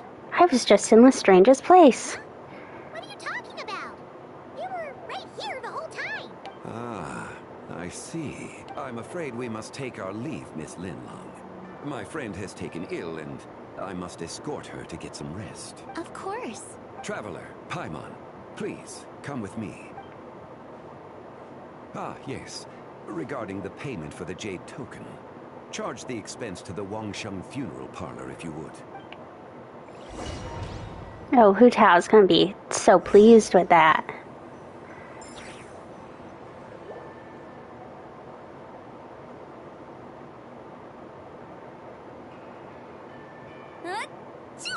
Guess someone's thinking of me. But this late at night? Must be that consultant of yours. I bet he's out there spending all year more at the exhibition. Yeah, he'd be the perfect employee if he just knew how to rein in the spending. But never mind him. Let's focus on the moon. We gotta see if it gets eaten tonight. I don't think it's going to happen.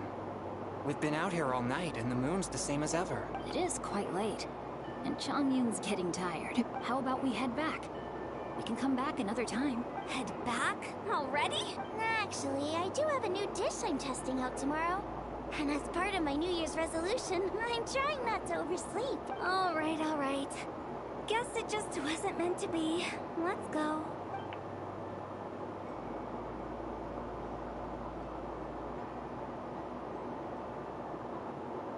When the sun's out, bathe in sunlight. When the moon's out, bathe in moonlight.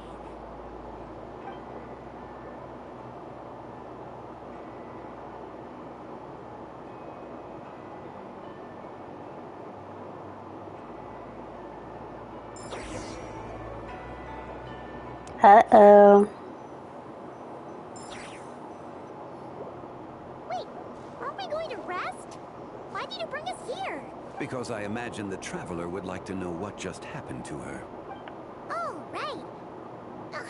Paimon's confused, though. She could have sworn you were there the whole time. Yeah, I met this lady. How is that possible? I have her on another account. Formed an inexplicable connection with the being in that space. Was it the White Horse Adeptus? Ah, you suspected from the beginning, didn't you? Indeed. The being you met is the fabled White Horse Adeptus, and the original owner of this Jade Token. Her name is Zibai. Wait, does that mean she's inside this token? 玉符の中にはいない。影の月の中にいるんだ。この玉符はその媒体に過ぎない。What? The moon shadow? What do you mean? Word has it you accomplished the fate in Notcry. You and your friend brought the Frost Moon back to Teyvat. Tell me, did you ever wonder about the other moon? The one that hung in its place for thousands of years? We never really thought about it, but it must have been a fake, right? A fake moon! Indeed, it was false. Its true nature, nothing but a projection of the moon. It also happens to be the prison that confines Zibai to this day. Wait, the White Horse Adeptus is trapped inside that projection? Then we need to rescue her! But the moon in the sky right now is the real one, right? Where did the fake moon go? And why can't Paimon see it? With the return of the true moon, the shadow naturally lost its place in the heavens. Now, it is disintegrating bit by bit. It's a process that comes and goes. When it occurs, it looks like the moon is being obscured by a black shadow. But when it stops, the shadow disappears and becomes invisible to the eye. So, you're saying there's an invisible fake moon blocking the real moon right now? So the recent lunar eclipse, it was the fake moon, wasn't it? Indeed. Okay, this is not what Paimon was expecting. You said it's disintegrating. When will there be nothing left? My hypothesis is that people's wishes could be what trigger the periods of disintegration. After all, when you experienced that episode just now, it was precisely when Miss Linlong spoke of her own wish. Wait, is that because the White Horse Adeptus answers people's wishes? The legend must be true then. So, that means the more wishes we make, the faster the fake moon will disintegrate, right? Then it won't be long before the White Horse Adeptus is free! いや、むしろ逆だ。果てしない歳月が白馬の仙人と偽りの月を一つにしてしまった。影の月が消え去れば、紫伯もまたこの世から消えることになる。I don't know what to say to this. Hurt the White Horse Adeptus? Do not burden yourself with such thoughts. Because of your actions, a promising opportunity has presented itself to us. Let us not forget, what is crumbling is also precisely that which imprisons her. So there's still a way to fix this. Yes, and that is why I invited you here tonight. Your connection to that broken jade token confirms that you can do what I envision. However, while I had hoped to receive your assistance, this matter could have significant ramifications. I must admit a certain reluctance to implicate you in more of Tevat's secrets. Often, the deeper one's knowledge of such matters, the harder it becomes to extricate oneself from them. You are someone who once traveled through the boundless sea of stars. I cannot help but wonder, perhaps it is wrong for your fate to become too entangled with the fate of any one world. I already know a bunch of secrets. Such is your conviction, then. Since journeying beyond Liyue, you have had ample time to reflect on these matters, it would seem. Yes, so tell me what I need to do. では、最初の秘密を教えよう。紫伯はすでに死んでいる。影の月に潜むその存在は、彼女が死の直前に切り落とした三指神の一人に過ぎない。Wait, the White Horse Adeptus is dead? Weren't you supposed to tell us how to fix this? Now it just seems even more impossible. Please, remain calm, Paimon, and allow me to explain. The three deadly selves is a practice used by those engaged in spiritual cultivation. The intent is to sever the three vice-laden mortal selves to reveal one's true, pure self beneath. However, Zebai's three selves are more complicated in nature. Because in the moment before her death, someone preserved the shattered essence of her soul and placed the fragments within her three deadly selves. If we retrieve the three fragments of her soul, there is a chance we can restore her presence in the mortal realm. So that means we can bring her back to life? Yes, provided we retrieve the fragments of her soul's essence from the three deadly selves. I'm guessing I just met one of them. そうだ。実は彼女は紫伯の上司神で、名を死去という。紫伯の死後、影の月へと昇天し、その一部となった。The essence that resides within her is a heavenly soul, also known as Taiguang. Thus, this self is the closest to Zibai's true nature. 死去に関しては影の月に囚われているため、俺たちには何もできない。他2つの魂の根源を探し出し、1つに融合させる必要がある。Okay, so where are the other two? Her second deadly self is called Tzu. After Zibai's death, she fell into a slumber deep beneath the earth in what is now known as the Chasm. The essence within her is the Earth Soul, also known as Xuangling. She is the self that inherited most of Zibai's memories and wisdom. The chasm? So, do we have to go there to find her? That won't be necessary. I sensed her presence on the jade carriage from earlier, the one at the exhibition. It's possible the return of the Frost Moon awakened her, and she emerged from the chasm alongside that batch of ancient artifacts. Wait! That must be why you agreed to help with the exhibition! To investigate the artifacts!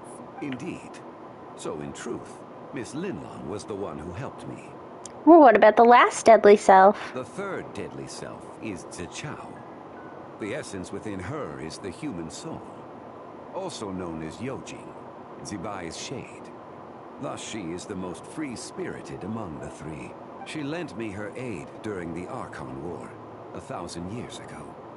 But later, as her powers waned, she retreated into the mountains. I imagine finding Zichao should prove the most troublesome. So I shall take it upon myself to track her down. So, we need to find the second deadly self, right? But where do we even start? Locating her should not prove difficult. In life, Zibai was fond of mortals. And as the self who inherited most of her memories and wisdom, Tzu should be the same. It's possible she has possessed someone, and is meandering the bustling streets of Liyue Harbor as we speak. Possess someone? Wait. Are you thinking what Paimon's thinking, Traveler? The customer who caused a scene at Wanmin Restaurant? What if she raided a tomb and dug up some super special relic, then got herself haunted by an ancient ghost? Exactly! Lu Xianqian! It seems you have a lead in mind already. Should still be at Boo Boo Pharmacy. She was super agitated when she first got there, so Baishu gave her some calming medicine and told us to come back in 2 days. Do you think it could be her, Shenhui? It's quite possible. The deadly selves are impure beings that can easily influence mortal minds. Let's start our investigation there in 2 days. A sound plan. Well, I should get started on my own investigation then. But you're leaving already? I must. Zichao went into hiding after the Archon War. If I am to have any success tracking her down, and there's no guarantee, I should start sooner rather than later. But there's still so much you haven't told us. Like, who the White Horse Adeptus actually is, and how she died in the first place. Not to mention who it was that preserved the fragments of her soul. Should our endeavor prove successful, then naturally those answers will follow. If not, speaking of them would be rather meaningless. One who preserved her soul's essence. Was it you? It would seem that this is a question you are unwilling to set aside. Very well. I shall tell you. It was the Avatar of Time.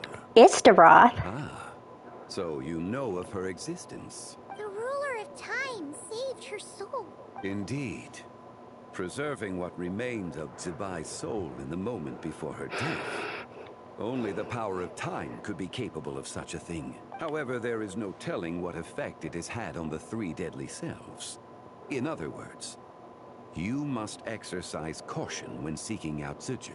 How much time do we have? 解答祭の夜、リーユエ港では願いを込めた衝灯が大量に飛ばされる。それによって影の月の大崩壊が引き起こされる。When that happens, the cage that confines the first deadly self will open. That is our moment to act. But also the moment where all could be lost. For if we fail to retrieve the other two soul fragments in time, Zibai's resurrection is hopeless. Understood. As I mentioned before, the answers to your remaining questions should come in time. providing our efforts bear fruit. Let us hope that all proceeds smoothly in the days to come.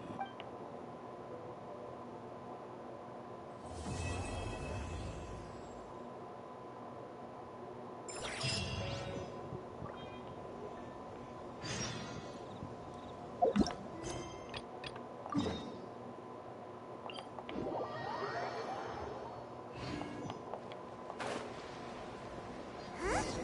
What's Polite doing here today?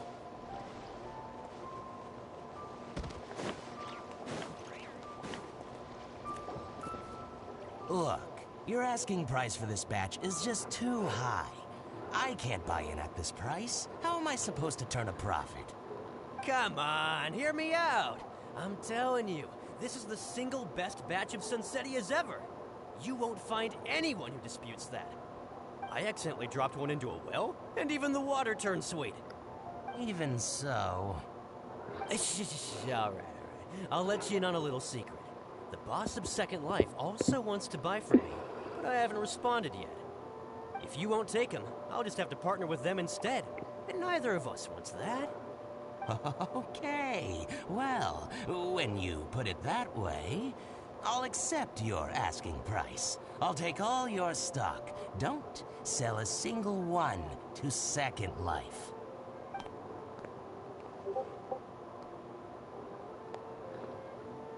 Oh, what are you doing here? I hate this guy. I just remember that. Clear, these Sunsetias are mine. I got to them first. Don't get any ideas. I've got more than enough in my bag. Actually, we want to ask you about a guy called Juri. Have you heard of him before? Juri? Yes, he's quite well known.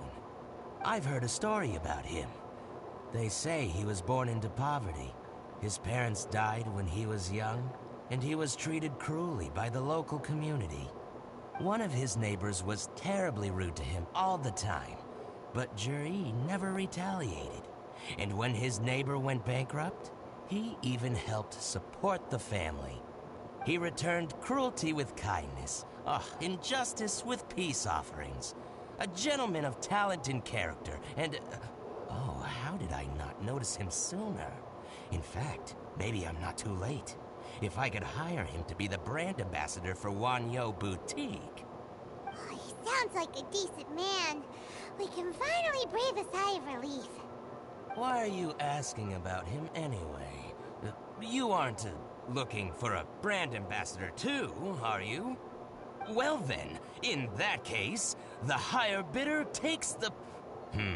Ah, that's Juri right over there. Why don't we go and talk to him? Where? It's him, all right. Looks like he's chatting with Linlong. Come on, let's follow them and listen in. Try not to let him see you. We want this information to be as truthful as possible. I'll just go and fetch an employment contract. And hey, don't try and cut me out of this. Hey! I understand. Let's walk and talk.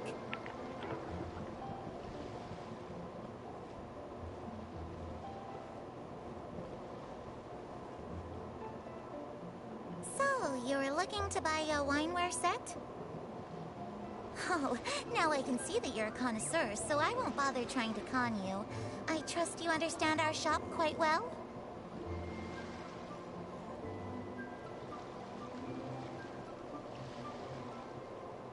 The truth is, an old friend of mine, who likes to have a drink now and then, he fancies himself as a man of culture, but doesn't care for needless extravagance. So I thought I might buy him a set of high-quality fakes. How very thoughtful of you. Leave it to me, then. Come and collect it at Shigu Antiques whenever is convenient.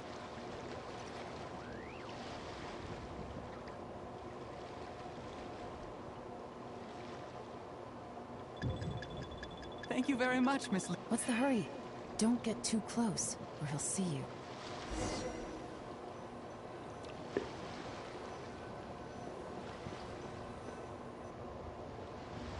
Try not to let him see you. I understand. Let's walk and talk.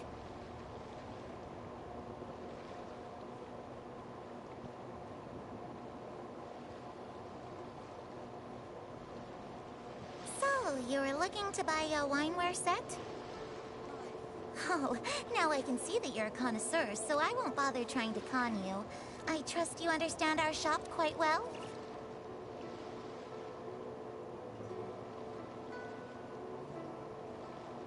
The truth is, an old friend of mine, who likes to have a drink now and then, he fancies himself as a man of culture, but doesn't care for needless extravagance. So I thought I might buy him a set of high-quality fakes. How very thoughtful of you. Leave it to me, then. Come and collect it at Shigu Antiques whenever is convenient.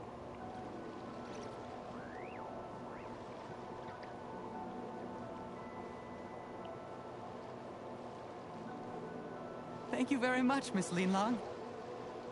It's my pleasure, Mr. Juri.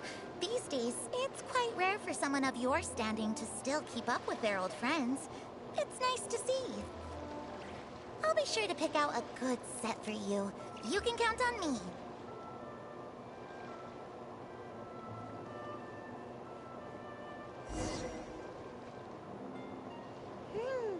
Juri seems to get along really well with everyone.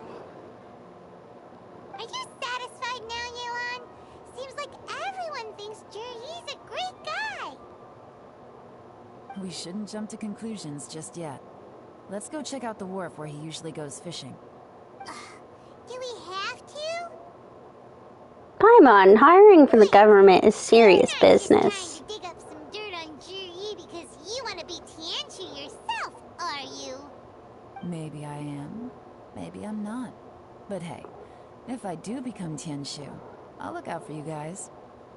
You'll be able to try all the finest food for free. How does that sound? We will? Well, come on! Off to the South Wharf we go! Paimon is easily bought.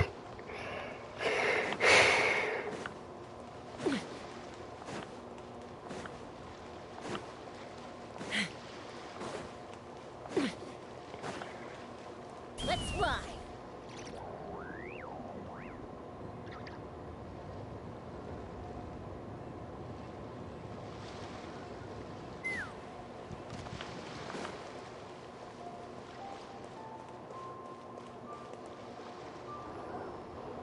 The wharf is as busy as ever. I hear the anglers here sometimes sell their fish to the nearby fishmongers. Let's see what Uncle Soon has to say.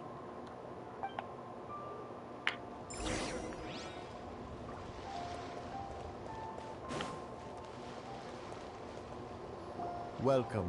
What would you like to buy today? We're here to ask about someone. Sorry to interrupt. We're actually members of the, Liyue Anglers Association, and we just wanted to ask a few questions about someone.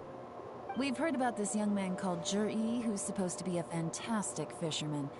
Just wondering if you happen to have heard of him? Whoa! Yelan made up a whole fake identity without batting an eyelid! Don't talk about the fake identity out loud. He's been making quite a name for himself recently. I've got some friends who travel all over the place, and they tell me everywhere they go they meet someone who's heard of him. Apparently, he had a rather tough time growing up. Had to work several jobs alongside his studies to make ends meet. How does that saying go? What doesn't kill you makes you stronger. Well, if there's anything to that logic, he's sure to be phenomenally successful one day. Yeah, we think so too! But I'm afraid your Anglers Association might be in for a disappointment. Oh? Why's that? He's good at a lot of things, but fishing isn't one of them. He fishes at the wharf and sells what he catches to me on occasion. His catches are always mediocre. Not terrible, but equally nothing to write home about. If you're looking to recruit some new members, though, I do know a few top anglers I could put you in touch with. That sounds fantastic. I've got a couple of other things to attend to right now, though, so why don't I come back some other time and we can chat over a drink? Sure thing. See you. Everywhere they go, they meet someone who's heard of him. Come on, let's keep asking around.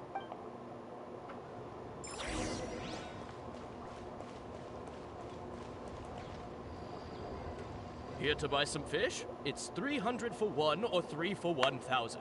You better hurry. When they're gone, they're gone. Hello, we're from the Society for Fish Price Research. We'd just like to ask a few questions. Wow, she switched identity again. Society for Fish Price Research?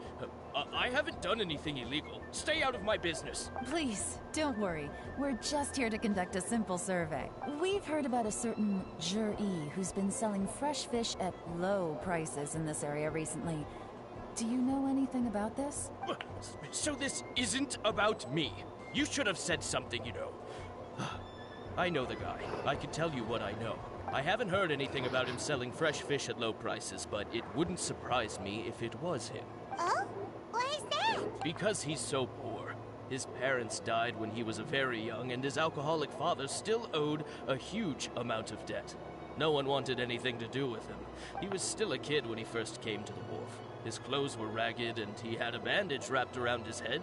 And he managed to survive, thanks to Uncle Tien, who gave him some food. But still to this day, he doesn't have a lot of mora to his name. I mean, he can afford to eat and everything, but you'll often see him haggling with others over just a few mora. So, I wouldn't be surprised to find out he's been selling a few fish. It's not To like be fair, that could just be a sign of, like, it's not going to affect he remembers what it was like growing up without money, so... You'd rather he didn't know? Well, I spoke to him once, briefly, and I just had a feeling that he really cares what other people think of him. I think he has pretty low self-esteem, but hey, it's hardly my place to say anything. What he's achieved already puts most people to shame. And nobody's perfect.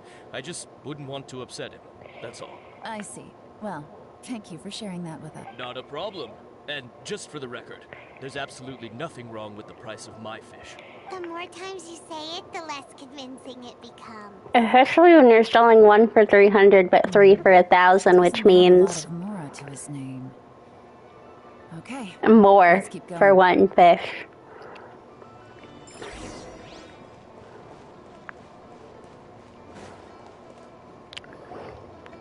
Hey, it's you guys. Wait, what's the phrase? Oh yeah. Honored to meet you. What brings you to me? The truth is, we are but newcomers to this territory. We heard tell of a great martial artist, Master Dugu, who knows everything there is to know.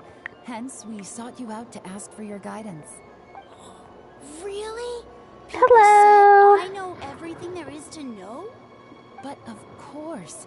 We also heard that Master Dugu is a kind and virtuous swordsman who never turns away anyone who comes with questions. Well, at least she knows how to trick children. Nothing happens on this street that I don't know Oh, about. pretty good.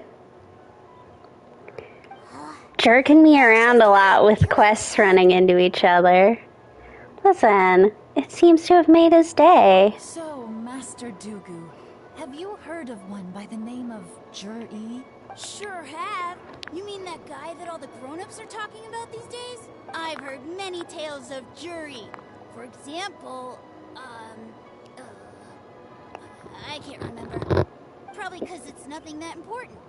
No. Stories about sword-fighting heroes. I thought about getting her on my main account, which has Jabai, but this account doesn't really have a lot of people that would be aided by Linnea. Roughly when the grown-ups started talking about Jur-E? Oh yeah, I know that.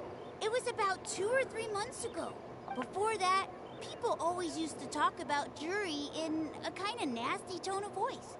But 2 or 3 months ago, suddenly everyone started to like him. Sometimes he gives me candies, so I'm... This account doesn't have Columbinas. My main account has Columbina and Jabai, so I considered it, but then I was kind of like, Just as I thought, Master Dugu is indeed as kind and virtuous as the legends claim. I'm not that great. Oh yeah, one other thing. These days, there's a lot of people I've never seen before talking about Jur-E stories in the street. They seem like nice people. Oh, definitely. Great! So next time I see them, I'll say hi. And I guess I can share some of my candies with them too. Certainly. You can also tell my As I say, I'm still working on building my Columbina on my other account. I'm a slow builder. Hi to them. If a character gets built within a few months of me getting them, it's a good day. Fare thee well, Master Dugu. Until we meet again. I got Navia 2 years ago, 3 years ago, whenever she came out, and she's not built. Yes, I heard it. Strange? What was strange about it? Juri seems to have a great reputation. Uncle Soon and Uncle Gao spoke highly of him. Much like building, it's a good day if I use my resin. But the issue is, where did his sudden celebrity come from? It almost seems too good to be true. Sudden? Too good to be true? What do you mean? So he returns cruelty with kindness, and had to work to support his studies. These are the kinds of things that make someone well known in their hometown. I fear I'm a Klee main, and my Klee team, you know, has been set for a while, and so I'll think about building characters, and then I'll be like, oh, but I have a team. Beyond that, he wasn't interested in the details. That's the reaction I would expect from any normal person. To be fair, I also don't play any of the endgame modes on either of my accounts, so building characters in a timely fashion is unnecessary because you can get just about any character through the overworld content. Plus, there's the fact that all this praise of Jur-E has only been happening within the last 2 or 3 months. His childhood, his studies, the thing with his neighbor. None of these are recent events. So why are these stories only going around now? My main account is like 4 years old, and I got Klee like my first day of playing, and she is really... There's been a couple times when I've dabbled in other characters. I was a Linny main for a hot minute. I played Neuvillette for a while. I had a Hyper Bloom team that I played for a bit, but then I just always come back to Klee. Yeah, I don't do in-game content because I don't like to be timed. It stresses me out. When you put it like that, it is kinda strange. Oh, I'm a huge Klee fan. I wouldn't look into it any further. Jur-E was born into a poor family. Paying people to get his stories out there is within the rules of the game as far as I'm concerned. The problem is, do you remember what Uncle Gao said about him? He's stayed poor his whole life. Everything he's earned he's either spent on studying, traveling, or paying off debts. I don't think he has the mora to pay for a publicity campaign. Someone's helping him. Right. And that changes everything. It can mean a powerful faction is trying to gain influence over the Liu Qixing. That's the worst case scenario.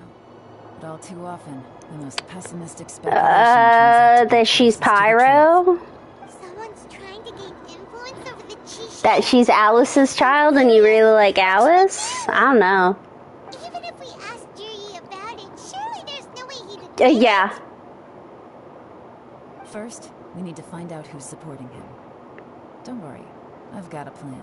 Remember the current affairs... I'm guessing it's your hope that she'll go well with Columbina. The successful candidate is duty-bound to implement their plan after taking office. Their manifesto tells us their stance on key issues. Whoever is secretly helping Jur-E must be seeking to benefit from his actions after his appointment.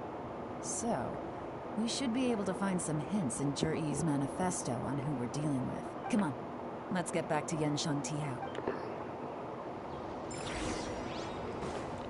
Listen, as long as you're not, like, making weird comments about Alice, I'm not gonna ban you. I mean, once you get into weird comment territory, that's when we've got an issue, but... You also don't like Venti? I also love Venti. We have very different character opinions. I mean, I like Columbina. She's not like my favorite character or anything, but I like her. I have a poster of her. Jur-E's manifesto covers a huge range of topics. Looking for details that don't add up would be like trying to find a needle in a haystack. Isra? Yeah. You take one, I'll take the other. When we're finished, we'll put our heads together. Officially, the assessment is already over, and I'll be expected to announce the results before long. So we have to get to the bottom of this as quickly as we can. Yikes! We better hurry! Whatever else Uncle Tian might think of Jur-E, the fact remains that he's one of his favorite students. Any evidence he's left is not going to be immediately obvious. We'll have to look carefully and think critically.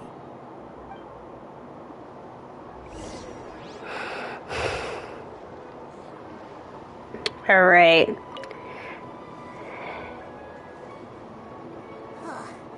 Even though Yelan took half, this is still a lot to get through. Well, What's the one thing stopping you? Read the chapter C.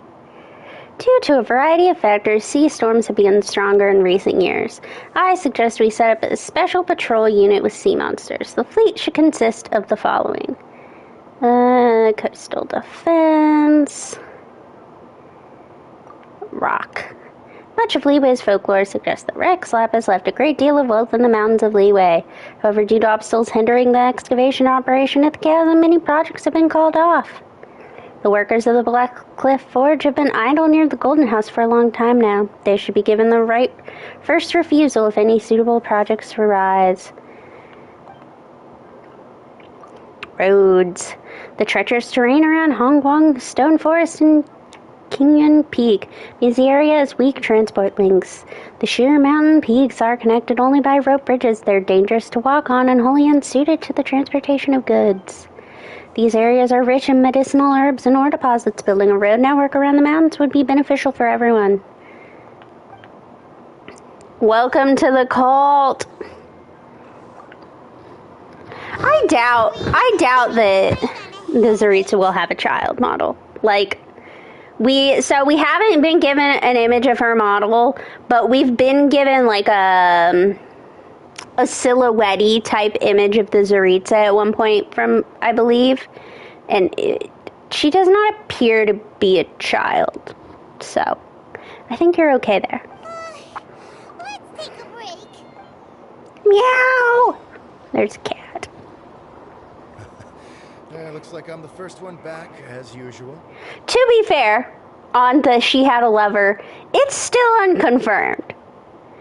People are pretty sure that it's her, but it's technically not been, like, officially confirmed that that is who that whole story is referring to. It seems pretty obvious, but I wouldn't be, like, shocked out of left field if Hoyo turned around and was like, here's this completely other character. Oh, hey! It's one of Yelan's little helpers, Shanghua! If you're back, that means you finished investigating Tianwei, right? Oh, I hate Senora, so I visited all the commerce can't gathered a wealth of information. Every time they asked me to leave, but I always can't be involved in that there. I don't hate her. Okay, let me correct that. I don't hate Senora. I know that there's a lot of people that really like her, and I never got that feeling. And it wasn't like she's like, you know, because sometimes I know people aren't into characters so they just like don't like the character model or something. And it wasn't even that. There was nothing about her, even knowing her backstory and stuff, there was nothing about her that spoke to me. And ultimately, I ended up liking, you know, Venti more than her. And so I don't know. I never really was like, oh, I want her to come back. And, I mean, I can see why they would there are ways I could see them bringing her back. But also, I know some people are like, oh, it's super obvious they're going to bring her back. But I think just as I wouldn't be, like, super shocked if they brought her back, I also wouldn't be super shocked if they don't bring her back. Because much like Capitano, I feel like both of their deaths have options for their story to continue, but also were ended in such a way that if that was the end of their story, that was the end of their story. If that makes sense, like I said, there's I think there's ways Hoyo could bring them back, but I also like it wouldn't be shocking or feel like an incomplete story to me if they didn't bring them back. I don't know. I like some... Well, so I'm pretty sure Capitano's soul is dead. His body is still alive, but from my understanding of when that whole thing went down, his soul, like, went dead. But yeah, I do think, I'll be honest, I think at least with Senora, I think her story is probably for sure ended. I don't know if you're on the, like, La Senora subreddit. Sometimes it pops up on my Reddit because I'm in a lot of the Genshin ones, and so it'll get recommended. And my peak memory of La Senora subreddit, and thus La Senora, is when the volcano area of Natlan came out. Okay, there were leaks, and the sky was red because of the volcano in these images, right? And someone legitimately made a post on the subreddit, and other people were in the comments agreeing that the red sky was the same red as La Senora's red color in her pyro form, and that because of that, that was a sign that she was going to come back. And people are legitimately in the comments like, yes, the red sky, it's a sign. And I'm concerned for them. To be fair, I think like all of the Fatui themed subreddits are a little scary to go on to. I much prefer the Genshin lore subreddit. It never leads me wrong and it never traumatizes me. To summarize my findings, most people who've had interactions with Qianwei will start out complaining about how proud and arrogant he is, but then go on to give a generally positive appraisal of him. The young master of the Feiyun Commerce Guild said that Qianwei appears arrogant, but he's very scrupulous in the way he works. Like I said, I don't think it's like out of the question that she could return, but similarly, I just don't... There's people who are like, her story is not, like, very clearly not done, and I'm like, no, I'd be fine if they reintroduced her, but I'm not chomping at the bit for more, and I don't think it, like, makes things confusing that there's not more to her story. Like, if she's dead, I think it's okay. Fairly, regardless of their background. Yeah, and that's the other thing, I think, with her and with Capitano is, like, in a way, them bringing them back kind of, especially Capitano, does a disservice to the storyline that and the character we were provided. Like, I know a lot of people wanted playable Capitano and want him to come back, but at the same time, like, Capitano's whole thing was that he was suffering, still being alive. Why would you want him to come back when it seems like it's something he doesn't want to do? And then similarly, Senora, I mean, I don't know that because she's, one of the first characters to exit, we don't know too much about her, like her opinions on stuff, but I can't imagine she would all be like, yay, I'm alive again. No, I don't think Paimon's Asmodee. Is it possible that his reputation is fake? Is there any way you can check the accounts of the businesses under his name? I think Paimon could, like... I'm okay with the theories of, like, Paimon's, like, a sleeper agent, like, in the sense that something inside of her is somehow connected to Asmodee or to the Heavenly Principles, and, like, she doesn't know it, but they're using her to spy. But I genuinely don't believe the theory that she's just, like, outright evil all along. And I also am pretty sure the newest quest, the Time and Space quest, kind of disproves that it disproves at the very least that she is straight up Asmodee. I know there's some theories about, like, she's a piece of Asmodee, stuff like that. And I don't know how I feel about that, but I definitely think the newest quest kind of at least disproves that, like, she is just shrunken Asmodee. In theory, that should be very difficult. But here's the thing. I asked around and found out that almost all of Qianwei's accounts are open to the public. Where he buys from and sells to should be confidential business information, but he doesn't seem interested in protecting it at all. Qianwei often sees business opportunities that others don't, but once he's made enough Mora off of it, it's like he gets sick of it and releases all of his trade secrets. I thought that they clarified that it was most likely the Abyss sibling. That was what I got out of it. It's like he wants people to know that they still can't beat him. Which kind of makes sense because space, the Abyss. That can still make Mora is pretty infuriating when you think about it. What a strange guy. It's like he's not doing business to make Mora, but instead... Welcome to the cult, Clorind fan. To validate his theories. No wonder his manifesto contains so many insights. It's all the result of his first-hand experimentation. Hello!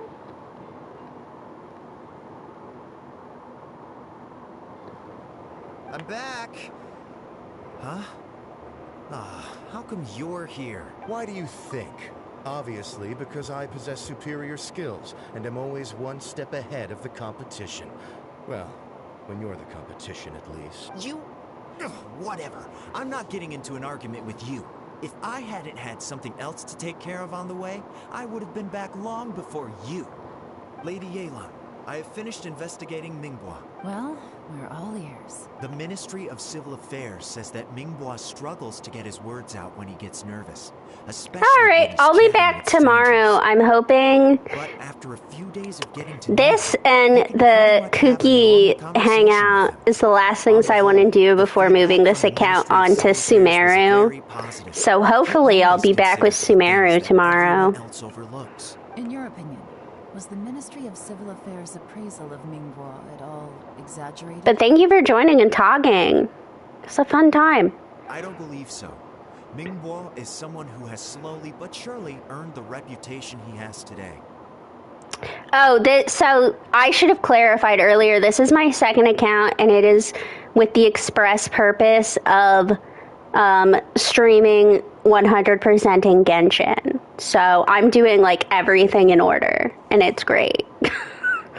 So luckily after Kooky, I think there's only 4 more hangouts, but I did okay. No. So I did clarify it was my second account, but yeah, I haven't completed all the hangouts on my main account, but I am doing it on this account. I need to on my main account too, because that account is also like almost 100% on everything, so. According to Miss Yu, the Ministry often gets Mingbois to take a final look at projects before they're implemented. People feel much more confident in something if it has his stamp of approval. Oh, and also, there was once someone in the Ministry who was lying and cheating to try to advance their career. Mingbois gave them the scolding of a lifetime. Apparently, he can be terrifying when he loses his Some people are like that, quiet until they're angry. Whoa, that's hard to imagine. Like I said before, things are not always as they appear. Ah, so that's what you meant by that.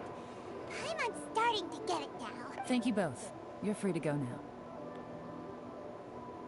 How much do you guys get paid? So, have you finished reading the manifesto? We still have a bit left.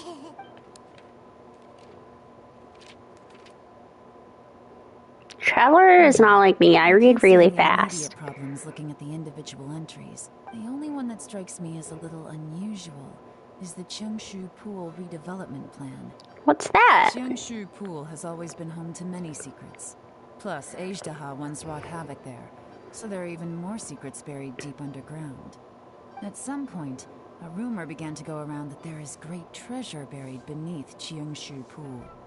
A long time ago, with the approval of the Qixing, a mining team conducted an exploratory excavation there. So, did they find any treasure? None. The ruin was completely impenetrable. The only way they could have gotten through the solid rock would have been by blowing it open with a special kind of explosive. The technology wasn't mature enough at that time, so the excavation project was shut down and the treasure became a mere legend. Jur-E's manifesto focuses on solving problems, and this treasure hunt seems extremely risky. It seems out of step with the rest of his plans. Still, this one fact alone doesn't tell us much. Everyone wants to get their hands on this treasure. The treasure hoarders, the Fatui, even local Liyue factions. Did you find anything? Excavation? Project? Treasure? Did we read anything similar in our half of the manifesto? The Blackcliff Forge. Oh, yeah! Jur-E said the Blackcliff Forge workers should get right of first refusal if any suitable projects come up. Did he now? Well, that makes everything much clearer. So Jur-E wants the Blackcliff Forge to excavate the treasure of Qiangshu Pool. Does that mean the Blackcliff Forge is Jur-E's secret supporter? No, not likely. I've looked into the Blackcliff Forge before. They aren't involved with any powerful factions at present. They do possess some specialized explosives, but it would seem more trouble than it's worth to put so many resources into a risky project like this. Still, since the clues are pointing toward the Blackcliff Forge, we should see where they lead.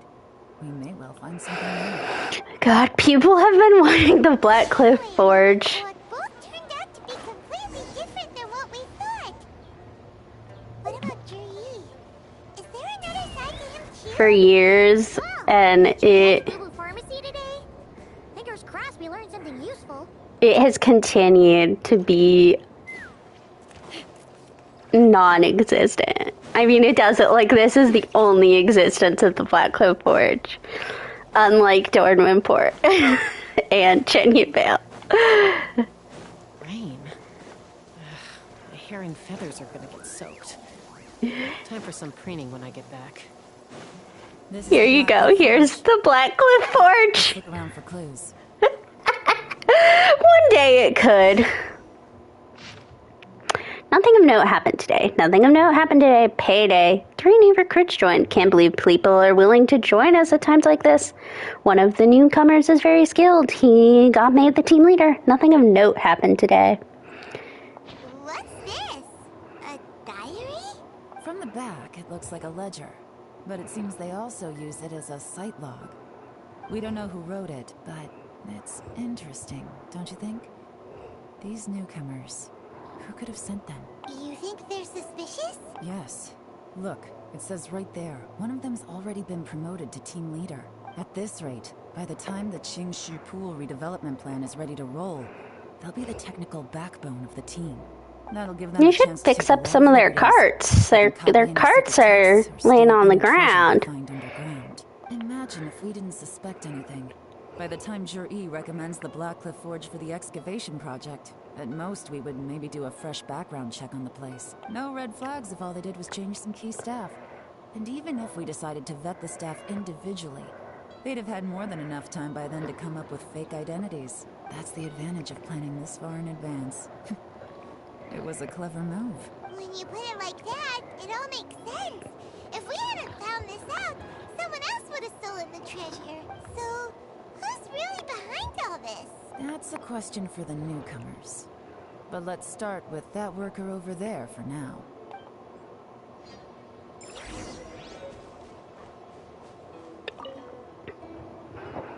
Excuse us. We want to ask you about the newcomers.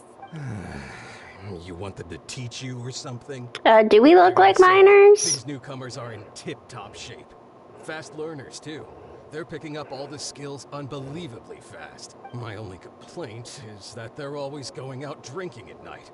But they never let us join them. I guess they just need some time to adjust.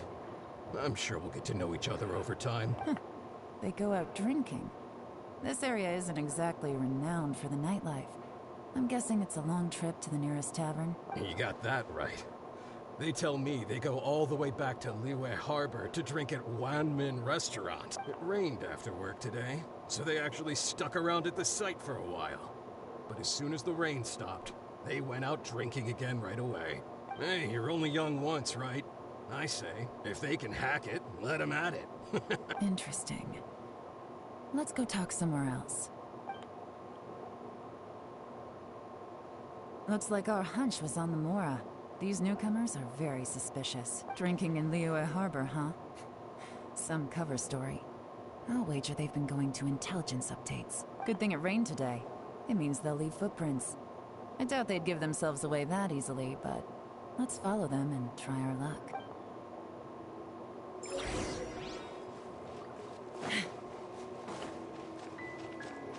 They went that way! Hurry, we gotta catch up!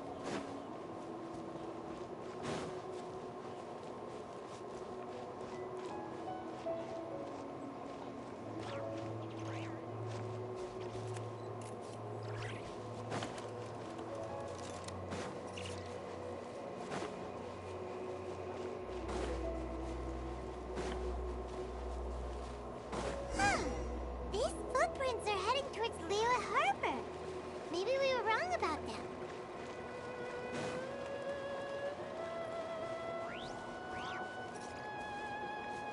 Just as I thought. They didn't go to Liyue Harbor. They went that way.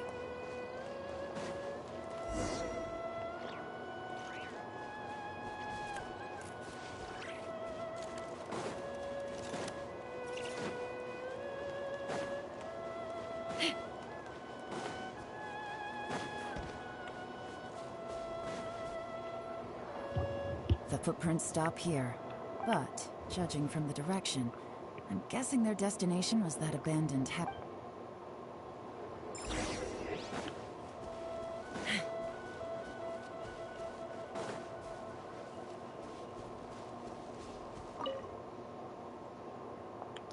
May have been a fight.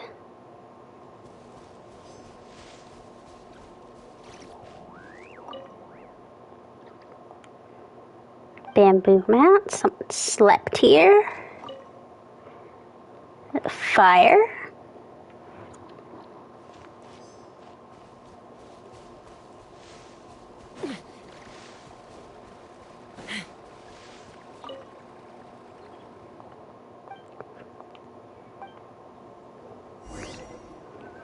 Looks like we were too late. This has gotta be where the newcomers rendezvous with whoever they're working for. But all the evidence has been destroyed. Look at these ashes. Someone was burning documents not long before we arrived. Could there be anything left? Maybe the wind could have blown the fire out before everything was finished burning. The odds of that are very slim. It's practically impossible. I've checked. All the paper's been burned. There's only ash left now. Why don't we wait for them back at the Blackcliff Forge? They've got to go back there sooner or later. We can't count on that. Clearly they were based here at one point, but it's mysteriously abandoned now. To me, that says that whoever's behind this has moved them somewhere else to throw our investigation off course. Darn! Guess this is where our trail runs cold. Make no mistake, the purpose of our trip wasn't to find any solid evidence. We just need to figure out who's behind Jur-E. I smelled something peculiar the moment I came in. Those newcomers probably thought they'd be safe as long as they burned the letters. But what they failed to consider is that paper and ink from different regions produce different odors when they're burned. From Snezhnaya, isn't it? Paimon can't smell anything. Do you smell anything? I smell a very gentle fragrance. There is a certain place with a freezing cold climate where there's nothing but ice as far as the eye can see. Some wealthy people there put floral fragrance in their ink as a way of injecting a little romance into their writing. When that fragrant ink is burned, this is the exact odor that it leaves behind. The Fatui. Exactly. The evidence will soon be blown away by the wind, so it's nothing we can arrest anyone with. But it's all I need. Now I know who we're dealing with. I can plan our next move. Lady Yelan! Oh, thank goodness I finally found you. I thought I'd never see you again. Who are you? Don't be alarmed. This is Upei. He's Wenyuan and Shanghua's colleague.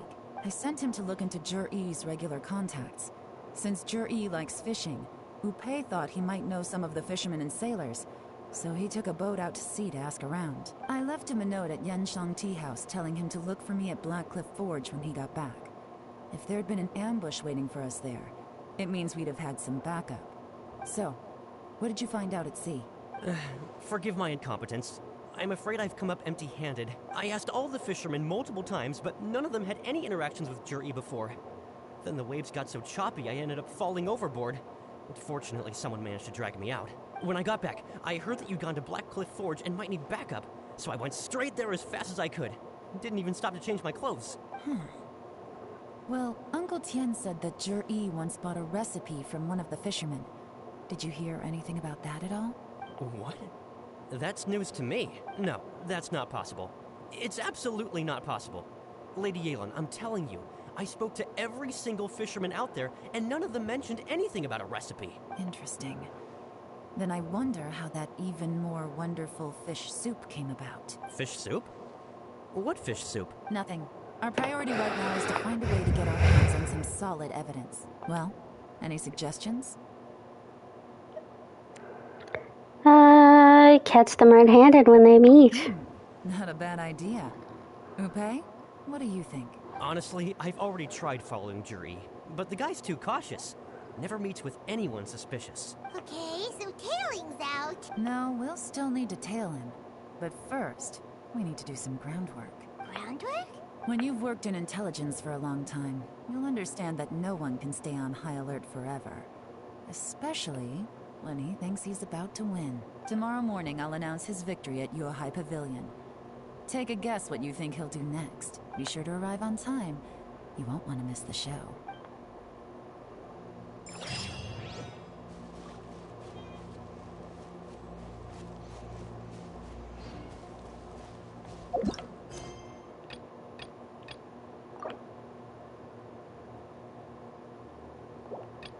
Okay, back to Lantern Right.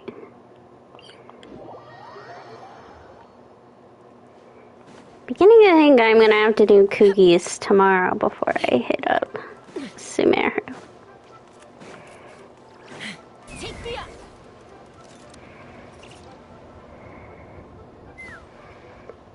So let me get this straight. The patient disappeared right as you were delivering the medicine. I know it's hard to believe, but that's exactly what happened. It's true. 1 minute she was there, and the next she was nowhere to be seen. Hey, it's Yelan! Fancy seeing you here! Oh, is this a bad time? Not at all. Just a small roadblock in the case I'm working. Mingguang asked me to investigate a patient named Lu Shangshang. If you're here to find her too, then you're out of luck, I'm afraid. She went missing this morning. What? According to Dr. Baiju, the patient vanished right under his nose. But it just seems like that should be impossible. There 1 second and gone the next? Pretty sure Xiao can do something like that. Then you're suggesting this Lu Shangshang is the vigilant Yaksha in disguise? Or some other Adeptus? Guess not. But this is so weird. How can a living person just vanish into thin air? Unless Linny decided to take his act to Liyue? Who is this Linny you speak of? He's... Oh, never mind. Paimon's just grasping at straws. Let's set aside the how for now, and focus more on the where. You mentioned this patient has a strong obsession with achieving fame and recognition? Yes. She kept talking about becoming a renowned archaeologist and making a name for herself. So, are we looking for a place where it's super easy to become famous? I'm drawing a blank. I think we should check out the Xiao Lantern crafting stalls. Because it's easy to become famous by making Xiao lanterns? Not exactly. When the people of Liyue need a solution to a problem, their first thought would be to pray to the gods and the Adepti. If her wish is to become famous, she might write it on a Xiao lantern in the hopes that the fabled White Horse Adeptus might make it come true. That certainly sounds probable. Turns out, the White Horse Adeptus might be a lot closer to home than she thinks. What was that? Nothing. Let's go check out those stalls.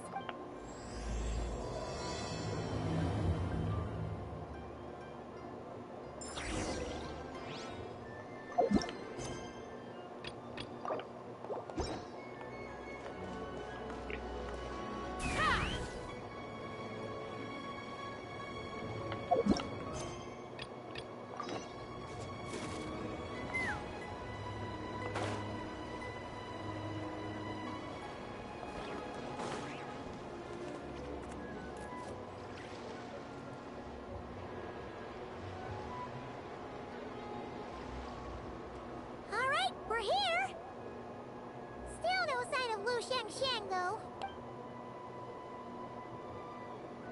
As long as you're patient enough, Paimon, you'll find that hunting down people is no different from hunting boars. We need to blend into the environment, or we risk alerting the target.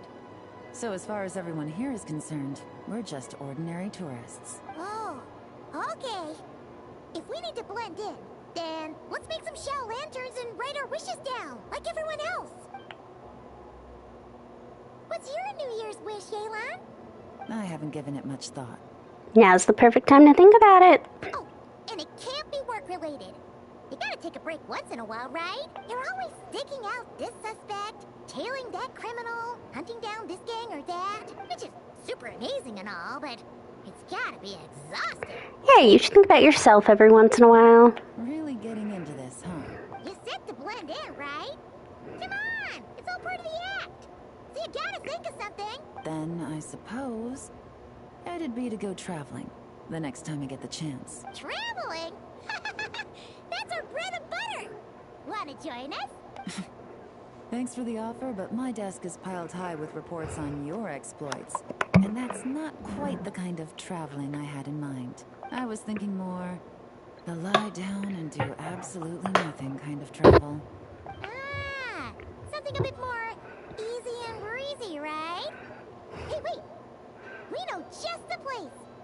The Easy Breeze Holiday Resort in Netland. It's super relaxing and full of fun activities. You've got the beautiful ocean and tons of cute little creatures called Asha.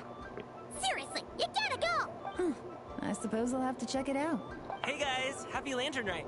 Happy Lantern Right, Gaming. What a coincidence! You here to make shell lanterns too? Well, it's that time of year, am I right? Thought I'd join in on the fun. You can't have Lantern Night without making one of these. What you gonna wish for? Aw, man, it's kind of embarrassing, but whatever. The truth is, the mighty mythical beasts are seriously struggling with recruitment. So I'm hoping to find a few apprentices and teach them the art of wushu dancing. Awesome! Shurfugami, here we come! Whoa there, Paimon. One step at a time. I actually need to find people first. Yeah, but Paimon bets people will jump at the chance to learn from you! Well, I wouldn't be so sure. Wushu dancing is super physical and takes a lot of hard work to master, so it's not easy to find people. At this point, if the Adepti can't help me, no one can. I'll do it! Huh? You just said you wanted an apprentice, right? Well, I'm offering. What do you think? Whoa, the White Horse Adeptus works faster than I thought. Traveler, it's her. Lu Shangshan. Our target! Paimon, not so loud. Did you hear me? I said I wanted to be your apprentice. No need to shout. I heard you the first time. What's your name? Step back a bit, Gaming. This person could be dangerous. What? Hey, what are you trying to do? Do you know who I am? Get back! Lu Shangshan, we have no intention of harming you. We just need to ask you a few questions. Get back, I said! Try to remain calm. If you come any closer, I'll...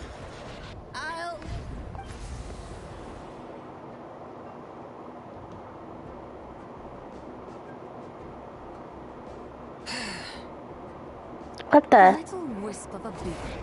How are you able to see me? You must be Gigi, the second deadly self. So what if I am? Leave at once. I hope to resurrect the White Horse Adeptus, and I need your help. You, a mere mortal, whose own life hangs by a thread, would dare reach for the power of life and death. Is that so bad? If you wish to be condemned to eternal damnation, you would do well to abandon this foolish endeavor. I shall speak on this. No further. Don't come any closer. How did I get here? Who are you people? Playing dumb, are we? Save it. We know you attacked those people at Wanmin Restaurant. What? No, I would never. You must be mistaking me for someone else. You don't remember. Of course not. How could I do such a thing? What about the photo you took near Truong Terrace? What photo? What's going on? It's like she lost her memory or something. Well, This complicates things. I'll take her back for questioning and let you know what I find. Take her away. But I didn't do anything. I swear. That's weird. She seems so normal now, but she doesn't remember anything. This is just great. An apprentice falls right into my lap and now she's gone. Don't worry, Gaming. This is a special case. I'm sure you'll find one soon. Unless you're gonna pony up and offer a real solution, Paimon, I don't want to hear it. Gaming? What's up with... I'm done here. I'm gonna go find an apprentice, and I won't take no for an answer. Gaming, wait!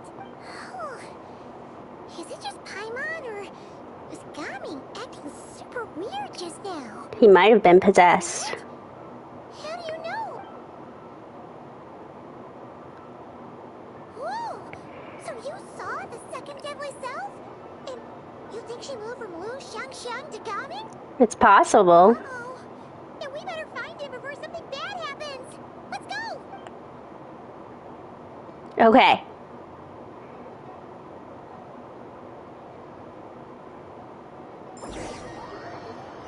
We're out of the city, I think, finally. Alas, why must Cloud Retainer inflict such woe upon us, Mooncarver? By the order of Rex Lapis, we were supposed to make haste to the harbor to stand watch. Yet we arrived late, for you, in your inscrutable wisdom, chose that very moment to tend the mint. It is no wonder Cloud Retainer banished us to the wilderness in anger. Blameless indeed. You speak as if it was not you who decided to plant all that mint in the first place. Yet now, in its wretched state, overrun by blight and vermin, you would turn away? Utterly heartless, I say. Were I truly that heartless, would I have rescued those seedlings from this desolate wasteland, granting them haven in your hallowed garden? Alas, if blame must be laid, let it fall upon Cloud Retainer for failing to recognize the virtue of our plight. Ah, at last a sentiment with which I can agree.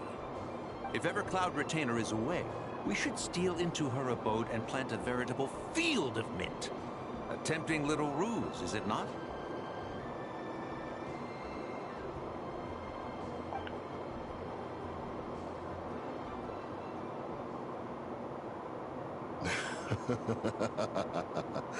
Positively ingenious.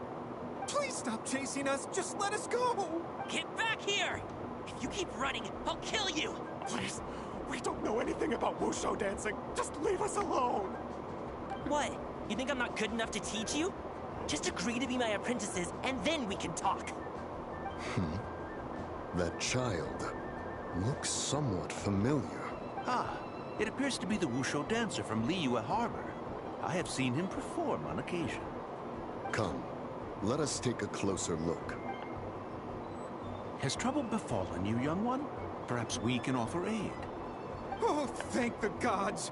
Please, sir, you have to help us. This guy's trying to force us to become his wushu dancing apprentices, and he won't take no for an answer! Oh, so it is you who require aid, not the other way around. Get out of the way, old man! This is between us. Preposterous! You dare to presume we are of a mature age? Listen here, brazen youth. Skilled you may be in the art of dance, yet your offstage demeanor leaves much to be desired. Hold on, Mountain Shaper. Something is amiss. Look closer.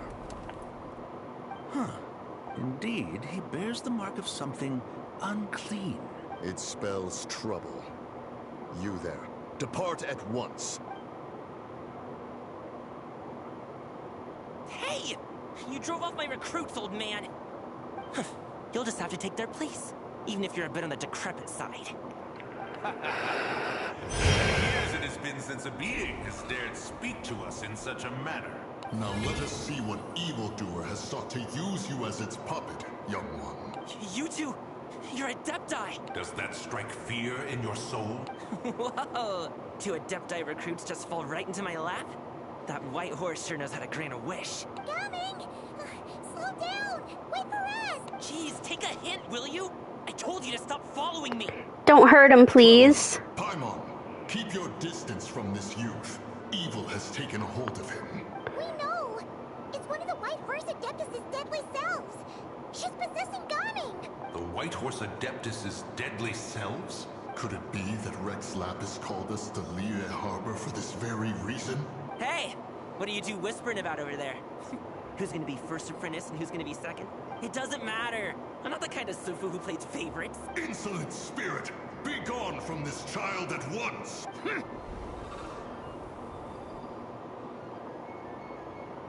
Little mite of a mortal.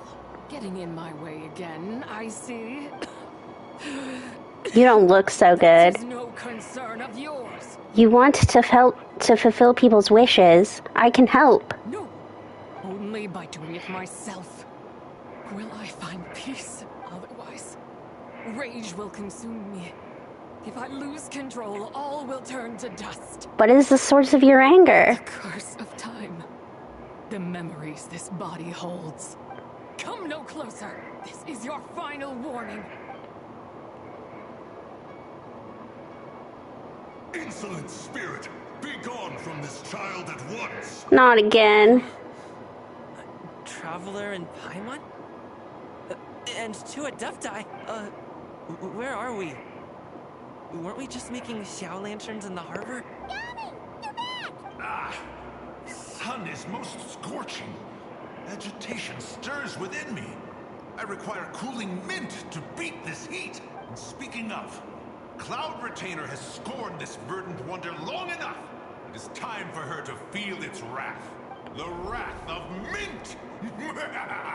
Mountain Shaper, where are you going? Oh no! Now Mountain Shaper's acting weird. You don't think it spread to him, do you? Spread to him? Quickly now, explain to me what has been happening. What? Was I really that rude? Jeez, someone get my dad to throw a slipper at me. I'm so... No. Whoa! You okay, Gaming? He is fine. It is simply exhaustion. But to think Mountain Shaper would succumb to something like this, it is most unexpected. So, what do we do? We can't just leave Gaming like this, but we can't ignore Mountain Shaper either, right? My cultivation level rivals that of Mountain Shaper. Were I to give chase, Zizha would but flee from his form and take refuge in mine. Seek out Streetward Rambler. Cloud Retainer and the Conqueror of Demons should be with her. I shall take this child back to the harbor and join you post-haste. Whoa! What are all the Adepti doing together? Rex Lapis charged us with keeping watch over Liyue Harbor should danger rear its head. I dare say this is the very crisis he anticipated. Come, we must devise a strategy before confronting Zizha.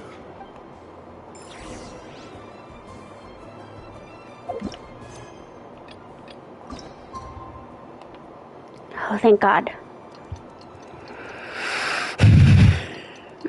All I want to do is finish Yolan's quest.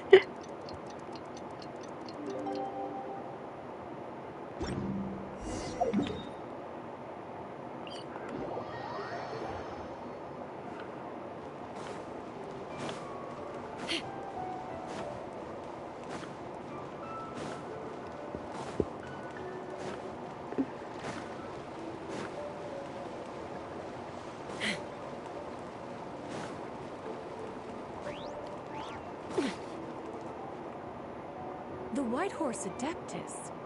You mean the mysterious white mare that aided Rex Lapis during the Archon War? Even if it's not her, there must be some connection.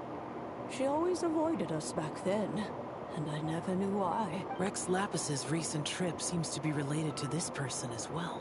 Xianyun! Madam Ping! Xiao! Great! You're out here! Ah, Traveler. It has been quite some time. Yeah, great to see you again, Xiao. We've got other things to worry about. Happy lantern-light, Paimon. You're as lively as I remember. I trust things have been well. No! Sorry, Madam Ping. No time to catch up. Something terrible has happened. What is it? Has Mountain Shaper gotten himself into trouble? Mooncarver is here with you, but he is not.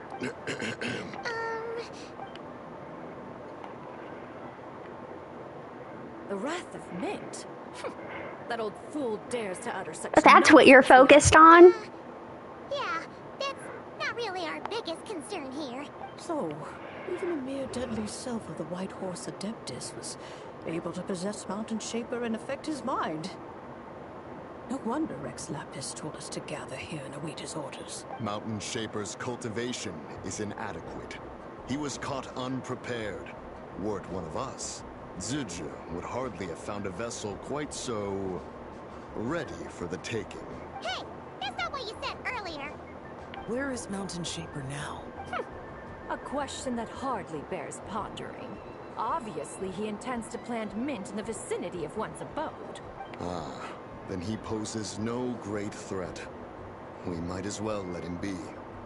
Once he fulfills his wish, it's possible that Zizha will relinquish him of her own volition. Your ulterior motive is most obvious, Mountain Shaper. You two hope for Mount Outsong to be covered in mint. One can see it clear as day. Not to mention, deadly selves are born of malevolent human desires, and naturally pose a great risk to the form and mind of all living beings. We cannot let this go unchecked. Let me handle it. I have relevant experience and know how to deal with such situations. One has no doubt of that. Yet your involvement would likely end in armed confrontation. In one's own estimation, the time for such measures has not yet come. Before his departure, Rex Lapis knew that Zizha was active in Liyue Harbor, yet told us only to wait. It would seem, then, that Rex Lapis did not believe extreme measures were warranted here. Yes, this is quite a peculiar case. After all, Zizha's possession does not seem to come with ill intent. It's more like she's guiding those she possesses to fulfill their own wishes. There is another matter of import, however. I sense tremendous resentment emanating from her. What could be its source to render her so unable to find peace? The curse of time, the memories this body holds. She was talking about the White Horse Adeptus memories, right?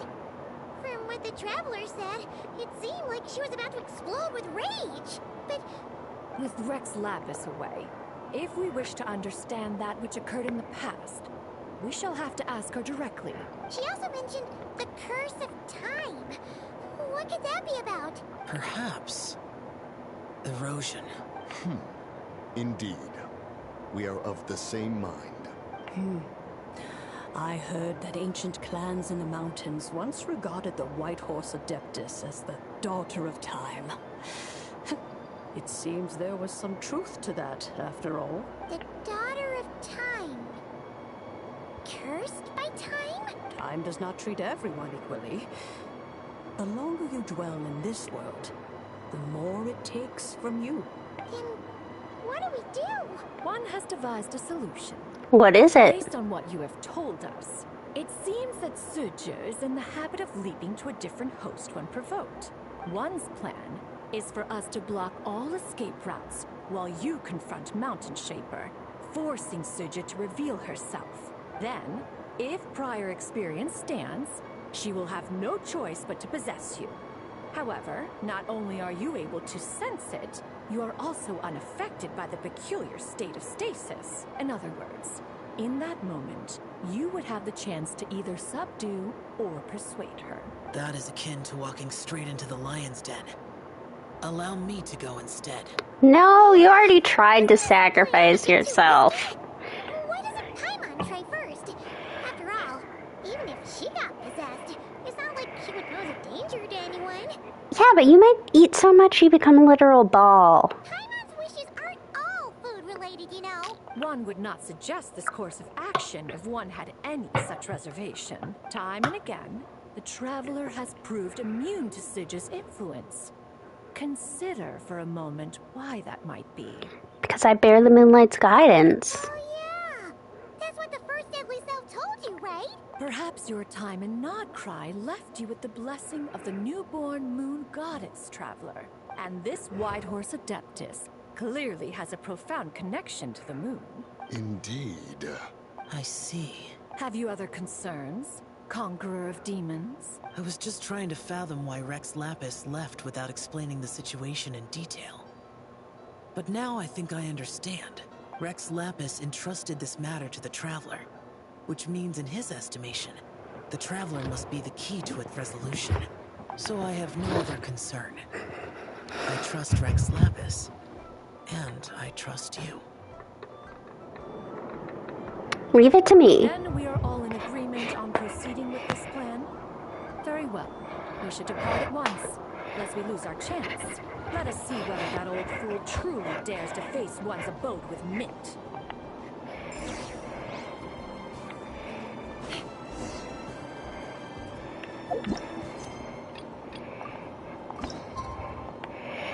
Oh, timed out of Yelan.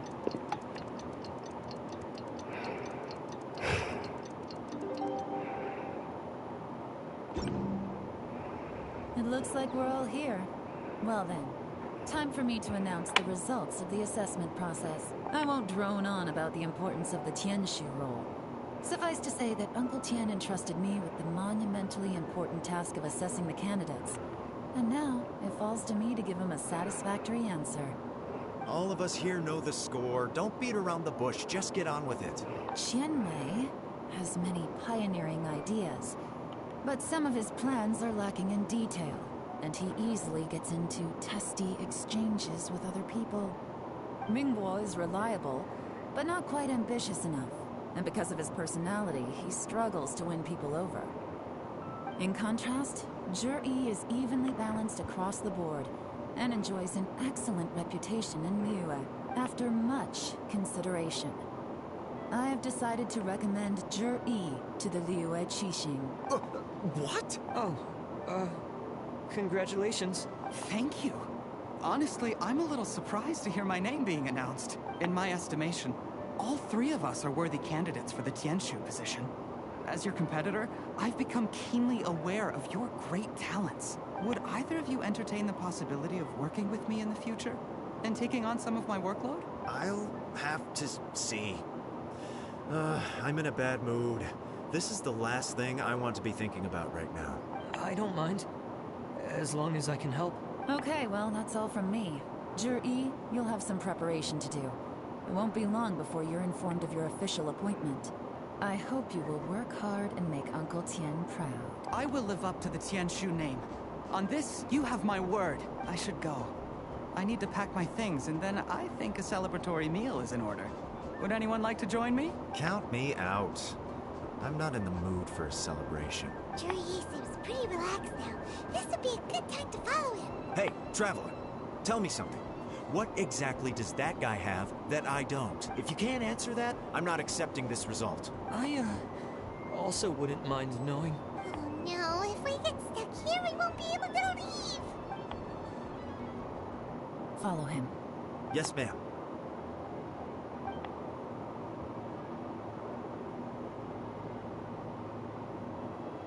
We finally got rid of them. Lady Yelan, Zhi has gone towards Feiyun Slope. Follow him, quickly. So Zhi really sided with the Fatum?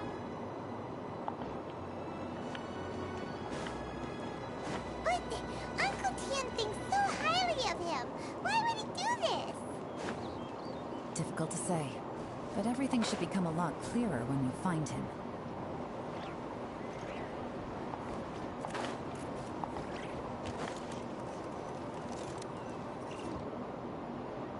Sorry, Lady Yelan. We lost him. He's too good at this. We weren't able to keep following him without being seen. How the heck did he manage to shake Yelan's subordinates? I guess Zhi didn't let his guard down. Still as vigilant as ever. No, Upei says he's much more relaxed than usual. Maybe it's just how he's wired. Perceptive enough to sense when he's being watched. What? How? Don't blame yourselves. Let's not forget he was trained by Uncle Tian himself. Evading detection is not an unusual skill for him to have. If I'd asked you to tail Uncle Tian, you'd have ended up at a dead end too. It's fine. So, where did you lose him? Xinyue kiosk. He only went in briefly. Upei and I were watching outside the whole time. A few moments later, a man dressed in a completely different outfit came out. Upei had a feeling that it was him, but we couldn't get close enough to check without blowing our cover. We figured that if we spooked him, it would undo what we've accomplished today so far. Another option would have been to arrest him there and then, but without any evidence, that That would have been meaningless. So I stopped Dupé, and I stayed here to wait for you while that meathead went to ask around in Shinue Kiosk. Good work. The fish didn't take the bait, but that's okay. As long as he's still swimming around, we'll find a way to catch him eventually. The key is figuring out what he's trying to achieve. Let's go to Shinue Kiosk.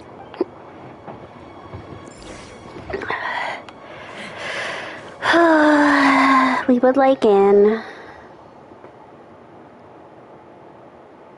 Could you explain to me how that works? A guy like him comes in, changes his whole outfit right under your nose, and you don't even ask him about it? Our customers are free to dress however they please. What grounds would I have to question him? Okay, fair enough, but didn't you think it was just a little bit strange? Well, maybe I did, but it still doesn't give me the right to stop him. Enough. Let's tone this down a little. I'll make this quick. Just one question. What did he buy while he was here? Oh, he didn't buy anything. He just picked up a bottle of liquor that he ordered ages ago. A bottle of liquor? Yes, a very strong kind. Fiery, with a rich flavor. Not something the average customer would Firewater. order. This gentleman ordered it in person from us a long time ago. He was only here today to pick it up. Liquor and wineware. I see. Let's go. Where to? Shigu Antiques.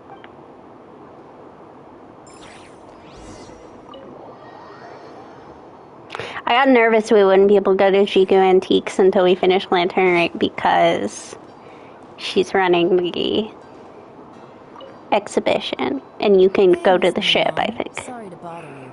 Jur-E ordered a wanware set from you not long ago, right? We're friends of his. He's been telling us how impressed he is with the quality, considering how affordable it was. So we just had to come and take a look for ourselves. Sure. Which model are you looking for? We don't really know a whole lot about wineware. Let's just go with Jur-E's choice. Would you be able to show us the one he bought? Jur-E picked up his set not long ago. As a quality imitation of an antique wineware set, it has the look and feel of a luxury item. Just so you're aware, we don't have many of this model left in stock. And now that Mr. Jur-E has taken one, I'm afraid it may encourage the price to go up a little. Don't worry. Price shouldn't be an issue. I'm sure we can work something out. But I'm just a little hazy on one thing. Did Jur-E's wineware set include wine glasses, or...? For this set, the wine glasses are sold separately. Minimum purchase is 1 glass, maximum is 4. Mr. Jur-E bought 2. Okay. Thanks, Lin Long. Seems there's a little more to buying wineware than I first thought. We'll have to mull it over. Well, don't take too long. We could sell out any day now. All right, see you next time. Button one to celebrate. Into a real headache. I'd just like to point out that we have the self-professed Grand Master of Fieldwork here to thank for being wholly incapable of tailing an ordinary civilian without being seen. It's not like you did any better. My specialty is information trading, okay? I don't have the physical agility. What's your excuse? Fair point. Yelan, so has the plan failed? Oh, if we can't figure out where Jur-E went, there's not much we can do. But why was he buying liquor at Shinue Kiosk anyway? To celebrate? If so, it's no ordinary celebration. What do you mean? First of all, Jur-E isn't much of a drinker. On some level, he hates alcohol because of what it did to his father. If he was just looking to celebrate by himself, he wouldn't spend his meager savings on an expensive bottle of alcohol, let alone buy a pair of special wine glasses. Now, this is a victory feast, held in honor of Jur-E's private sponsor. Whoever this person is clearly enjoys hard liquor and has a very high status, hence the need for expensive-looking wineware. Now, where might we find Fatui who match that description, I wonder? Fatui officials. Should be either the Snezhnayan Embassy or the Northland Bank. Have both locations surrounded. Take as many people as you need. Lady Yelan, is it time for us to make our move? If so, you can count me in. Get with the program, would you? This is a covert surveillance operation. Jur-E may be vigilant, but that doesn't mean the same is true for his drinking buddy. In which case, we don't need to change tactics. Just change who we're following. Great idea! So we just need to find out who Jur-E bought that liquor for and follow them instead! But Lady Yelan, If we get caught, this could become a major diplomatic incident. I'm well aware. But don't you see? Jur-E is gambling everything on this. If we really want to catch him, we're going to have to accept a little risk ourselves. Stick to your orders. And make sure we're covering all other bases too. Anywhere else Jur-E might be going. I want eyes on those locations. Yes, ma'am. Don't worry, Lady Yelan. Jur-E may be a slippery character, but we'll keep a close watch on the movements of all Fatui officials. I'll be waiting for you at the tea house. If I'm guessing correctly, Fatui officials are likely to take action at night. You should go and get ready. Then meet me at Yansheng Tea House. What am I getting ready for? I don't change clothes, Yelan. I have one set of clothes, and this is it.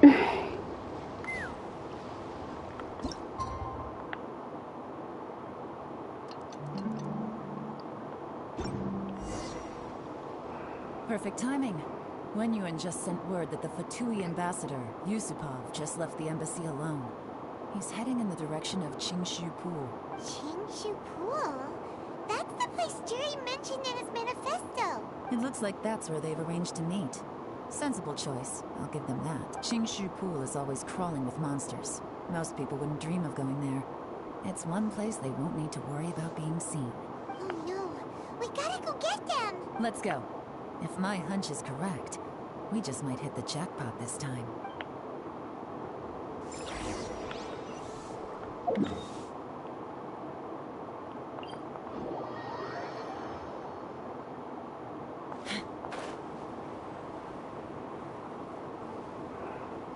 Oh, you don't need to worry about people finding treasure here. Full of ruins, crawling with monsters. Anyone with I have already... I've looked into the place before. There's a worker's entrance somewhere around here. Follow me.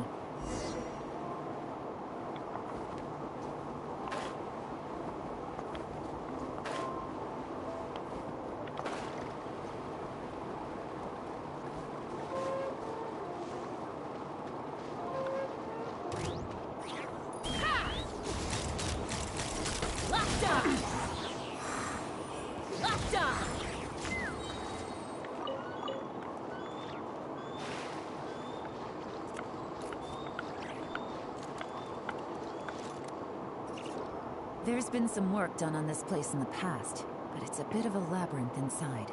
I can't guarantee we'll be safe once we're underground. The workers left an emergency access route. If we can find it, this will be a much easier journey. Still, be ready to fight at any moment. Any resistance needs to be taken out quickly and quietly. We don't want to attract too much attention. Don't worry, we're all professionals here. By the way, Yelan, where are your 3 little helpers at? They have other things to take care of first. We couldn't afford to wait for them, but they'll join us later.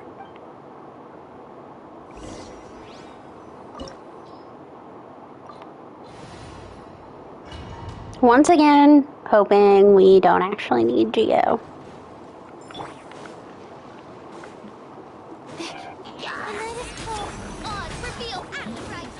Don't be scared. Take me up. Lockdown. Mozart. Mozart. Lockdown. Not now. Busted! As I expected. But this shouldn't be too much trouble.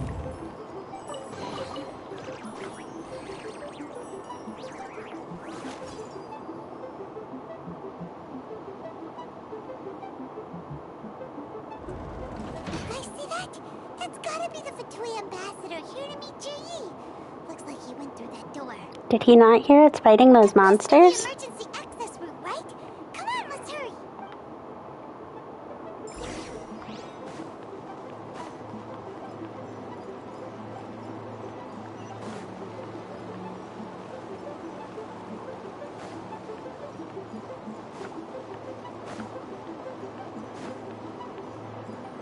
This is the construction workers' emergency access route, but it's closed tight.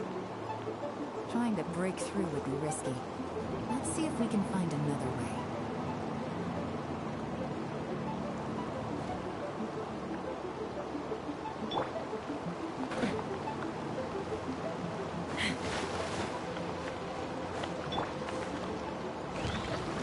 The night is cold by royal decree.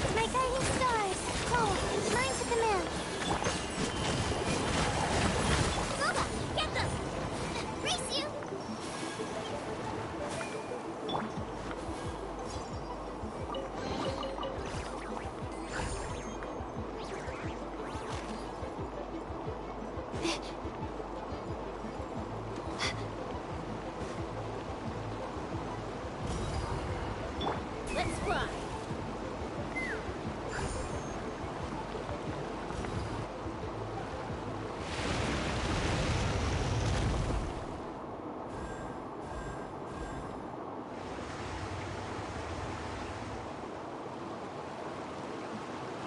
Water's gone down. Hey, look! Is that another way through?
Let's fly!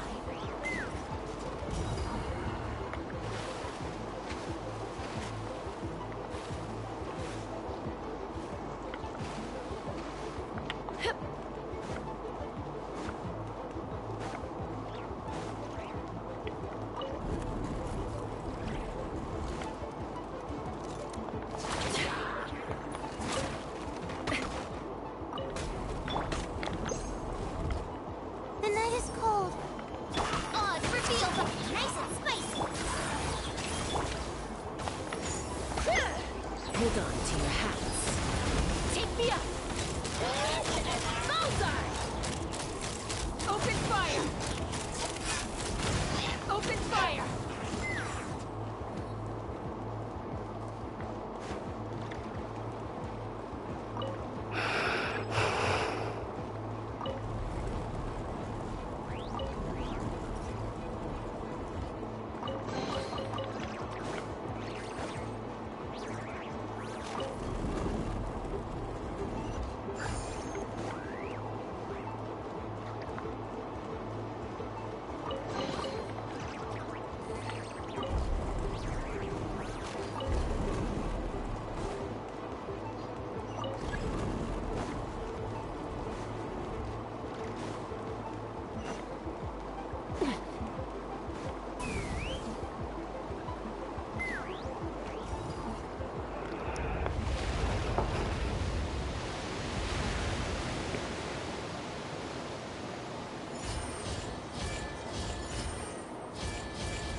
The water's flowed into the groove, and now the statues have lit up.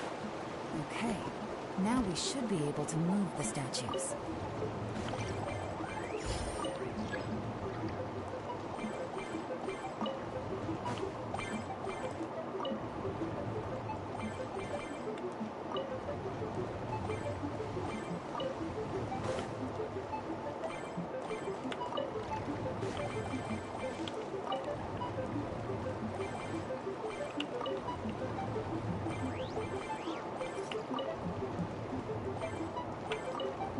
This was pretty easy.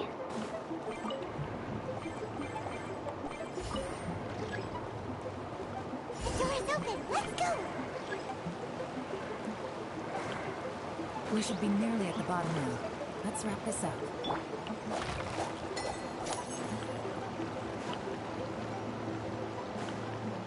My guiding star.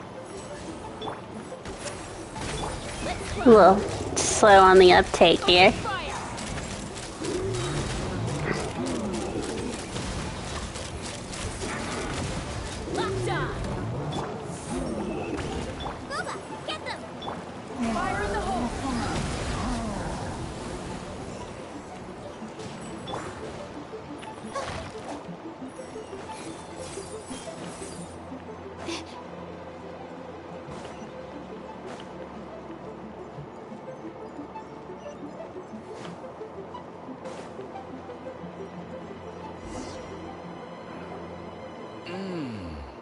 I can tell from the aroma that this is very fine liquor indeed.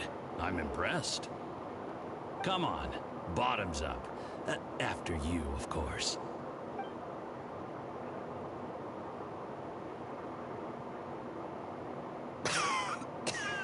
Oh, sorry, that went down the wrong way. I've never drunk anything this strong before. It'll take me some getting used to. You'll get there. If you want to stay friends with us, you have to drink with us. I'll do my best. You're more of a lightweight than I thought. Already struggling after one glass? I thought you were made of sterner stuff. You certainly kept it together when you were poisoning your teacher's soup. Come on, another round. Less talking, more drinking. Sure. You didn't leave me much of a choice, though, did you? Just the mention of poisoning sends shivers down my spine. I'm more timid than you realize. Every time I poisoned him, I had to hide away at home for a few days because I was so scared of getting caught. Look, I know it has not been easy for you, my friend. We appreciate all your hard work. But I have to say, you really are quite a genius at poisoning people. I mean, the poison we brought from Snezhnaya is as strong as this wine, but you found a way to turn it into an imperceptible, slow-acting poison, and came up with the idea of delivering it through fish soup. What was it you said? Oh, yeah. You said the soup's fishy flavor neutralizes the pungency of the poison, and this process even makes the soup tastier as a result. How did you think of that? It struck me one day when I was fishing.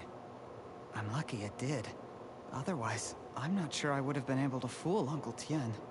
You have performed excellently. The Fatui will continue to provide the support you need to consolidate your position as Tien Shu.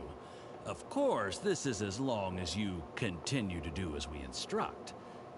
Aside from Qingshu Pool, we also have some other requests for you, which we will inform you of in due course. Don't worry. Whatever tasks you have for me, I will perform them diligently. Did you hear that? It was poison! That's why Uncle Tien hasn't been feeling well recently. It's all Juryi's doing. Shh, Paimon. What a nasty guy. Seize him! Hold on. Did you bring the camera? If not, you can use mine. This is quite a scene. I have to capture it for posterity.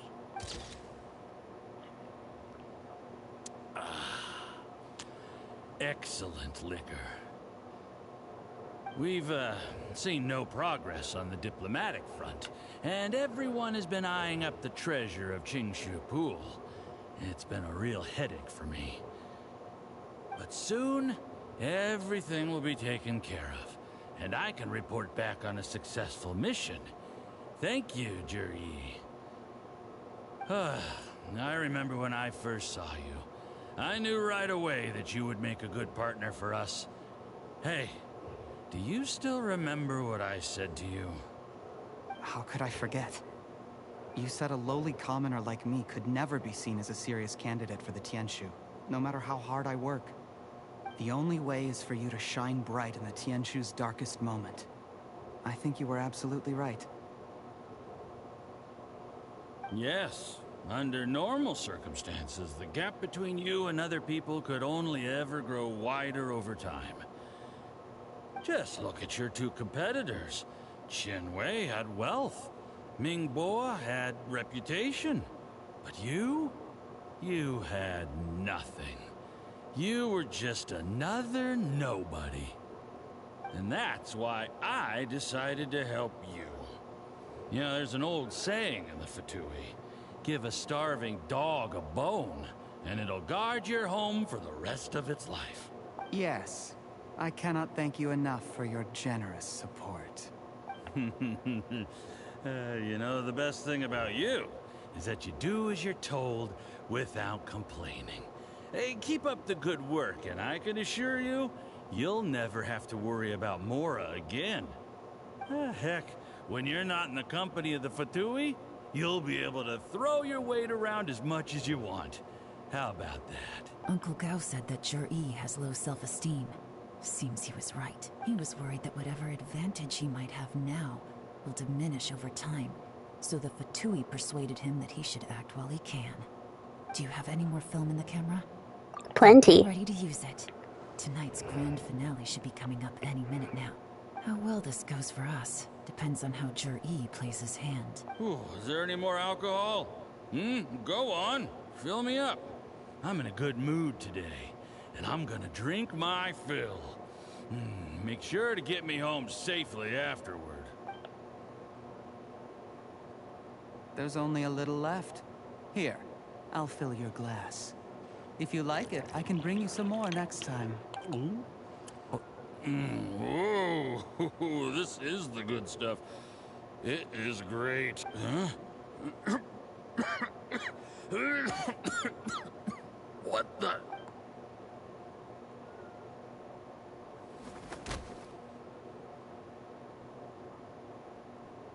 Poisoned him too.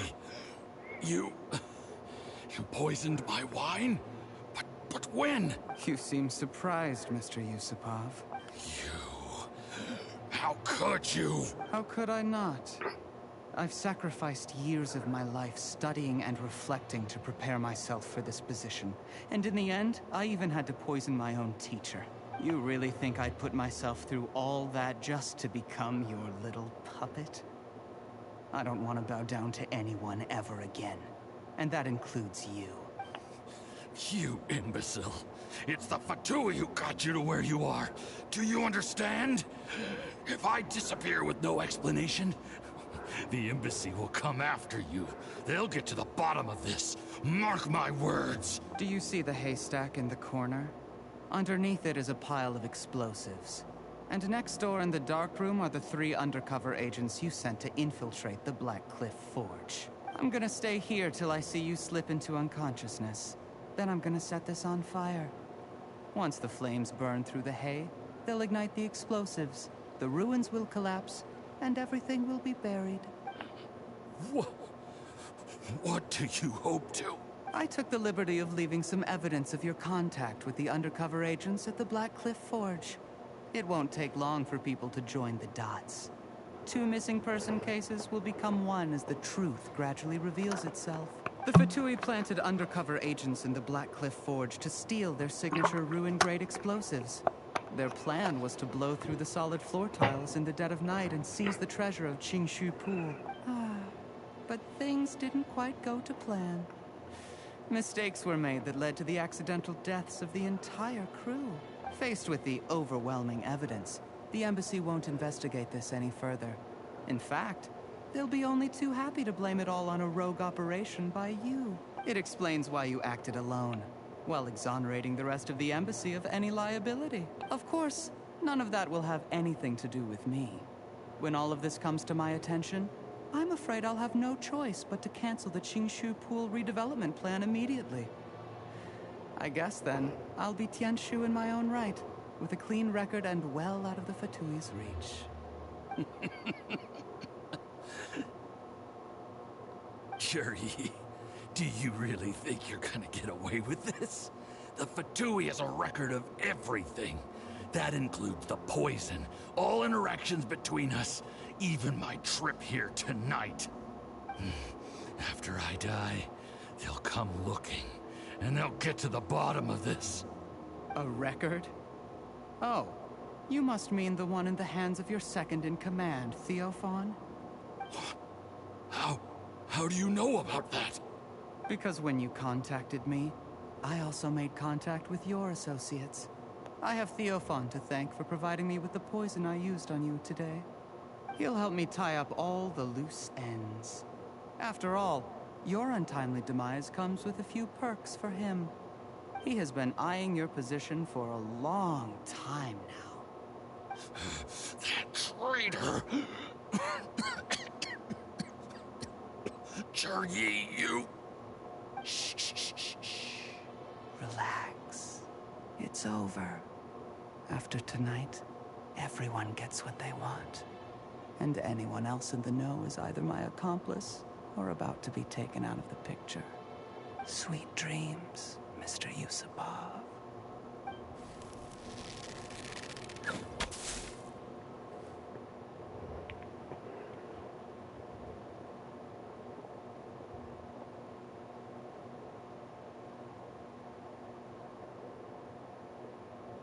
That's right, we were on to you.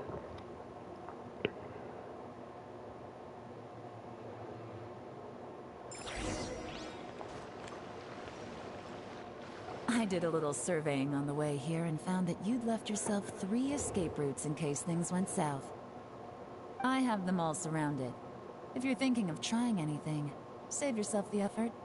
The game's up. We were here the whole time and have pictures of everything. They came out pretty nicely. Want to see them? The game's up? Forgive me, I'm not quite sure what you're referring to, Miss Yelan. I happened to discover a Fatui operation here, so I approached them on the pretext of joining forces and eventually brought them down from within. If it pleases you, Miss Yelan, I'd be only too happy to have you join me in investigating this matter. This is how you want to play it, huh? Fine. You do you. All we need to do to convict you is establish that the poison in his system is the same as in Uncle Tien's. Nothing else you wanted to add? Let's leave it there then. Time to go. One wrong move and it all comes crashing down. I should have been more careful. You followed him here, didn't you? I was so focused on keeping myself out of sight, I forgot he was a potential liability. Let's talk about this, Yelan. I gave you my word that I would live up to the Tianshu name, and that much I can still guarantee. Your point being? When I take office, I can guarantee that I will act in your best interests. In fact, all of you here tonight can expect very generous treatment in the future. I don't deny that I used underhanded methods to get here. But given my lowly origins, what other choice did I have? You still don't get it, do you? Even now. What do you think? Uncle Tien has always trusted you. Exactly. Jur-E, clever people can always come up with a good excuse. But while you might be able to get other people to believe you, you'll never be able to deceive yourself. There's nothing wrong with wanting to win other people's respect, but when has Uncle Tien ever looked down on you? He was like a teacher and a father to you, but you chose to repay that by poisoning him. Whatever positive goal you may have started out with, you threw it away in that moment. That's enough. Of course. What makes this even crueler is that you managed to convince yourself there was no other way. Uncle Tien was always going to give you this opportunity.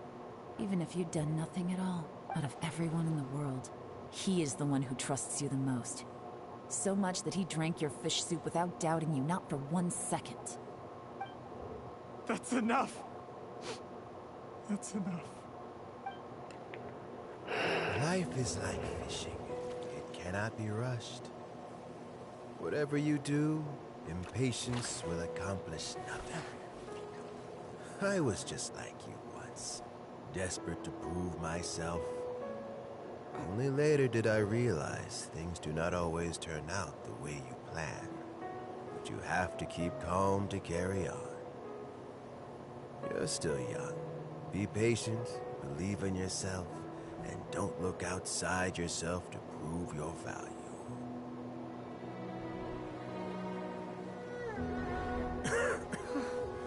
Where's Jur-E these days? It's been a long time since he last paid me a visit.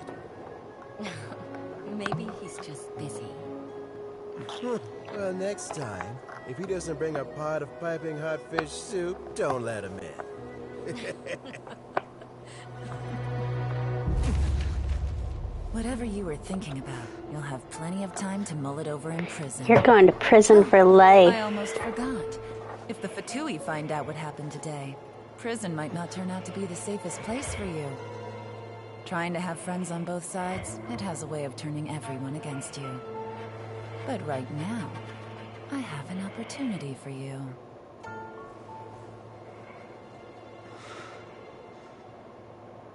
Huh?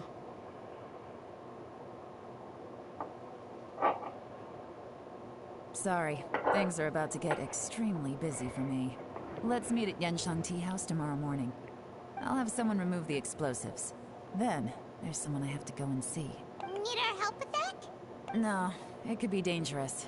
You should leave this one to the professionals. Be careful. Don't worry. As long as they're willing to cooperate, this will be a straightforward deal. Get some rest. See you tomorrow.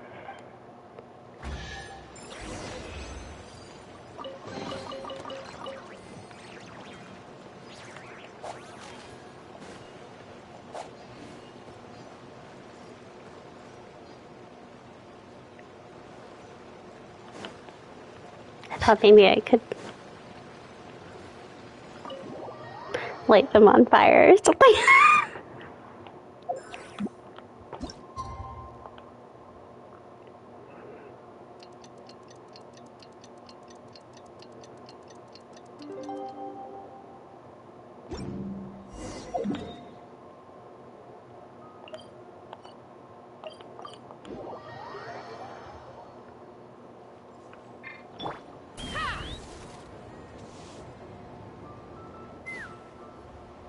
There is now no poison left in his system. But recovery from the damage already done will not happen overnight. Dr. Baizhu, is my father going to be... You needn't worry too much. Keep taking the prescribed medicine every day, and a full recovery will take at most 2 to 3 years. It's good we caught it in time. A few days later, and the toxin would have built up in the internal organs. At that point, things would have been much more serious. How did they successfully secure such a seldom seen poison? It seems the Fatui are extremely resourceful. Unfortunately for them, they were up against us. Uncle Tian will be heading off now. Remember to get plenty of rest and avoid overexerting yourself while you're recovering. Don't worry, I will. Thank you very much.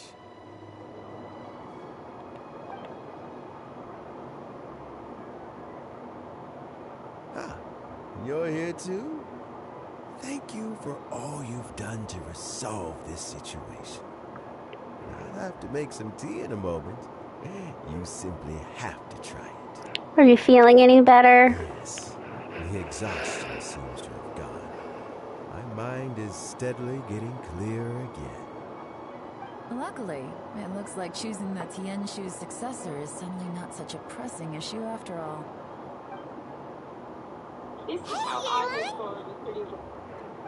My work is mostly wrapped up, so I thought I'd take a minute to check in here. The assessment process comes to an end here, Uncle Tian. In my opinion, Zhi is not suitable for the position. But Chen Wei and Ningguo both have potential. You have my gratitude. People can change their loyalties easily. I've always known this. But whenever it happens, it's still a dismal experience. Is it just Paimon, or is Uncle Tian not that surprised? Don't underestimate Uncle Tian. He wouldn't have appointed me as assessment officer if he hadn't had his doubts about Zhi. Normally, the Yue Hai Pavilion would be responsible for assessing the candidates. Isn't that right, Uncle Tian? Yes, to be quite honest, I wanted to trust him unreservedly. But I have to be responsible with the position of Tianshu. When I first met Zhi, Kitty! I wondered if he had approached me with a hidden agenda. So I secretly investigated him. I concluded that he had no ulterior motives whatsoever. He just saw me as an ordinary fishing friend. In the end, even he changed. But when did it start? What if none of this had ever happened? I never had any plans to recommend him directly, but I always intended to give him the chance to compete on a level playing field. Family background and fame mean everything to many people, but I don't attach great importance to them. I had no reputation to speak of when I first became Tianshu. I relied on Ganyu's assistance for all manner of things. What I really admired about Juri was his intelligence and resilience. I have to admit, he's a smart guy, and very cautious. The intel suggests that the Fatui saw him as very low risk, but Jur-E was still extremely careful with the poisoning. He chose that specific liquor from Shinue Kiosk because the fiery flavor would mask the bitterness of the poison, and he chose to wait until the Fatui official was drunk and had his guard down before delivering it to him. He also installed a secret compartment in the wine pot he bought to hold the poison. As the amount of liquor went down, he'd shake the pot to release the poison from the compartment into the liquor. Afterwards, we also found he had an antidote on him. Had the Fatui official grown suspicious, Jur-E would have drunk the poisoned wine himself, and then found an opportunity to take the antidote shortly afterwards. That's still really dangerous. Yes. Had he drunk the poisonous wine, he still would have faced serious health consequences despite taking the antidote. He didn't hesitate to put himself in harm's way to achieve his goal. How is Juri now? Well, I mean, he is sitting in a jail cell. Like Yanfei says, everyone who breaks the law has to pay the price. Still, he's cooperating. He didn't turn down my offer to strike a deal. I'll make sure there are plenty of guards around to keep him safe from anything the Fatui might be planning. A deal? Does this have to do with what you said to him when you arrested him? Yes, Jur-E's not the one I'm interested in. If he was as far as this went, I'd have handed the case off to my subordinates as soon as I realized. But once the Fatui became involved, things got a whole lot more interesting. I thought I might have the chance to catch a big fish. Well, did you? Almost. Unfortunately, it slipped off the hook at the last second. Uncle Tian? Yeon? What are you talking about? Paimon doesn't understand. Jur-E colluded with the Fatui to try and secure the position of Tianshu.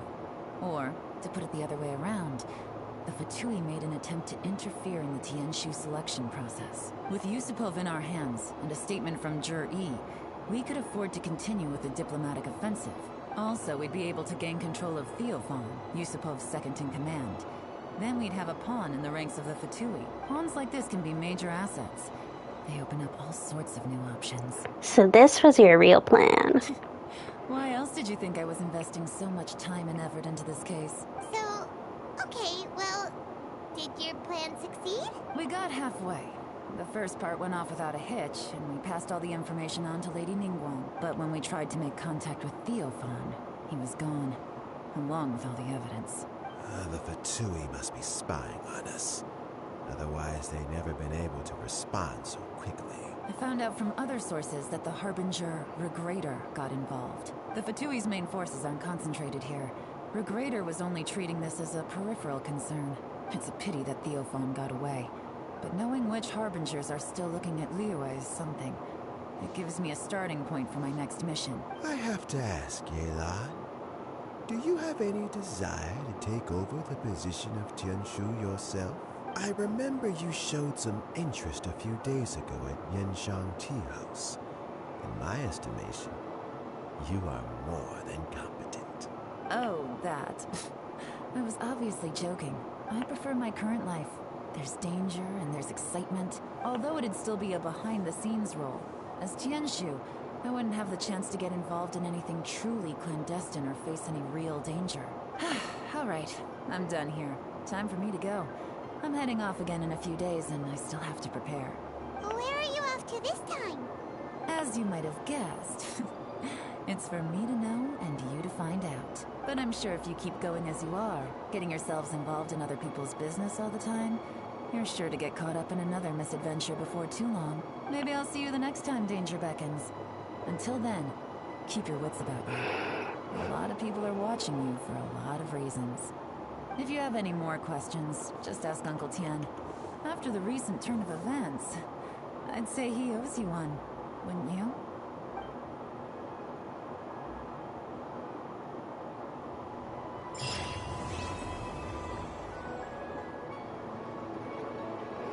What would you like to know? Tell me about Regritter. Regritter is the ninth of the Fatui Harbingers, though likely the first among them where wealth is concerned. However, his wealth is not a mere question of how much more he has to his name. He has a very unique understanding of wealth. What he's planning may very well shake the world to its core. Beyond that, I don't have a lot of information about him. If you need to know more in the future, you can ask Ningguang. Okay. That's really all I wanted to know. Hi, kitty.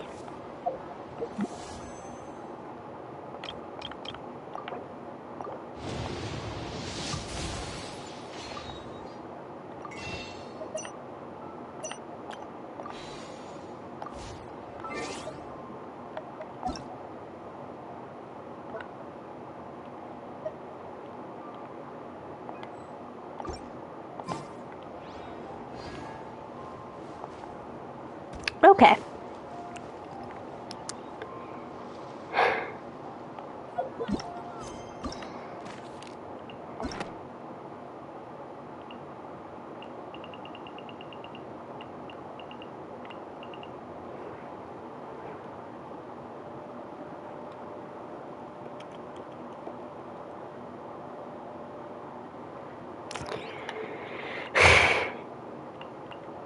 Dare we?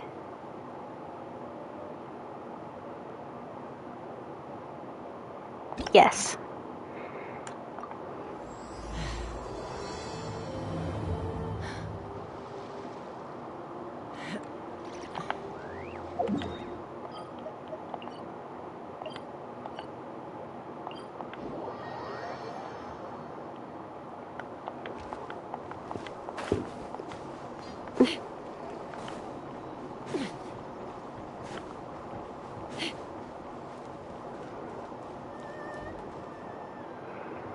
I do apologize. As I've explained before, it's a constant battle for Mr. Arataki with his mental instabilities. Mental instabilities. I know it's caused no end of problems for you, and I can assure you that he regularly feels very remorseful about that too. Exactly. Yes, and that's why he has such a big heart for other people struggling with similar issues. The Arataki support group was actually founded precisely to try and bring something positive out of that. Yes, all of them are good, honest people underneath. It's just a shame that they still haven't found a cure after all this time. Oh, but no, not me. I'm not a sufferer. What are you doing? Just the person I need. Mr. Uesugi, my friend here can confirm everything I've told you about Mr. Arataki. To put it simply, he experiences strong emotion more acutely than most and easily becomes highly excitable. I guess that's true. Deep down inside, all the members of the Arataki support group are some of the most down-to-earth, kind-hearted people you could ever meet. Yeah, I guess so. But that seems besides the point. Even the Traveler is here to vouch for the Arataki gang. So you're saying we've had them wrong all this time? Shinobu's giving us a look which means play along. Otherwise, why would Shinobu have stayed in the gang? You make a good point. You know, I heard Yoriki Owada saying how the Arataki gang's deputy has studied abroad and is well versed in the law. I was wondering why someone with that much talent would choose to stay with the Arataki gang. Here's the thing, though. We have solid evidence that those three were illegally posting flyers everywhere, and we've received a lot of complaints from members of the local community. I appreciate what you're saying and everything. I'm just not sure I can let them off so easily. Please accept my sincere apologies once again for all of that. Mamoru and the others probably believed that they would be able to reach more people in need this way. Unfortunately, they were so eager to help that they ended up causing more problems than they solved. The Arataki support group assumes full responsibility. We will work quickly to restore the clean and tidy living environment that the community quite rightly expects. But with only myself available, I'm afraid that it could take a very long time to remove all the flyers. Having their help would have made things much quicker. I'm just a little concerned that if progress is too slow, the complaints will only keep coming, which ultimately only makes more work for you and your colleagues. All right, fine. I'll go fetch them. But don't think I'm gonna make a habit of this.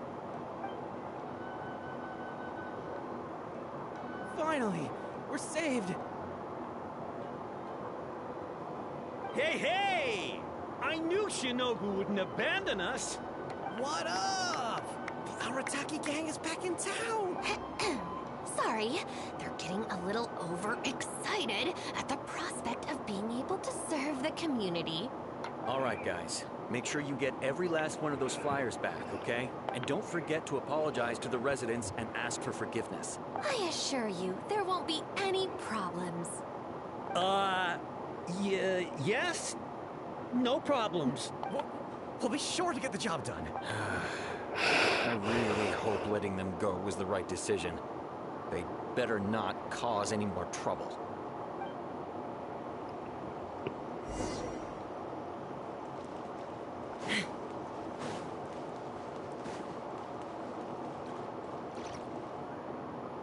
All right then, Shinobu.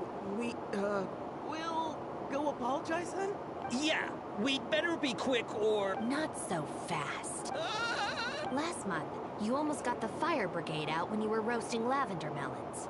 5 days ago, you angered the whole neighborhood by hosting the great sing-along in the middle of the night. And today, you go plastering flyers all over town. How many times will you have to be arrested before this stops? But we put up those flyers to tell everyone how great the Arataki gang is. No more excuses. You know, I had real plans at Uyu Restaurant today. But it looks like you guys need a little slap on the wrist first. Help! Please, you don't want to do this. You could have just left us in jail instead. Don't feel sorry for them. They need to learn their lesson. It's more important that they apologize. Yes, yes! Shinobu, please just let us go apologize. If someone else complains, they'll only arrest us again. And then you'll be forced to help us out again. I suppose I'll have to teach you a lesson later. So then, where did you post all your flyers, Well, we left a few on the counter at Shimura's. We figured that people might take a look while they're eating. Also, the bulletin board at Tsukumomono Groceries. And, Just say it. Right, of course. Also, on the mountain path leading up to the Grand Narukami Shrine. We wanted to send the message. Why pray to the gods when you can call for the Arataki gang? But we'd only distributed a few before a terrifying fox lady appeared right behind us. Really? How terrifying exactly? Don't make me relive the memory. Well, anyway, by the time we recovered our wits, we were already at the police station. We were actually pretty relieved to be there under the circumstances. Yeah, because it meant we'd escape from the fox lady. Huh? Shinobu, why are you looking at us like that? It looks like I need to knock some serious sense into you after all. You said it was just gonna be a slap on the wrist! We've learned our lesson, honest! Help! Let's go apologize at the oh, no. Shall we get them to apologize to Miko? No way! We're not going back there. We're gonna stay as far away from her as possible. Shinobu, we're gonna go apologize to Kanbei now. Bye. Oh, yeah. And AOA too. Hey, wait up. I swear I've never seen them run that fast before. Miko seems to have left a lasting impression on them. Of all the places they could cause a scene, they just had to pick the shrine. I guess I'll have to suck it up and go sort this out. I know a lot of people at the shrine. It's not that I don't know anyone there, it's just... Okay, fine. It'll probably go more smoothly with you there. The sooner this is over, the better. I don't want to spend a second longer at that place than I have to. This reminds me of the chasm. Anyway, thank you for coming with me.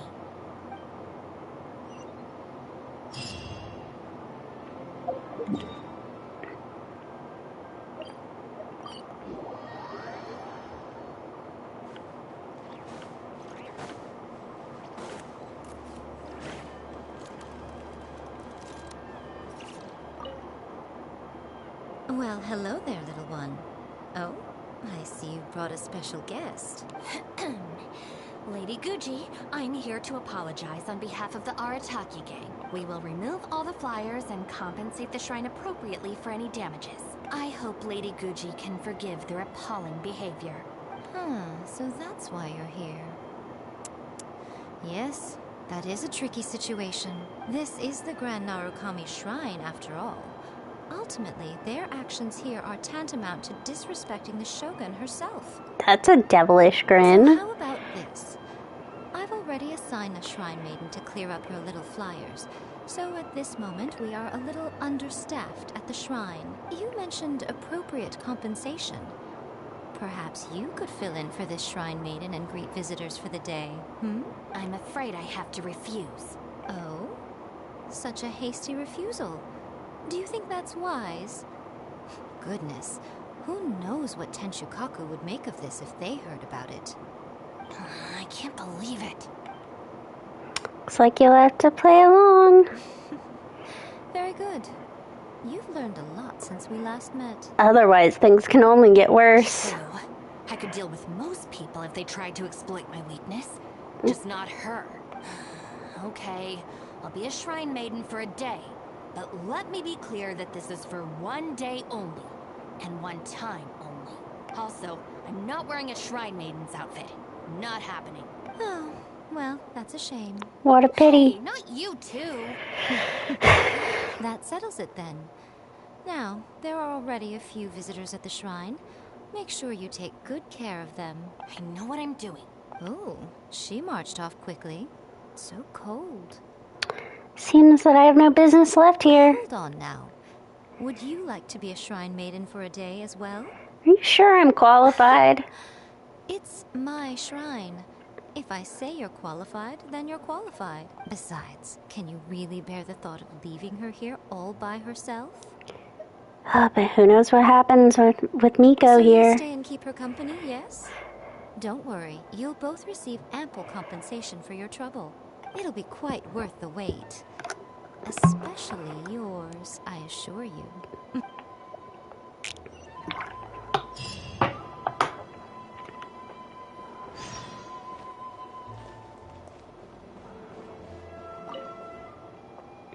Oh, should I take the risk or...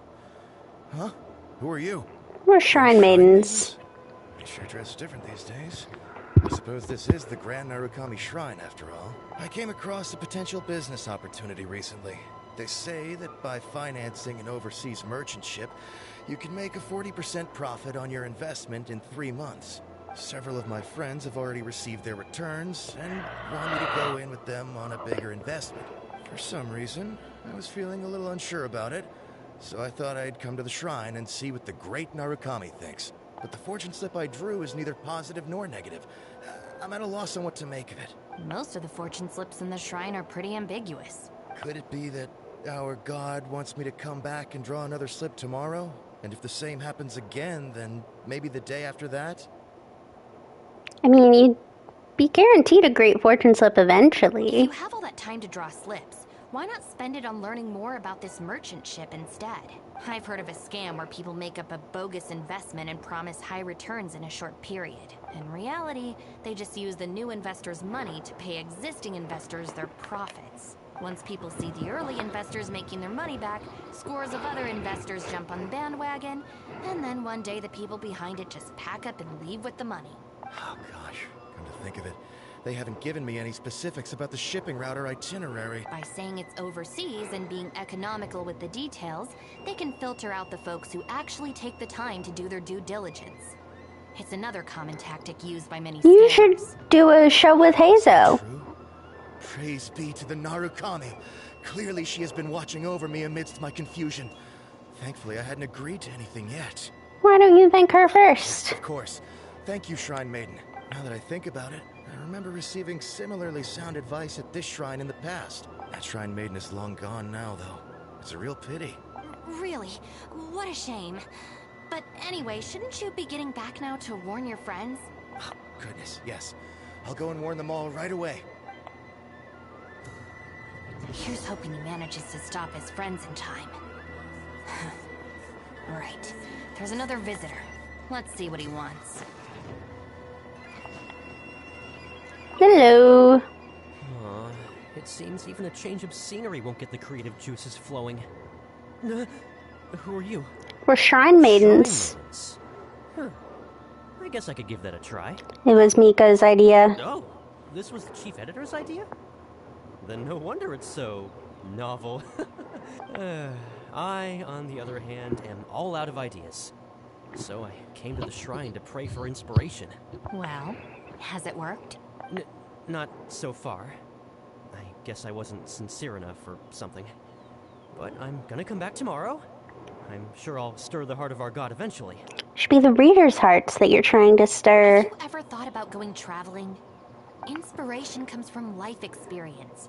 The more places you go, the more people you meet, the more you'll have to share with your readers. It's natural to run out of new material when you're in the same place doing the same things every day. That's true. I haven't gone out exploring in a long time. Actually, ma'am, you look very familiar. Have we met before? Here in the shrine? No, you must be mistaking me for someone else. Lack of social contact can easily lead to a deterioration in facial recognition abilities. Seriously? Oh, man. That's it. I'm packing my bags right away. Time to go traveling. Oh, that thing I said about facial recognition? Probably depends on the individual. Anyway, forget that. We have a new visitor. Let's go greet them. Please, wait a moment, ma'am. We'll work something out for you as soon as possible. Oh, it's okay. There's no need to rush. What's wrong? Oh, perfect. This lady's granddaughter is going abroad soon, and she'd like to give her an omamori before she leaves. Unfortunately, we just ran out. Could I trouble you to make some more? You should be able to find the brocade bags and knots on both sides of the shrine. For the paper slips that go inside, just ask Maki. I don't think I need to go into detail on how to write the blessing and put it all together. No, I can handle the rest. Ah. Thank you, dear. Great. I'll take her to wash her hands first. We'll see you in front of the sacred Sakura when you're ready. Ah, thank you all so very much. May the great Narukami bless you.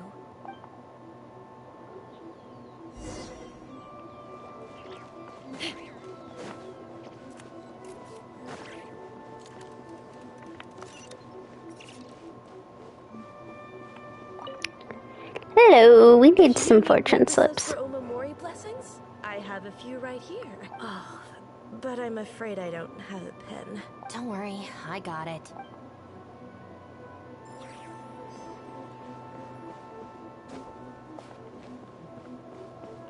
Brocade bags? Check.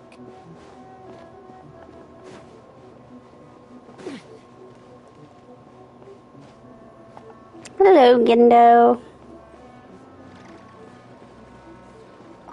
So this is where the knots are. That's everything. Let's go give it to the lady. Ah, there you are.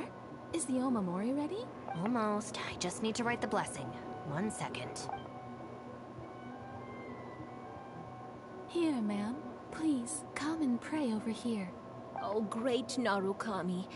Please watch over my granddaughter and keep her safe on her journey. Aren't you going to join them? This is a job for a real shrine maiden like Inagi. I wouldn't be suited to it. Why didn't you convince her to leave like the others? There are some things that mortals are powerless to control. Sometimes praying to the gods is the only thing people can do. Not to mention that the Omamori will mean a lot to our granddaughter. Maybe it'll encourage her to stay safe on her travels? So in terms of the outcome, it's beneficial. The only people I can't stand are the ones who don't think for themselves and at least try to solve their own problems. By relying on the gods for everything, all they're doing is neglecting themselves and those around them. Is that why you don't want to be a shrine maiden? No, that has nothing to do with it. The reason I don't want to be a shrine maiden is that I don't enjoy it. But enough about that. It looks like they've just about finished, I think. Let's go over there and say our goodbyes.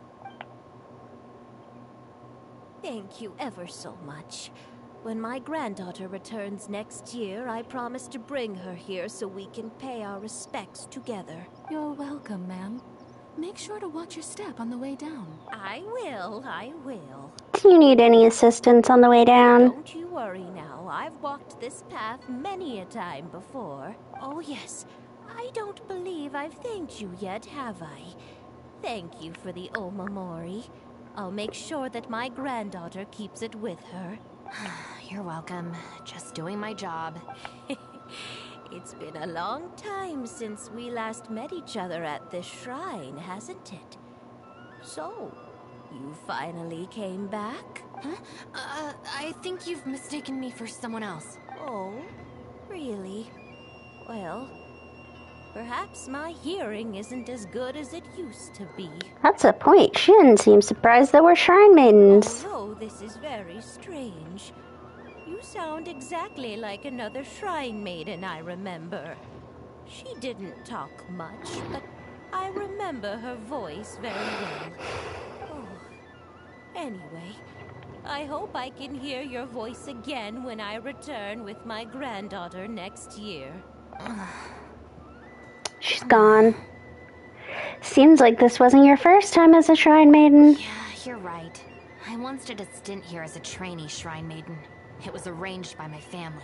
Unfortunately, I have no happy memories of that period.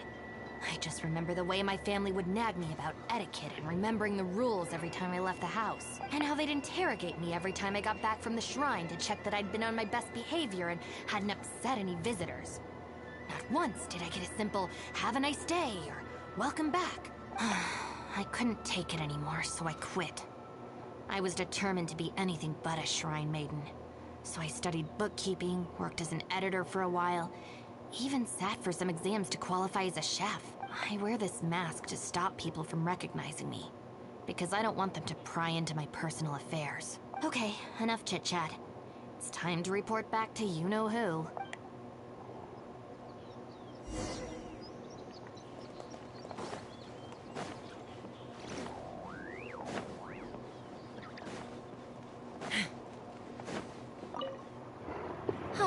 Good show today, both of you. It was so much fun to watch.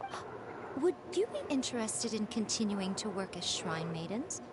Or perhaps you'd like to work as editors at Yai Publishing House? I could be an editor. It would be a terrible shame to let such fascinating individuals slip away out of my reach. No thanks. Regrettably, I must decline, Lady Gucci. The Shrine and Yai Publishing House are both fantastic places to work. They're just not for me. All right. Well, keeping you around under duress would only take all the fun out of it. Here, these are your wages as promised. Not a single mora short. Wages? No need, Lady Gucci. I'm here today to make amends. Oh, don't worry. I've already deducted the damages incurred by those boisterous boys from your amount. If you don't take the payment now, I'll be forced to send someone to deliver the package to the Arataki gang. Now, who should I send? Miyuki, perhaps? No need to go to all that trouble, Lady Gucci. I'll take it today. Good. How about you, little one? I trust you don't have any reason to refuse. No, I don't. Give me that money. That's more like it. One more thing. You mustn't open the package until after you leave the shrine. Otherwise, you will be cursed with bad luck.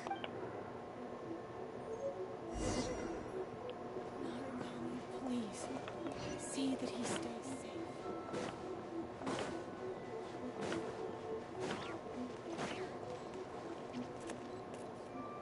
This should be far enough. Is there really a curse? Always saying things like that. There's probably nothing in here but plain old Mora. Really? Let's see. Yep, just Mora. Wait, what the? What's wrong? It's nothing. I'm just surprised by the amount. This Shrine Maiden gig was surprisingly lucrative. But you still won't go back to that life, right? Definitely not. No amount of Mora could make me enjoy that job. Let's see your share then. With no damages deducted, it should be even more, right? Okay, let me see. Huh, that's weird. It's just a single thin sheet. Wait, what are you laughing at?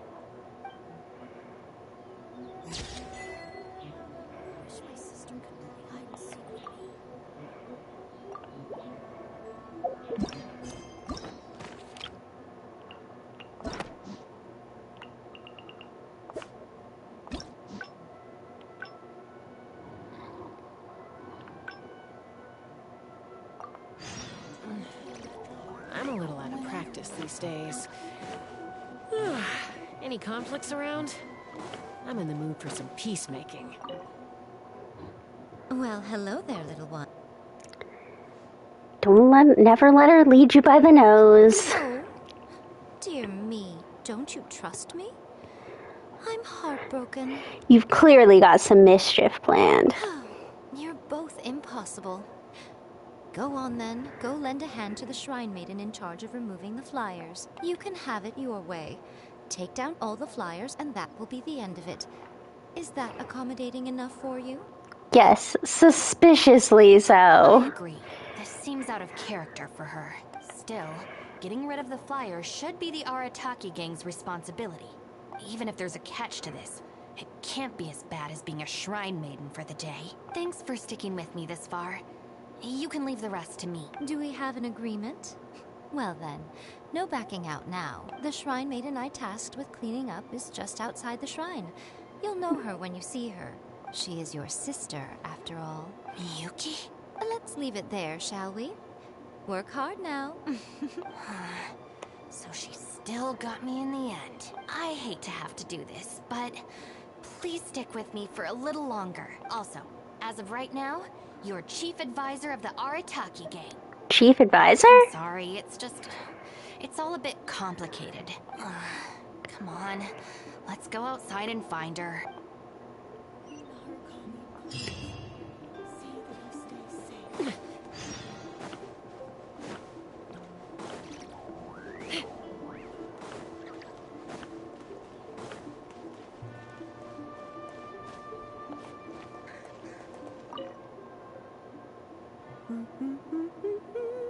You look very happy. Of course. Lady Yai personally assigned this task to me. Oh, it's you, Traveler. Long time no see. Lady Yai has instructed me to clean up all the flyers on the mountain. As for why someone would put these up at a shrine in the first place? Unbelievable. Who was behind it, I wonder? Huh? Who's that standing behind you? Miyuki, it's been a while. Shinobu, you finally decided to come back. Sorry, no. I'm here for other reasons. Oh, really? The whole family's worried about you. They might not always say the right thing, but deep down... I'm doing fine, and there's no need to worry about me. There. Just tell them that. I'm gonna need more to go on than that. What's this I've been hearing from visitors? That you've joined some sort of gang since returning from Liyue? That's not the worst of the rumors either. As unlikely as it sounds, I have to ask. Shinobu, did you get tricked into this or something? I was just about to fill you in on that side of things. As it happens, the gang I work for, it's actually a legitimate international organization. Really? Really? Our organization brings together the brightest talents from all over the world, including this traveler, for instance, a prominent figure in both Mondstadt and Liyue, who has recently joined us as our chief advisor. Nice to re-meet you. Lady Yai did mention something about a world-renowned traveler. So, that's you? Yes, indeed. That's right. A large part of the reason I traveled all the way to Liyue was for the opportunity to build contacts with these prominent individuals. I see. Well, that makes sense. So what is the name of this organization? The Arataki gang. Huh. The Arataki gang? I feel like I've heard that name somewhere before. Wait. That's the name on these flyers. I can explain. That was all due to a marketing campaign gone wrong. We came to the shrine today to clear up the misunderstanding. Our organization is relatively new to Inazuma, and one recurring issue we've had is people misinterpreting what we're about. So, we engaged a local marketing agency to help us communicate our ethos and philosophy more effectively. Unfortunately, something must have gotten misunderstood along the way because the results were quite a disaster. Although, the fault lies overwhelmingly with our partner agency in this case. As a responsible organization, we think we should be the ones to apologize and deal with the fallout. So, yeah, we can deal with this, and you can go ahead and get back to the shrine. No way. This task was assigned to me by Lady Yae herself. Look, we can clean up together, can't we? Besides, I also want to hear all about this Arataki gang. It's like she predicted my every move. All right, fine. The flyers aren't particularly sticky. If we soften them up with water or loosen them up with wind, they'll probably peel right off.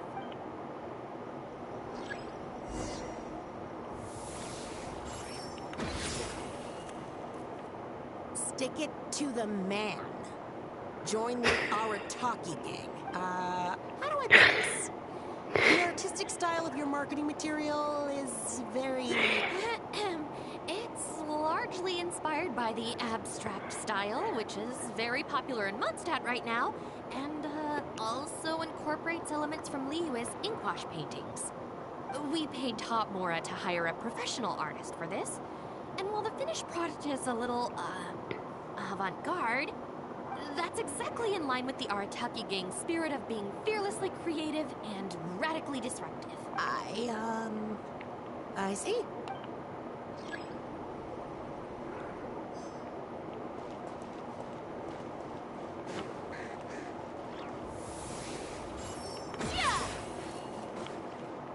Arataki numero uno Ito, ousting his foes like a sumo supremo.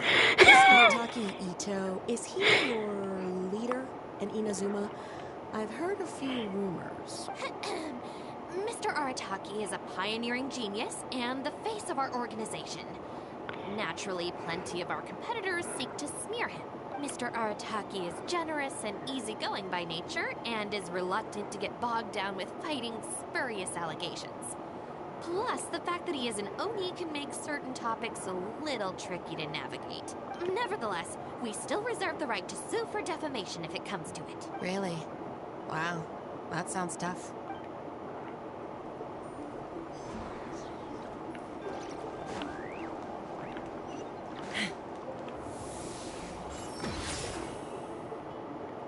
The Arataki gang is filled with folks who talk the talk and walk the walk. It looks like there are some members mentioned on the back. Mamoru, Genta, Akira... Hold on. If your organization has so many members, how come you and the chief advisor had to come and apologize in person? Well, first and foremost, we wanted to convey our most heartfelt apologies to the shrine and to Lady Guji. Secondly, the other members are dealing with more pressing issues. Right now, they're in talks with our external marketing team about this incident. Mamoru and the others have, far greater legal expertise and negotiating skills than I do, so they had to be... Oh god, this is hilarious. Wow. The Arataki gang managed to find staff even more qualified than you. Now that's impressive. All right. I think this area is looking good now. Let's head down the mountain. Mama, what are you doing here? Shinobu, we're so sorry. We've come to our senses now. We can't let you face the shrine alone. Even though we're still a little scared. Actually, I'm feeling a little weak in the knees. Hang in there, Akira. We gotta do this. We have to go and apologize to her in person. Huh. Akira. Don't worry about them, Yuki. Let's get down the mountain and clear up those flyers. It's all right, Shinobu. We've already gotten rid of all the flyers down there. Huh? You cleaned up already? But I thought Shinobu and the Traveler were the only ones who came... We came here as quickly as we could after we finished apologizing in the city. After all, this was all our fault. Mamoru Genta and I were the ones who came up with the idea of the boss designing his own flyers, and we were the ones who put them up all over town and got arrested for it.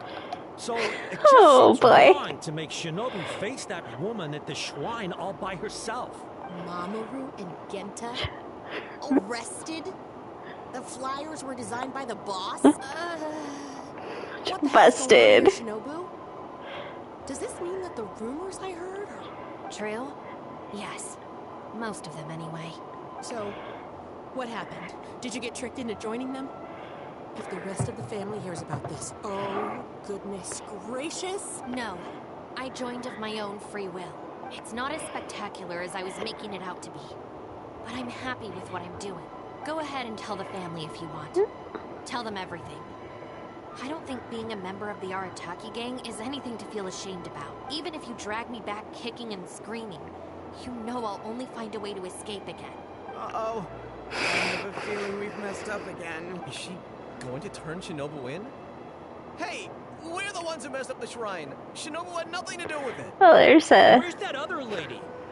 But bring her out. Go on. She'll confirm it was all our fault. I'm at a loss. I was gonna say that there's a little Kitsune hanging out by us. I promise I won't tell anyone at home. Don't worry. What? You're not a little kid anymore. And you're more widely traveled and have met more people than any of us. At the end of the day, it's your choice what you decide to do. And I have to say, the rumors do unnerve me a little bit, but look, they came here to support you, despite obviously being terrified of Lady Yai. Since you've chosen the Arataki gang, just promise me you'll do your best to make all the things you used to talk about come true. Sis. What's going on here? I don't know, but it looks like... Maybe we don't need that terrifying lady to come and confirm our story after all? Besides, if even the Traveler has decided to join, then the future of the Arataki gang looks very bright, doesn't it? About the chief advisor thing. Chief Advisor, if you'd like to discuss the Arataki gang's future development, let's step to the side, please.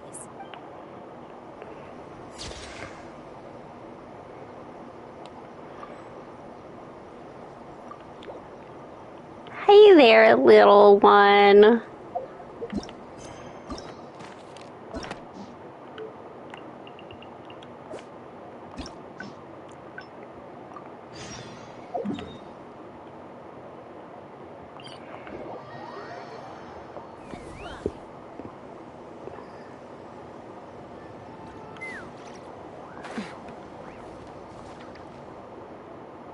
All right then, Shinobu. Don't feel sorry for them.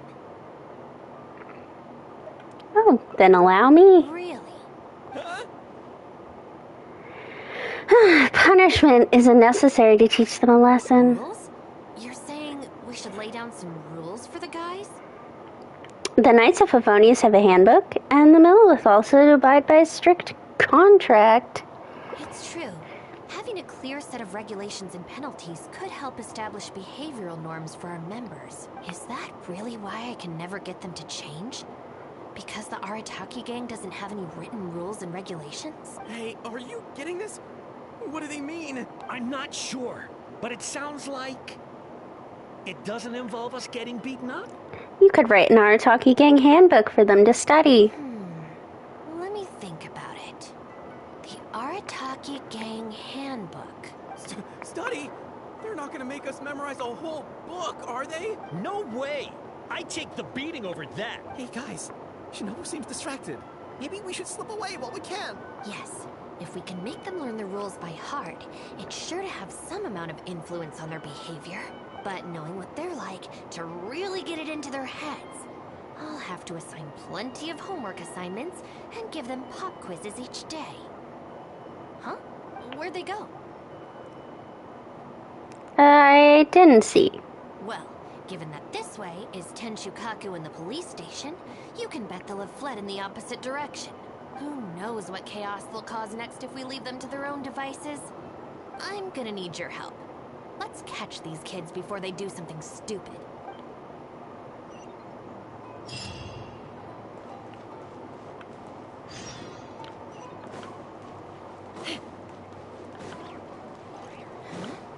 That's the owner of Isa Bathhouse. What's he looking at? I was just doing some cleaning when I suddenly heard a loud noise outside. I got to the door just in time to see a shadowy figure disappear up that tree. This is a busy street. Surely it wouldn't be a burglar, would it?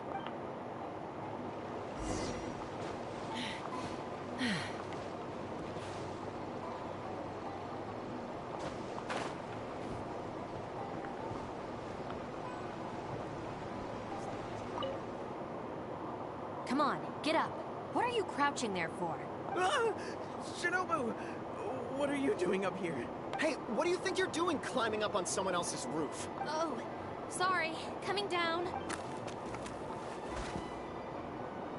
If you're gonna horse around, fine. You have to know when to rein it in, okay? It's darn lucky you didn't break any roof tiles. Otherwise I'd have to close the place down while I get it fixed. Sorry! We're very sorry.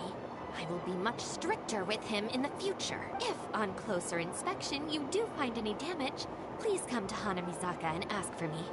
The Arataki gang will bear the cost of repairs. It's okay. All's well that ends well. It's just, if you carry on like this, causing mischief day after day, night after night, sooner or later accidents are gonna happen. I can see that you're a reasonable person. For your own sake, find a way to keep your subordinates in line. I will. Thank you for understanding. For the sake of both the Arataki gang and the community, I will get them to start behaving themselves as a matter of urgency. We'll do better, we promise. Listen carefully. From now on, you must strictly abide by the gang bylaws of the Arataki gang. Gang bylaws Article 1. Do not damage other people's property.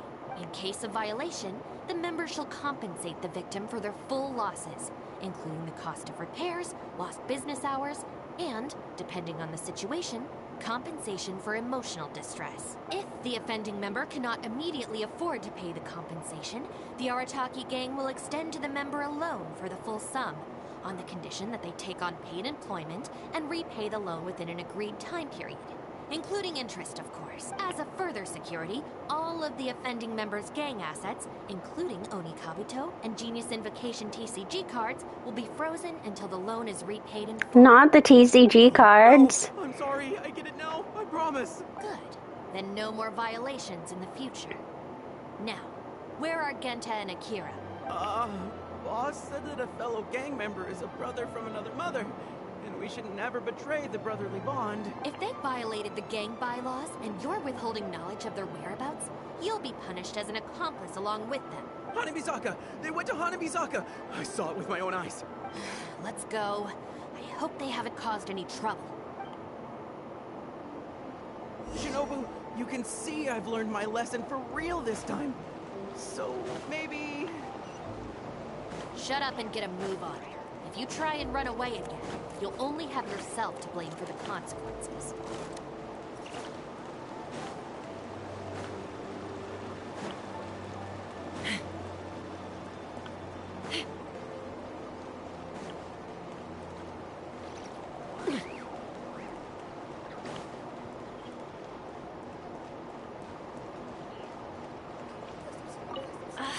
What are we gonna do? Do we really have to give up on playing Genius Invocation today? We could try playing somewhere else. But where else apart from under the bridge can we escape from the grown-ups? Oh, I know! We can get Yoimiya to set off some fireworks and scare off the guy that took our spot. That's kinda mean. Although he kicked us out first. Yeah, so it's his own fault. I think maybe we should just go home and do our homework. People who spend all their time playing and never studying turn into the kind of grown-ups who hang out under bridges too.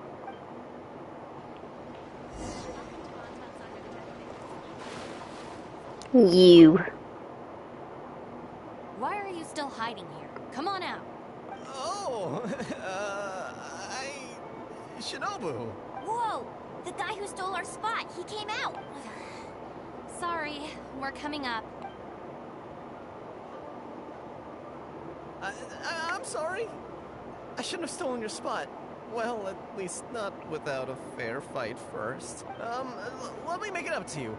As punishment, I'll play a game of Genius Invocation with you. Huh? Cool, count me in. In the Arataki gang, the victor shares the spoils. No, wait. Brothers share our burdens. So, punish us together. I don't know. Maybe not. It's so noisy over here. The grown-ups will definitely find us. If they find out that we came out to play cards before finishing our homework, we'll never be allowed to Hello. play again. These kids have more self-control than some people. Besides, if we never do our homework and play Genius Invocation all the time, we'll probably turn into big losers when we grow up. Huh? Seriously? You mean like this guy? Oh, brother. Quick, let's get back and do our homework. Hey, you little rascals. Stop. Leave them alone. They're just kids. Gang bylaws, Article 2. No bullying of small children. Bylaws? What are they? Do you not know what a bylaw is? Never mind that, just listen. Violators must give a sincere and unreserved apology to the victim and make amends. Until such a time as the victim forgives the violator, they will be banned from participating in all gang activities, including lavender melon roasting sessions, the great sing-along, Oni Kabuto battles, I kind of love how Invocation TCG. Ito holds great sing-alongs. Don't pretend to be the victim here. Tell me, where is Akira? Boss said that homies are family, and family don't rat each other out. Especially not to Shinobu. Go on. He was heading out of the city. I saw him with my own eyes. Why do I get the feeling this happens all the time? Shinobu gives me the look. I react automatically. I can't control it. As members of the Arataki gang, we brothers share our burdens. If that means getting taught a lesson, then we take it as a team. Out of the city? Well, it's 2:30 a.m. and I'm still playing. Hopefully we can catch up with him. My plan was to do the Yelan story quest in this hangout, and maybe the Cloud Retainer story quest. Except then, I couldn't do the Yelan story quest until I did the Cloud Retainer story quest. And then I couldn't do the Yelan story quest until I did the Baiju story quest. And then I couldn't finish the Baiju story quest until I did part of the Lantern Rite quest. And then I finally finished the Baiju story quest and went to work on the Yelan story quest, except halfway through I had to stop and play more of the Lantern Rite story quest. In total, I think I played like a solid hour and a half of the Lantern Rite story quest, which I was trying to hold off until after Nod Cry, because the whole quest is talking about things from Nod Cry. And also Chen Yu Vale, which I haven't done yet. And then something possessed me and was like, if you just finish the Kuki story quest tomorrow, you can go to Sumeru, except I know that it's going to bother me now that I'm like an hour and a half into this Lantern Rite story quest. And so I'm going to want to do that before I go to Sumeru. And it's very late at night. It's 2:30. I'm losing my mind a little, I think. I don't know what to do with my life.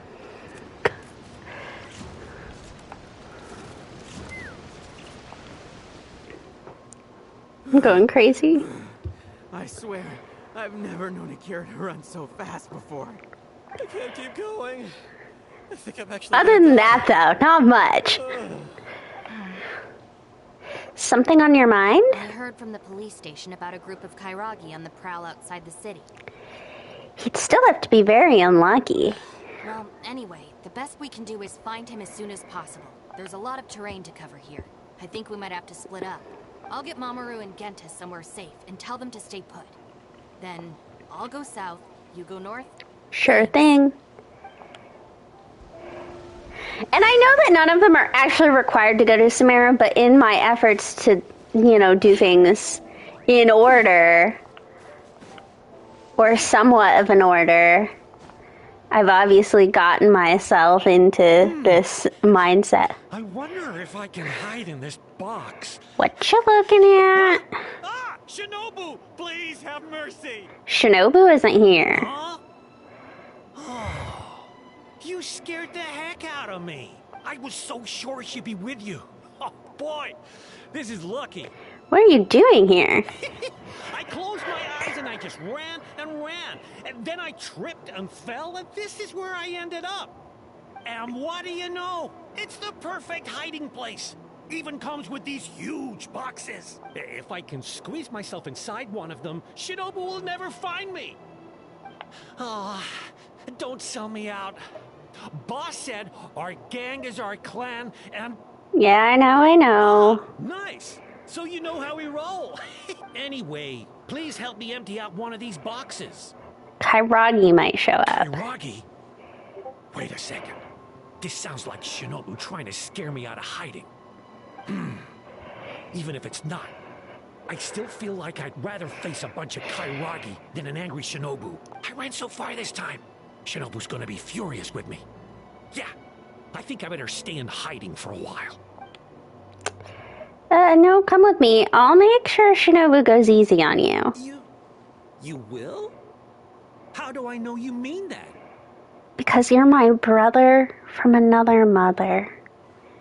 And my word is my bond. I guess with you there, maybe Shinobu really will let me off this time. Okay, I'll come with you. I know, I'm putting my life in your hands here. Some say commitment, some say I'm... Shinobu! Insane. Oh, that's unexpected. I finished searching the south and noticed you hadn't returned, so I came to see what was up on your end. Looks like I was just in time. Help me! You promised! Shinobu. Relax, I'm not going to do anything. Shinobu, spare me! Huh? Did I hear you right? We go through this song and dance every day. Even an omnipresent god would have a tough time yes. keeping track of you all. And I'm even when I teach you a lesson, it's not only halfway through the Shinobu hangout. In the Arataki gang, we call that being too legit to quit. Dude, not now. From now on, we will be using the gang bylaws of the Arataki gang as the new disciplinary tool. I've got the basics thought out already. Once it's finished, it'll be time for I've run into some issues for you at Hanamizaka. with the story quest I was trying to do and being interrupted by the Lantern Rite quest. Are you serious? Help! And so I'm like almost halfway through the Lantern Rite quest and I don't want to be. And now I'm debating when I finish this sounds insane, but do I want to stay up till 5 a.m. to finish the Lantern Rite quest? I mean, want to is a strong word. Because I want to go to Sumeru technically later today, I guess. But it's going to bother me if I don't finish this Lantern Rite quest now. Oh, come on, it's not that bad. I'm a member of the Arataki gang. I ain't about to waste my life studying and doing homework. I'm out of here. Huh? Gang Bylaws Article 3. Insubordination shall be punished by making the member recite all the bylaws from memory.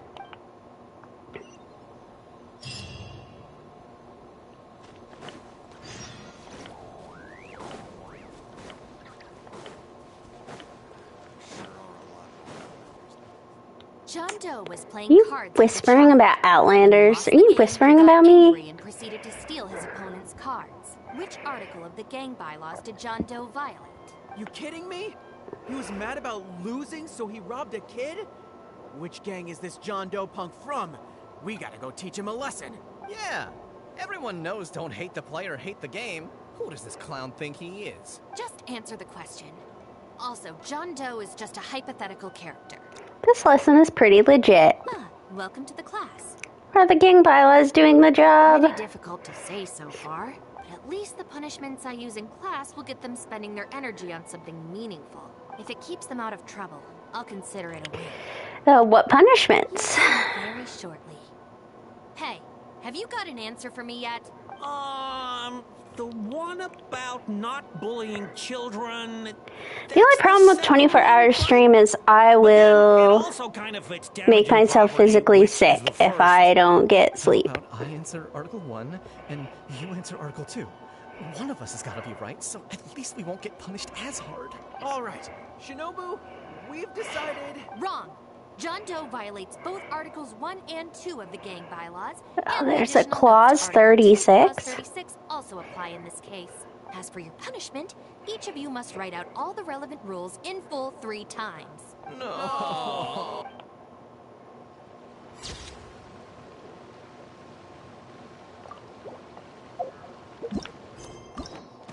Two more to go.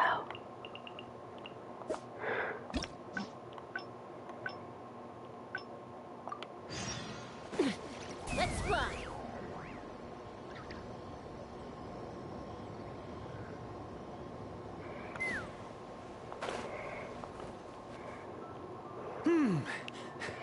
I wonder if I can... Huh? Ah! Shinobu! Huh? Fine, if she scares you that much, let me help you hide. Thanks. Why is there so much stuff in here? It's so cramped. Oh, shoot. There go the flyers. Woo, finally made it. But now there are flyers everywhere. They're visible from outside the box. I mean, I know some people can stay up that late, but some of us get headaches so bad that they can't function and get physically ill. Some of us don't react well to not getting 8 hours of sleep, is what I'm trying to tell you. Well, and by some of us, I mean me. About it now. I used to not be so bad, but I, like, legit get physically ill from it now. I need to lie low before she calms down.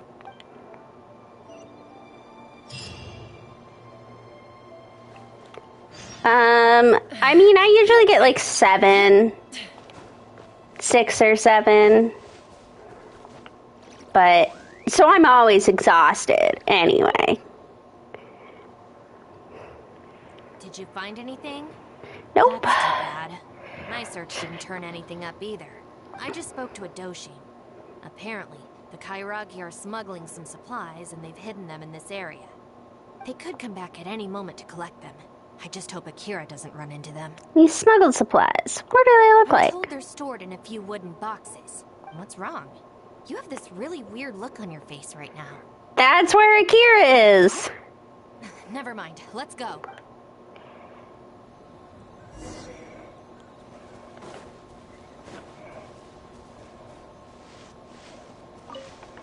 Just pick up this sweet flower.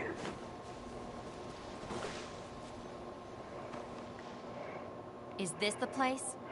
Yeah. Boxes and a whole bunch of footprints. We got here just too late. They can't have been gone for long. And with the supplies weighing them down, they couldn't have gotten far. Let's follow the footprints.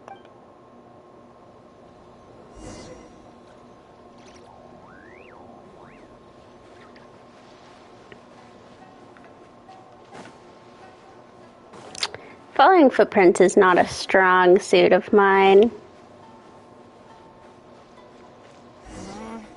Beyond this point, there are weeds everywhere, and the footprints are hard to make out. Wait, is that one of the flyers they made? There they are. You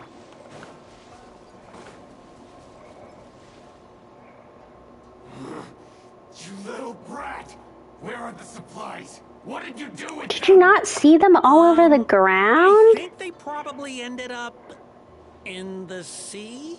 You idiot! You've ruined everything! Ugh. And you've stuck these hideous flyers all over the box. What do you take us for, huh? Nothing. I mean, I didn't mean anything. Our deal can't go ahead now. You are going to pay for this. Huh? Wait! You'd better not mess with me. I'm from the Arataki gang. Come again? The Arataki gang! Never heard of it. You don't want to get on the wrong side of my boss. Even the general of the Shogun's army doesn't dare to challenge him. And Shinobu too. She's got connections all over Inazuma and Liyue. And me. Here. And Shinobu. So you're the Shinobu he's talking about, huh? Well, I don't know if I believe a word this little brat says. So tell me this. If you're really such a big shot, why do you hang out with this nobody? In the Arataki gang, nobody's a nobody. Listen and learn. Gang Bylaws, Article 3. When one of us is in trouble, all of us come to their aid. Bylaws? Do we even have those? Yeah, we do now. Don't worry about it. Do now. You asked for it! Shinobu, watch out! Get with me! Not now! By royal decree!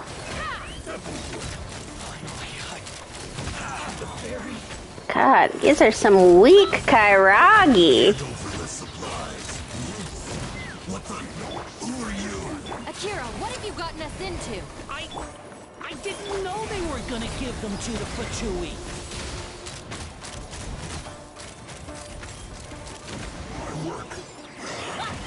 Weak Fatui, too. Oh, I thought I was a goner for sure. So these Kairagi were just pawns of the Fatui. Didn't see that coming. If we pass this information to the Tenryo Commission, it might go a long way towards making up for our past crimes. Huh? Shinobu? You mean I did something good this time? In terms of the result, yes. Phew, that was a close call. However, in terms of the process, you're a member of the Arataki gang, and you're out of breath just from fighting a handful of Kairagi and Fatui. Making up for our past crimes is one thing, but you really need some more hands-on training. Shinobu! Shinobu, no! Help!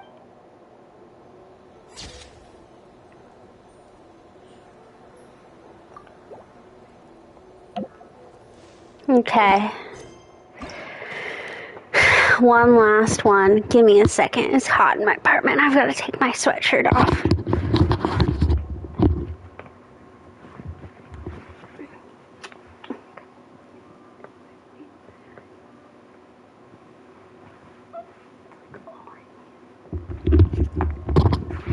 You're going to be disappointed in me, but I have in fact bought Heated Rivalry sweatshirts, and I get a lot of use out of these. They're very warm. But I do in fact live in a hot environment. So as we get into summer, I fear I'm going to have to find something else to wear.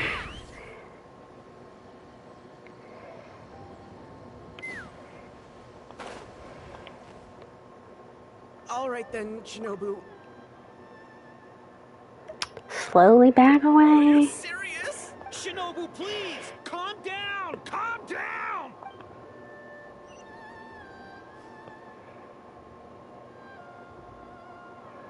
Oh. There we go. Now that you've taught a lesson, you can go back to your original plan for today. You got off lightly. I have more important things to do today. We'll finish this off tomorrow. Is that clear? Huh? Tomorrow? Do we have to? Excuse me? Got it. We'll leave you to your other plans. Why did you just stand there and watch? Don't you care about us at all? Better to get it out of the way. I guess that's true. And the longer she puts it off, the angrier she gets. But she said there'll be more. Listen, you're the one who joined a gang. Oh, if only Shinobu was busy tomorrow, too. Hey, how about we hold her up somehow, so she still has things left to do tomorrow? If we end up sabotaging Shinobu's work, even Boss wouldn't be able to protect us. Would he? Yeah, if Shinobu ever found out it was us, I don't even want to think about it.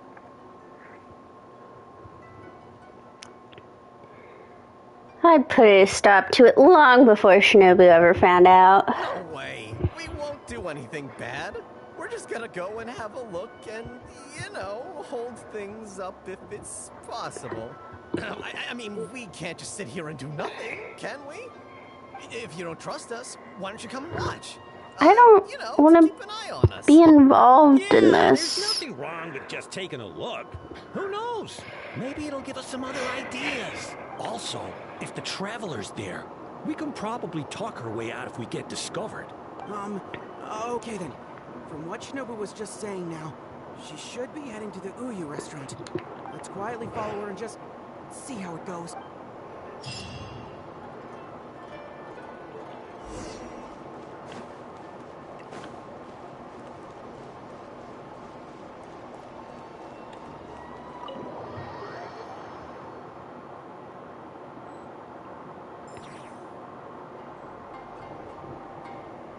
Looks like they're not on the first floor. Maybe they're upstairs. This is Miss Kuki Shinobu, whom I've recommended to you before.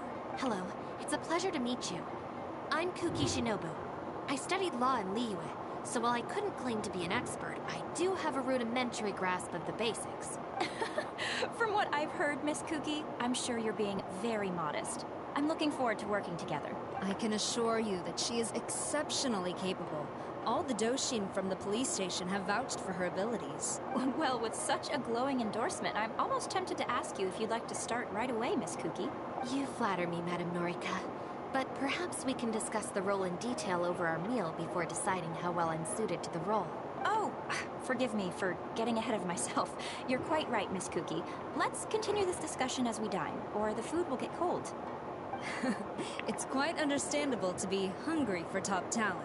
Akira, Genta, did you hear that? Is Shinobu at a job interview? And look who it's with. The Tenryo Commission Tengu. Never thought I'd see that self-important Tengu acting so polite. Who's that other woman they're with? Some big shot official? Well, duh. That Tengu is the Shogunate's general. So that other lady's gotta be someone ridiculously high up. Well, whoever it is, it looks like Shinobu is gonna take a new job with the Shogunate. You heard them. The job's practically hers already. But without Shinobu, what's gonna happen to the Arataki gang? We gotta do something. Quick, let's go tell the boss. He should be looking for Oni Kabuto nearby. Oh boy.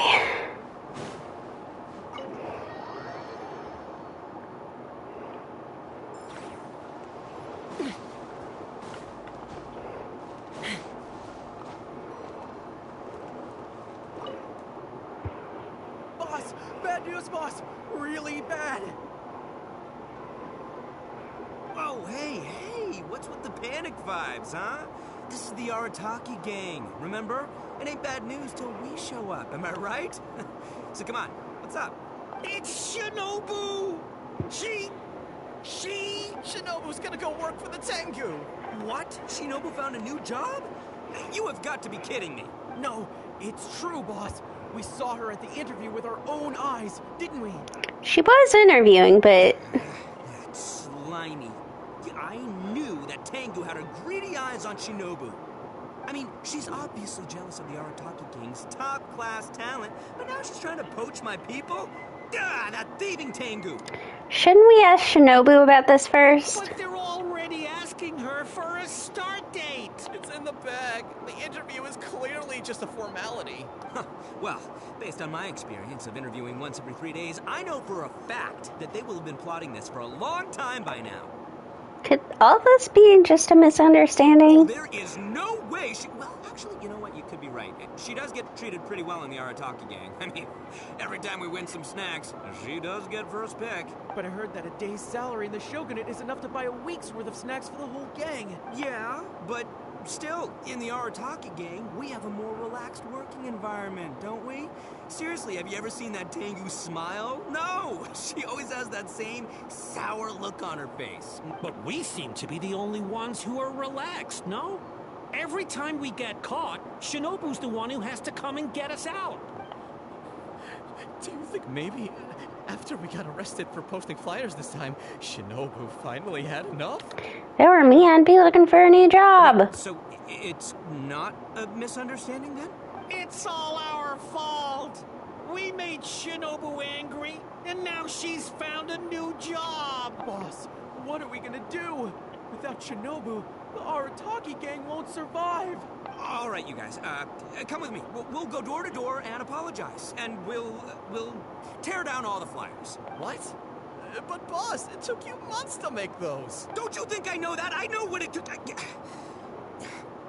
We have to show Shinobu we're truly sorry, and this is the only way. Boss! Also, I need you to do something for me. Let's hear it. Find Shinobu and tell her you want an interview. If you tell Shinobu that you want to join us, suddenly she'll have a whole different outlook on the future of the Arataki gang. With you and Shinobu as my trusty number twos, and Arataki numero uno Ito running the show, we'd be unstoppable. The Shogunate would have a tough time competing with us then, huh? Whoa, nice one, boss. The Arataki gang rules. What do you say? Alright, but just this once. Okay, I'll leave Shinobu to you then. Boys, we've got some apologies to make.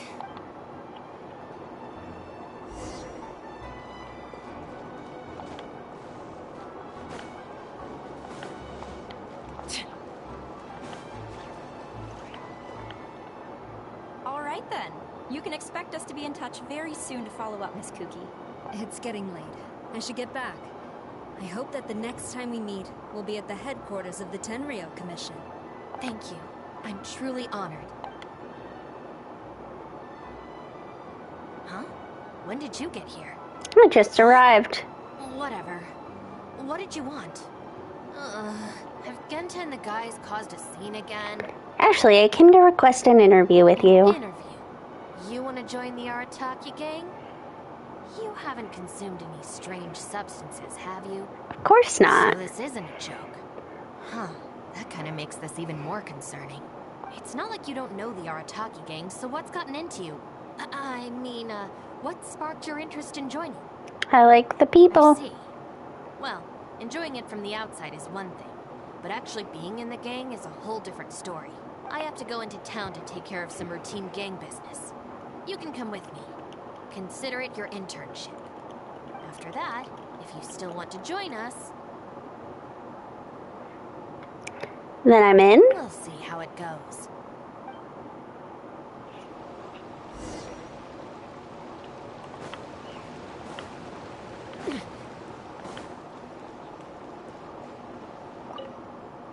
Ah, Shinobu. Can I get you anything? No thanks, Mr. Shimura. I'm actually here to apologize on behalf of the Arataki gang for the whole posting flyers incident. Oh, that. Don't worry about it. Your boss and his pals already came to apologize. Not only did they take down all the flyers, they cleaned up the shop for me too. Wait, are you sure that was the Arataki gang? Did the leader have horns on his head? Catherine in the background. Sure did. Ah, it looks like at long last, they've turned over a new leaf. How is this possible? Maybe it's your influence at work. I find this all very hard to believe. Let's head to Tsukumomono Groceries.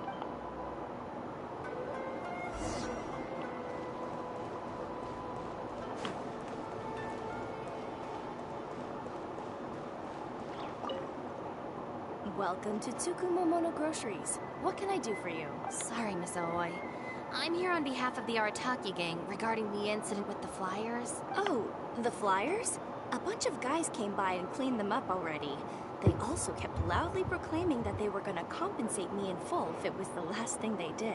This whole thing really wasn't a huge deal, so I told them that if they really wanted to make it up to me, they could just buy something from the shop. They huddled together and discussed it for a while, and in the end they bought the most expensive item in the store, even though all four of them had to empty their pockets to get enough mora. What the? Have they really had a change of heart? See, your teaching was not in vain. There's one more person we need to apologize to. Let's go.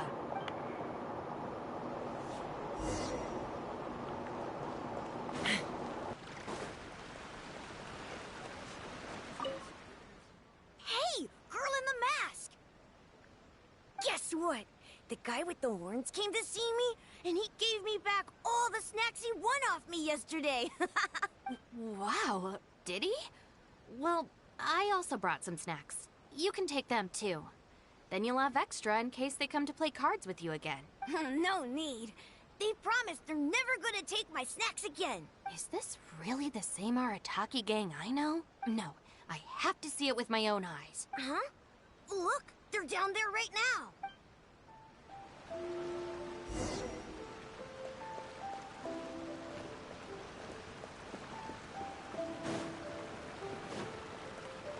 It's really them.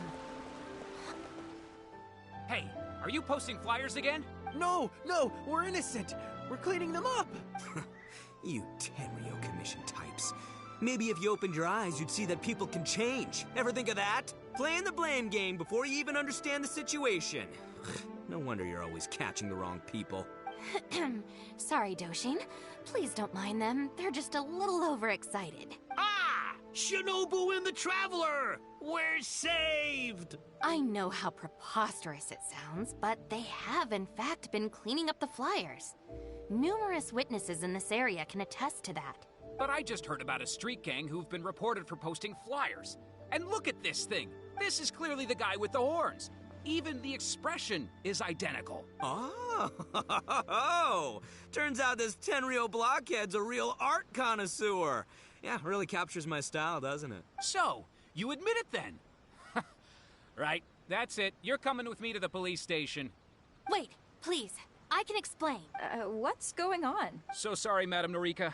I'm just stopping some hooligans from posting flyers. We already told you we are innocent. Are you even listening? You've been detained at the police station for graffiti countless times. You're really trying to tell me you're an innocent man? Well, Oni, but that's beside the point. It's different this time. I swear. Doshin, this is Miss Kuki, a business partner of mine. I can vouch for her honest and forthright character. If her friends have done anything wrong, she will not hide it. Perhaps we could hear her out first? After all, since we're going to be working together in a few days, it would be a shame to let something like this come between us, don't you think? Working together? Oh, you mean the thing Madam Kujo-Sara briefed us on? Understood. We will hear your explanation. All right. I see.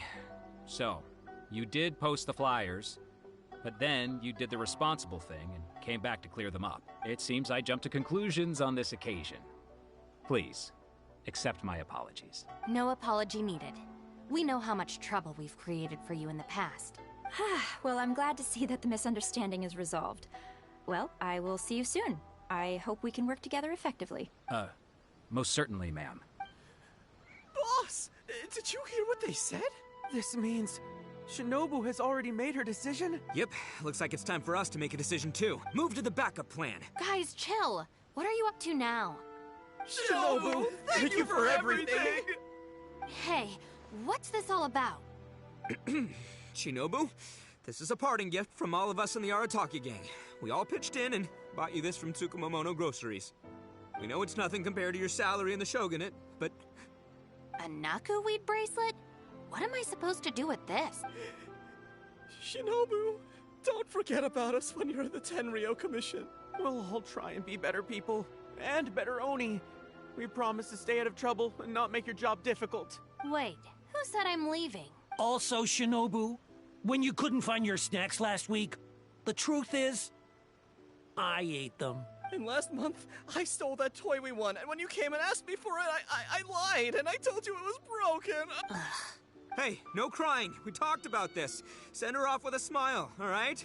Who are we? We're the Arataki gang. Shinobu is moving on to better things. We should be happy for her. You're right. You're right, boss. The Arataki gang rolls. Hey, don't you start too. Oh, is this the Arataki gang you mentioned, Miss Kuki? What an interesting group of people. Yes, sorry for making a scene. I forgot to introduce myself.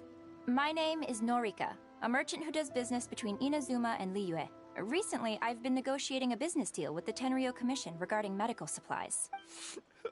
Huh? A merchant? Wait, so you're not a Shogunate official? Of course not. I'm just a merchant. I was lucky enough to secure exclusive sales rights for some new first aid supplies from Boo Boo Pharmacy recently. So I thought I would ask the Tenryo Commission if they would be interested in establishing a long-term supply relationship. Injuries are a regular occurrence in the army, after all. Cross-border trade is a complicated affair, but fortunately, Madam Kujo-Sara was able to bring in a legal consultant proficient in the laws of both nations. Oh, you mean Shinobu? That's right. Thanks to Miss Kuki, our negotiations went very smoothly. The rest of the process will probably take another 10 to 15 days. After that, I will have to borrow Miss Kuki from you again for a while. I can definitely spare the time, so long as these guys stay out of trouble. Yes. I have a little compensation for you all. Here, Some trial packs of our new supplies. Miss Kuki tells me that you often find yourselves in injury-prone situations. I heartily recommend our product. This is unexpected. So she's really a merchant. Oh, you guys, I knew you must have gotten the wrong idea. Shinobu would never quit. Look at all this fuss you made over nothing. Planning a whole leaving ceremony. But wasn't the backup plan your idea, boss? All right, well, if we're done here, I'm gonna head to Tsukumomono Groceries and see if they'll let me return the bracelet. Wait up, boss! We'll come with you! Hold it right there. Last week's snacks, last month's toy.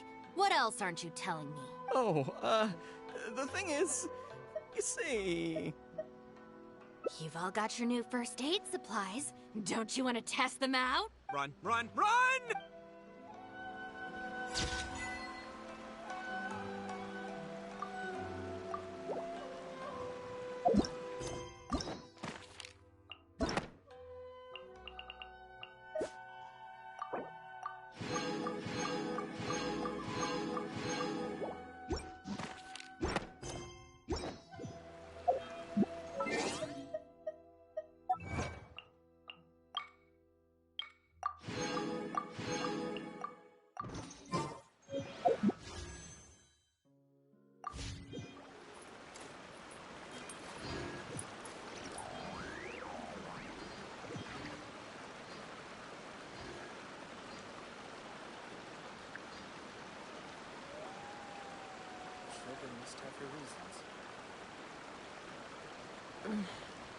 I'm a little out of practice these days.